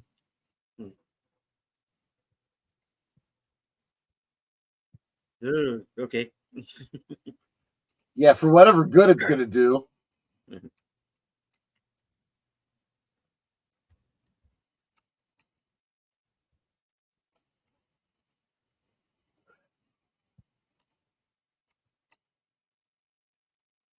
This is why they needed your truck.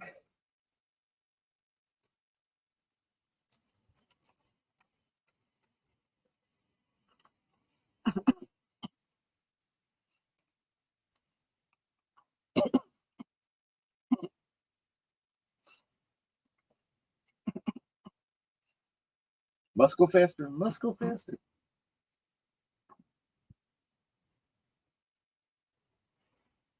You want to get on push? It might help. Yeah. Oh no, would it help if I got on push? It might.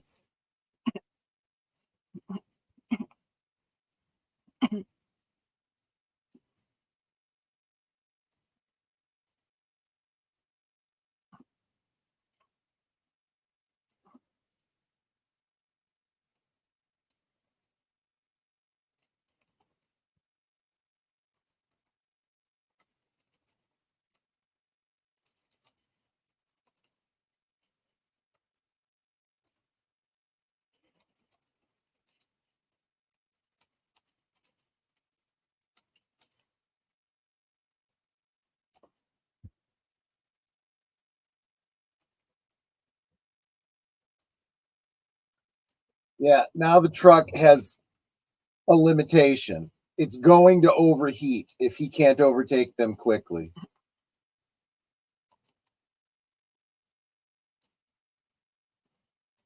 Miss.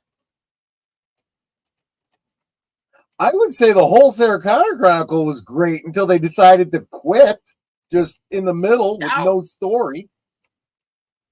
Just done. We give up.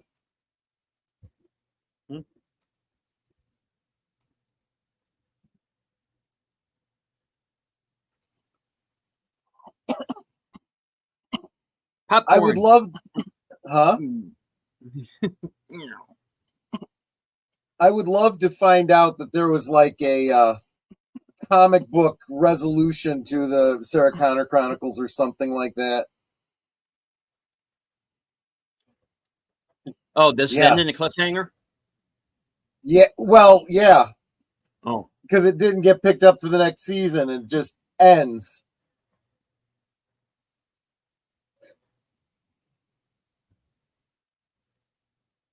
Whee!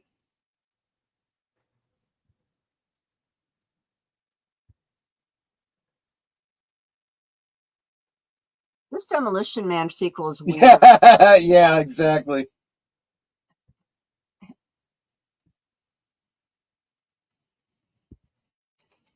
Liquid nitrogen and molten metal, not a great combination.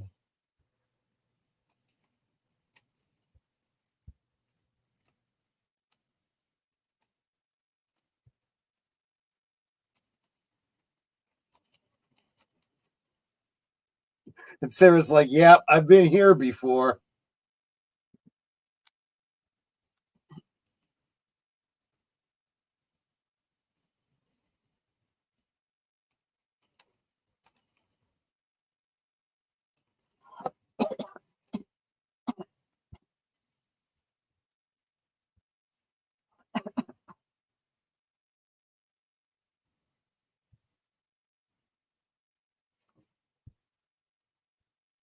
So he can't liquid metal back from that? Right now, he's freezing. He's becoming solid.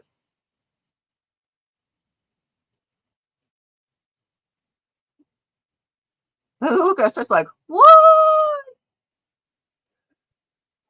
I love the scene where all the cops try to take out the Terminator in Sarah Connor Chronicles, and the giant cash song that man comes around is playing. Yeah. Yeah, but as soon as he melts, he'll be able to come back together again. Yes, but at least for now, they've got time to get away.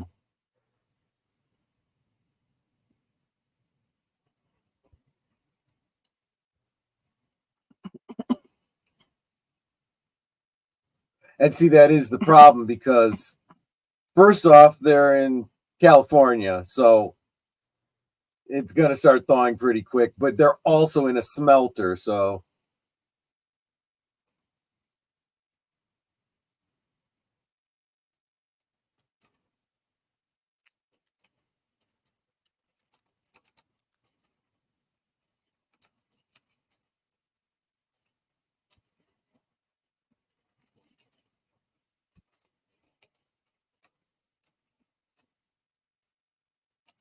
was this done with like mercury or something?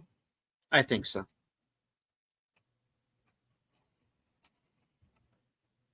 It'd probably be the easiest to work with. You could always film it backwards or whatever.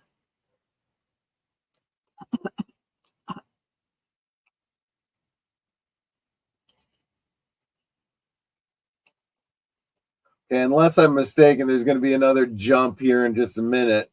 Yeah, there's going to be a couple. Yeah. When it jumps over the scene where he, starting to malfunction.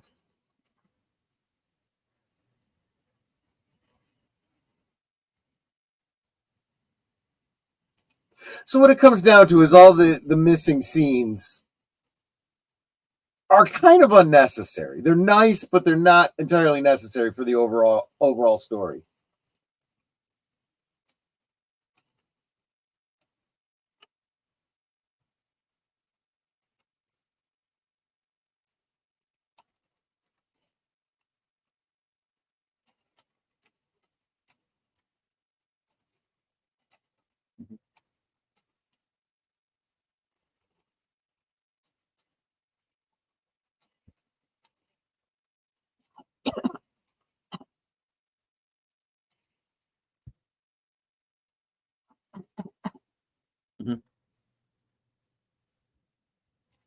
That's one of them right there where he starts to match up at the floor.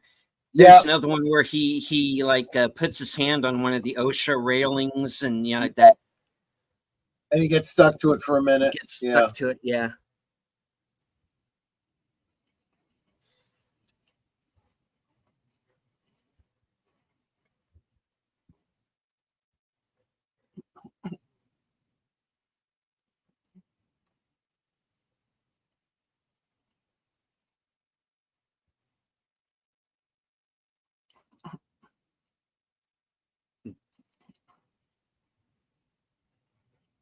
That you were just here a second ago.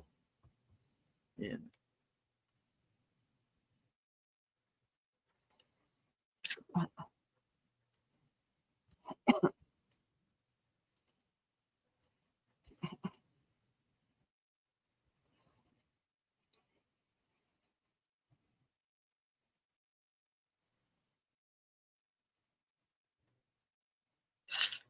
That's actually a pretty cool maneuver. And so is that. I mean, if you're liquid metal and you can do something like that, it kind of makes sense you would do that.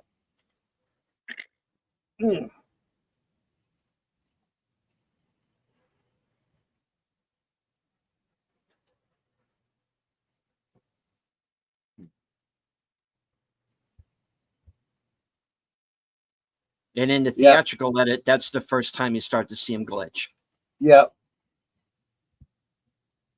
That's fine. You get the idea. Yeah.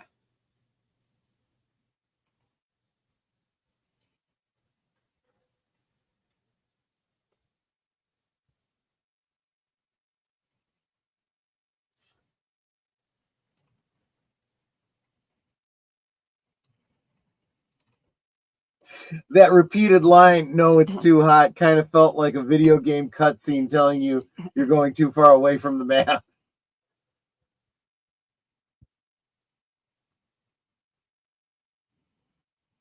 Yeah, no, we don't want to go this way. This is bad. This is no.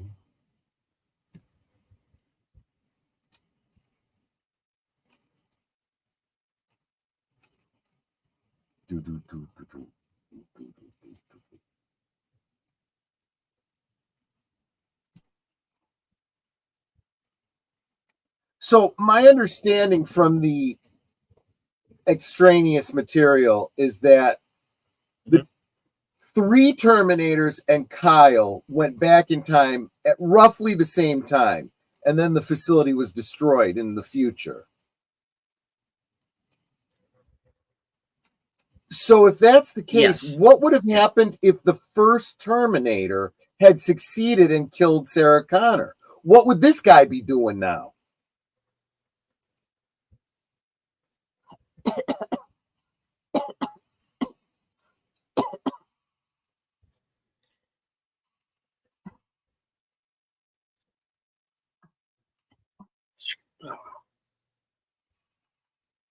If your Cosme stopped, then you might have to refresh. Yeah.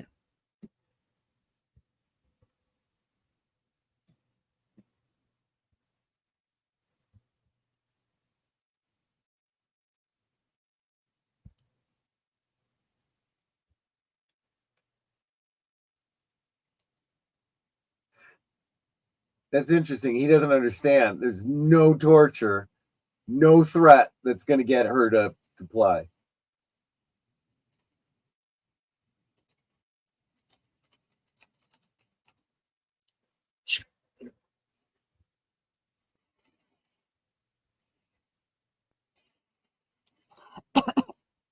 Bloop.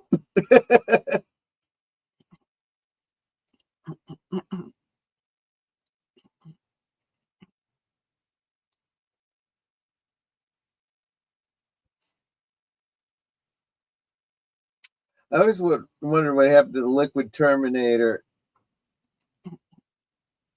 in Sarah Connor Chronicles that was raising the boy.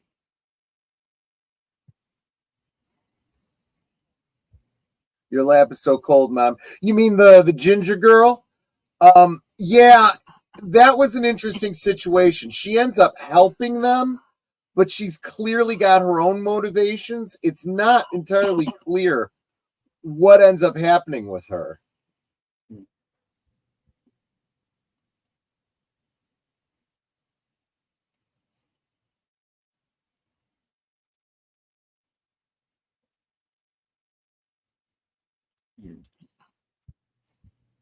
And I never saw Sarah Connor Chronicles straight through to the end, so I would recommend it, except because it's got no real ending. It's like a bridge to nowhere. Mm.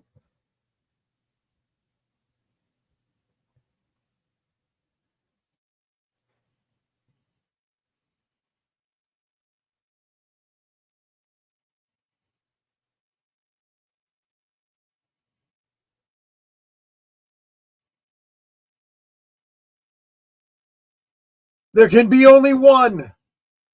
Yeah.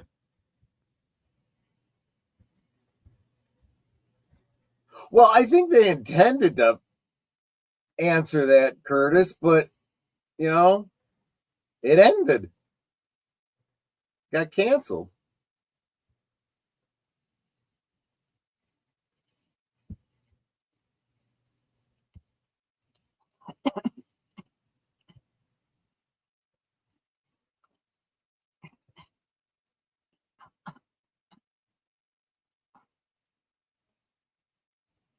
But Shirley Manson, she was a Terminator as well, yes or no? Pardon me? In Sarah Connor Chronicles, was Shirley Manson a Terminator as well? Yes. Okay, okay. But I don't remember if I saw up to that reveal or not. But like I said, she helped them, but she also seemed to be on the other side too. She seemed to play both sides. It was really unclear what her overarching motivation was.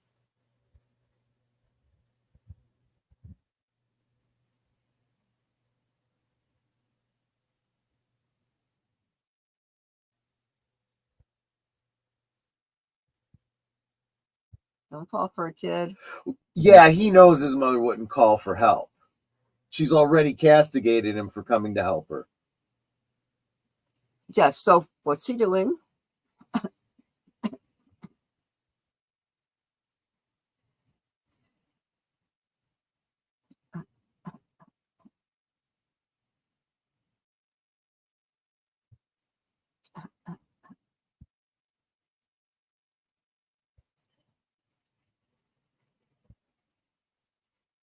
Yeah, there we go again.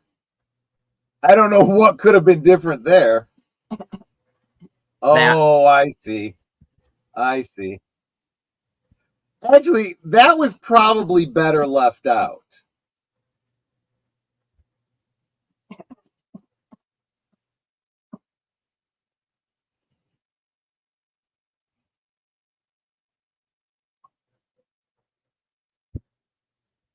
Come on, you need like 3 more shots to get him over the edge.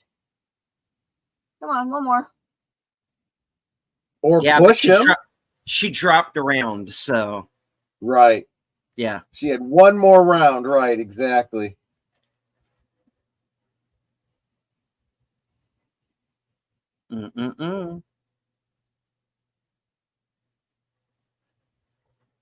I will do my Blakely Churko impression.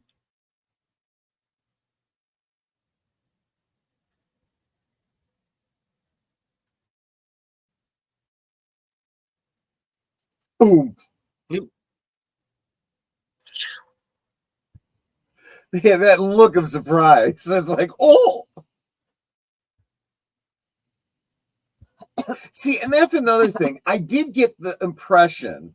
This Beetlejuice sequel looks weird. Yeah. I did get the impression that the T-1000 was evolving too. That he, had these moments of surprise and stuff like that. Mm-hmm. But he was becoming more vicious. He started killing when he didn't have to.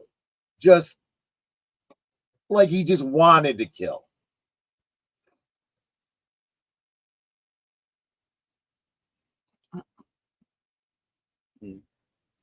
All the incarnations.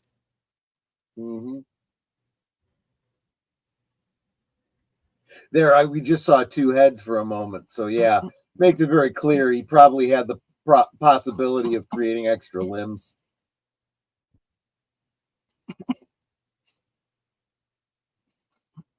Ew.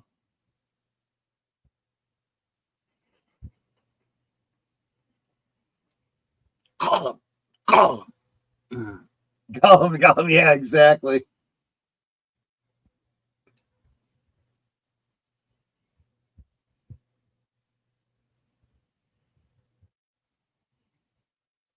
I meant just butt him with the edge of the gun. He was really that close for a moment.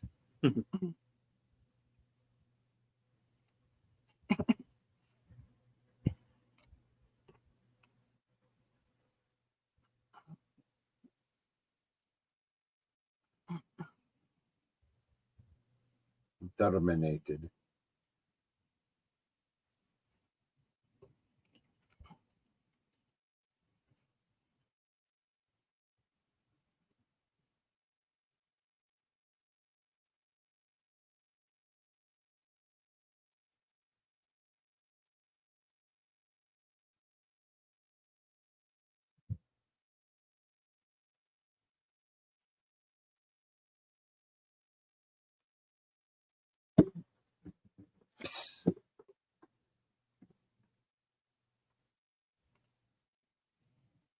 No.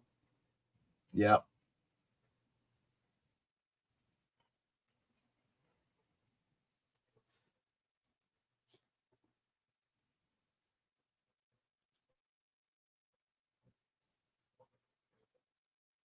The ultimate killer becomes the ultimate savior. Yep.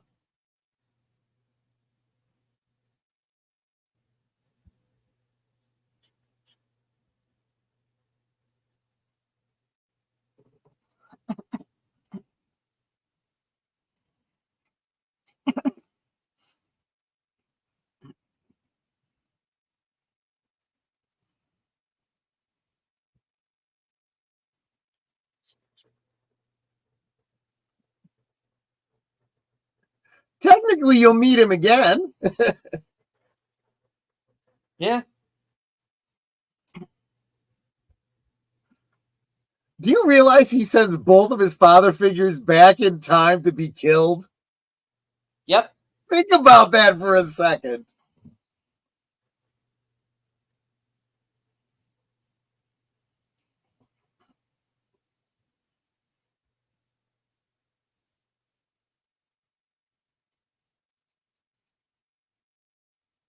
Who wants to live forever? Oh, sorry, wrong movie.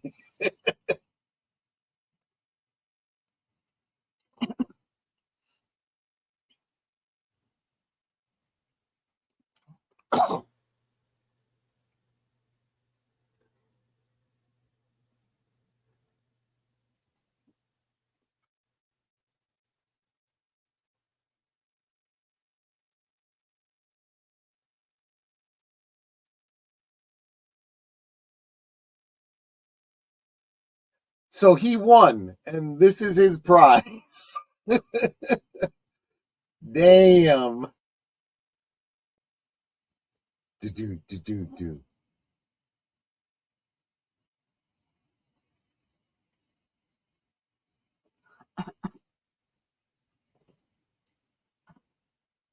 I wonder what they're really lowering him into. I mean, it's obviously not molten lead or whatever. Yeah.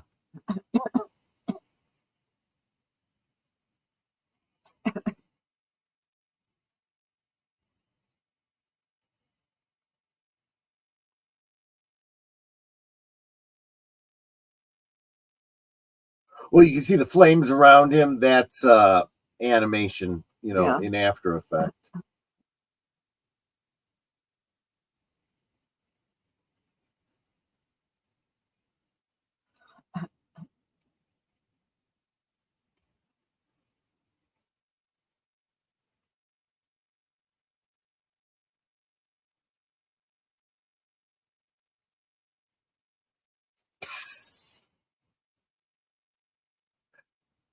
That's actually a very clever way to show, zoop, he's out. That because he couldn't self-delete. So. Right.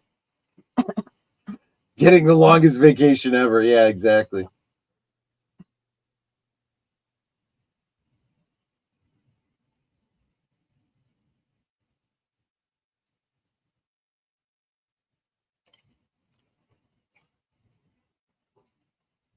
See, but here is the problem. If, as Nate was saying earlier, it's just the two and that's it. It can't be, because then you wouldn't have been able to change the future. It'd be like the whole remake of the Time Machine.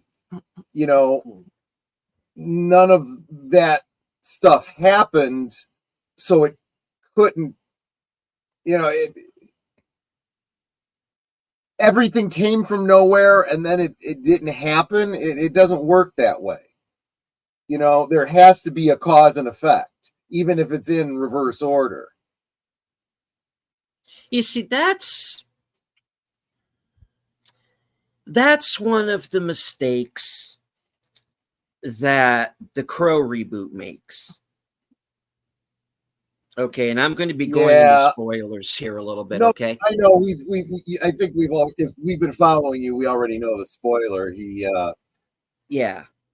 basically sacrifices himself, but in doing so, it's a back in time kind of thing, and it's like, well, yeah. Well, does that mean that nobody after that point died, and are the bad guys still coming after her? In which case, okay, what have you solved other than all you've done is Eric is stuck in purgatory? Yeah. Now, when it comes to Terminator, this is the bitch of it, is it becomes a choose your own adventure. What is the Terminator to you? To you, does it stop after the second movie? Does the Sarah Connor Chronicles count to you? I happen to like Terminator Salvation, but you cannot have Terminator Salvation without the ending of Rise of the Machines. Right. So it's kind of like, I hate to say it, but the only neat way to do it is no, there aren't two movies. There is only one movie. The first Terminator, it ends. It is a stable causality loop, and that's it. The future continues. There is still Judgment Day. There is still the fight against the machines. The humans ultimately win, and humankind recovers after the war with the machines. That's the only way this works. And the time loop is just a side quest, sort of. The machine's last ditch effort to stop their nemesis, but in so doing, they actually create their own demise.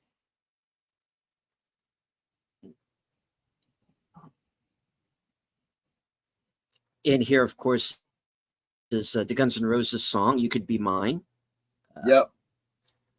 Which, if in case anybody is wondering, and I know there was a complaint at the time, well, the lyrics don't have anything to do with the movie. Well, it wasn't really like written for the movie. It's was a song that they put into Right. them. It's just a cool song to listen to over the closing credits. Yeah, it is. Yeah. Now read the Bantam book. It said. I did. Actually, yeah. It's like a command. Now read the book. Damn it. Which, if you happen to find it or if you have it, I do recommend, because it has it sticks pretty close to the film, and you get the extra bits and a few other insertions that book's writer throws in. Not throws in that sense, but I know what you mean. Yeah. We brought up, for example, in the first film, the whole situation with her mother that gets revisited in the book. Oh, that makes sense. So like I said, yeah, stuff that makes sense.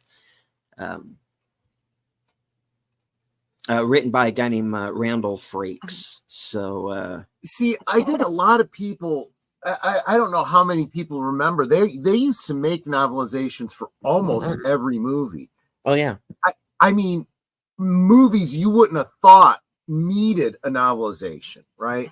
So you expect it for all the sci-fis, right? You expect it for Terminator, Star Wars, and Star Trek and whatnot. Did you know that there was a novelization for both Grease and Grease 2? Yeah. And again, it fills in more of the story. The novelization of Grease is told from Sonny's perspective. Sonny, the one T-Bird who, can she get me a friend?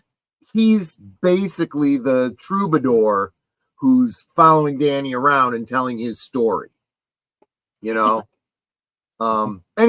it's really cool, and I love getting those extra details, But anyway, so there you go.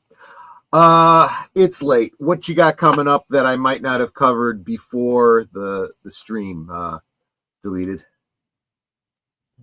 Well, all right. Well, tomorrow night, of course, hopefully Sin will have her internet up and running, and she will join me for the Mystery Movie Night podcast. I obviously I'm going to wait and tell everybody when we get to the show what movie we saw, but it is one that I was not expecting to like. Oh, but it's surprisingly very emotional. Wow, nice. And I really got into it. So yeah, one of the biggest surprises of the year. So yeah, we'll be reviewing that, and of course, right, that would be at 7 p.m. Right afterwards, of course, we'll be at 8:30 live from Sparkwood 21. Yep. Where we're all going to be together again with Aged Boomer, and we're going to be watching part 11 of Twin Peaks: The Return. Everyone bring your own cherry pie. Indeed. And I see what you did there, because I understand there's a certain somebody who comes back in this episode. Right? Well, there is a certain cherry pie. Or at least this reference. That shows up. Yeah. Yes. Okay. All right. So let's see. Excuse me. Wednesday, I don't have anything planned for right now, which is not to mean I'm not going to do something, but we'll see. Let's see. It gets me on over to Thursday. There will be no action theater this week. You Bill's just got some. actioned out this week, is what you're saying, right? No. Bill and I were originally going to show Thunderball, which has been by request, and we're going to have to push that back a week because he's got to take care of some things on the home front. So no action theater this week. But there will be, of course, right after Thursday things will be the weekend update. That'll be at the approximately 11:30 on the East Coast. Let's see, Friday, I am going to be joining Big Out Presents along with Outlaw Bill for a special Friday the 13th edition, and we're going to be watching Friday the 13th Part 2.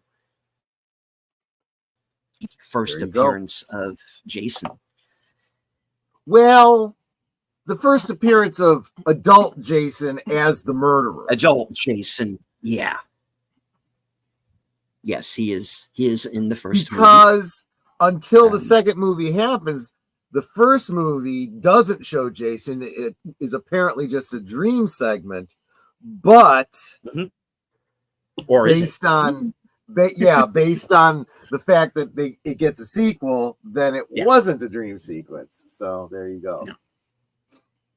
Again, a series that's kind of a choose your own adventure. What exactly is the time frame of the Friday the 13th movies?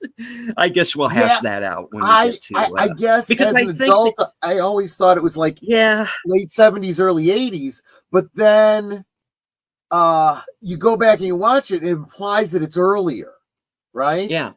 And so then I'm not sure. Yeah, there's that. And then you get, there's like 2 or 3 movies in a row where the timeline sort of suggests that those movies happen over a few days. So there's that. Okay, I can kind of see that too. Yeah. And although some of the later ones you could definitely put long spans of time in, if you assume that Jason is like immortal or whatever, then there could be generations in between. Well, there is a point where he is goes into space in the future. So goes into space. And I know everybody hates that Jason X movie, but I get a kick out of it. I have a lot of fun. I get that it's bad, but it is fun. I love that movie. It is so bad. By the same token, you also have Bloodlines, Hellraiser Bloodlines. And for crying out loud, he goes to space. I thought that was a great movie. The problem with it was really 3 movies squeezed into one. They could have made 3 movies out of it. It would have been much, much better. Anyway, could have had its own trilogy. Okay. Yeah, I took us there. So, but the Hellraiser movies are something we could talk about sometime. Absolutely.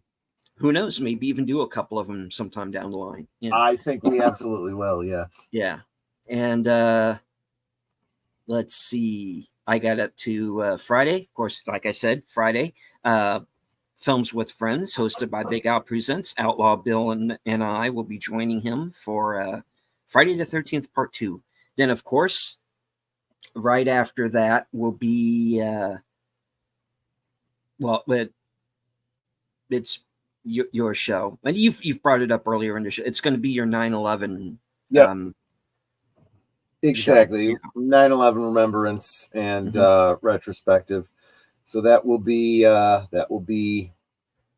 Friday at 9 Central, 10 Eastern, right? And then, of course, Sunday is the deleted scenes day. Yeah, will be Western Cinema Presents again with Bill, simulcasting on both channels, and we are going to be watching the director's cut of Sam Peckinpah's The Wild Bunch. So buckle up, because that's a bumpy ride, that movie, but very good. 8 o'clock, I do not have a topic for Unscripted yet. I'm So you're gonna sure wing somebody it. will do something. I might. We'll see. Usually by Wednesday, I'll have an idea of what I want to talk about, and it is a show where unscripted. It's in the title. I mean, I did a show a couple of weeks ago that I considered maybe writing something for, but just go in and wing it. Just be yourself, and Because do the otherwise it's stream not of consciousness unscripted. thing.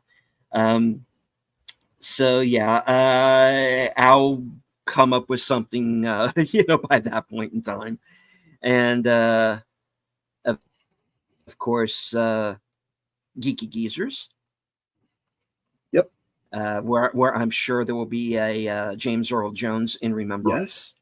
Yes. As we lost him today at the age of 93. Man had a hell of a run, and Yeah, he did. a legendary career, and a heck of a voice. Indeed. And I'm sure you and Boomer will have more to say than the official Star Wars website has said so far, which is zero. I was going to say, they probably haven't even said anything, so no, screw them. They haven't.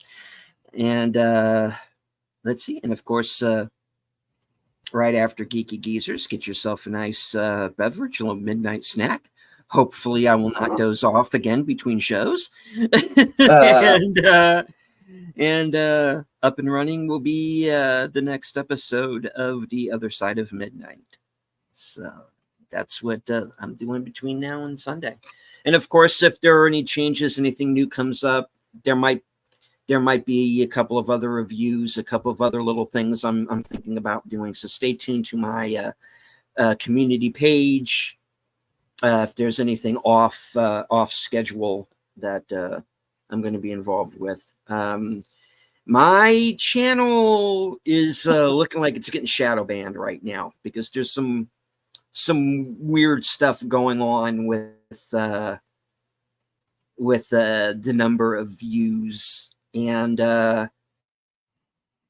YouTube seems to think that the people who watch my shows are bots when I know damn well they're not, because you're all here in the chat right now. So yep, I know who you are, even if YouTube doesn't. So yeah, you don't know we're not bots. Don't assume. No. Don't assume that I am not a robot earthling. What? Yeah, exactly. Exterminate. All right. Yes, Daleks are attacking my channel. Anyway, I'd rather have the Daleks at this point, to be honest. The real ones. Right. Yeah. So, anywho, yeah, that's that's what I've got going on.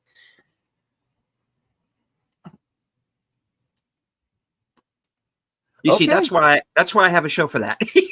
I kind of need to. There you go. I wonder who's on. I wonder who's on the most anymore. I mean, nobody can beat Tom Connors, but I'm kind of getting there, I think. There you go. Yeah. All right. So, Netter, you want to take us out? Yeah. Okay, let me get my gun. I gotta get my ammo. Oh boy. Just don't shoot me. She'd have to just shoot my computer. I don't think that would do much to you. Yeah.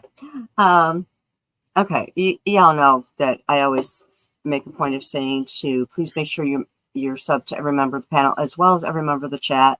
And of course, Sin, who wasn't able to join us tonight because internet. Yes. And if you think you're sub, please go double check that you're still sub because YouTube. And remember, if you're not sub to somebody, go to their channel and give them a sub. It costs you nothing, but it's immeasurable to us. It helps us to grow our channels and make our content even better for you.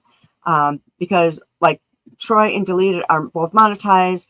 So it's like for us, anything that you give us in super chats, super stickers, whatever, for Troy's channel, we're putting that right back into the channel, both his and mine, to make things better for you.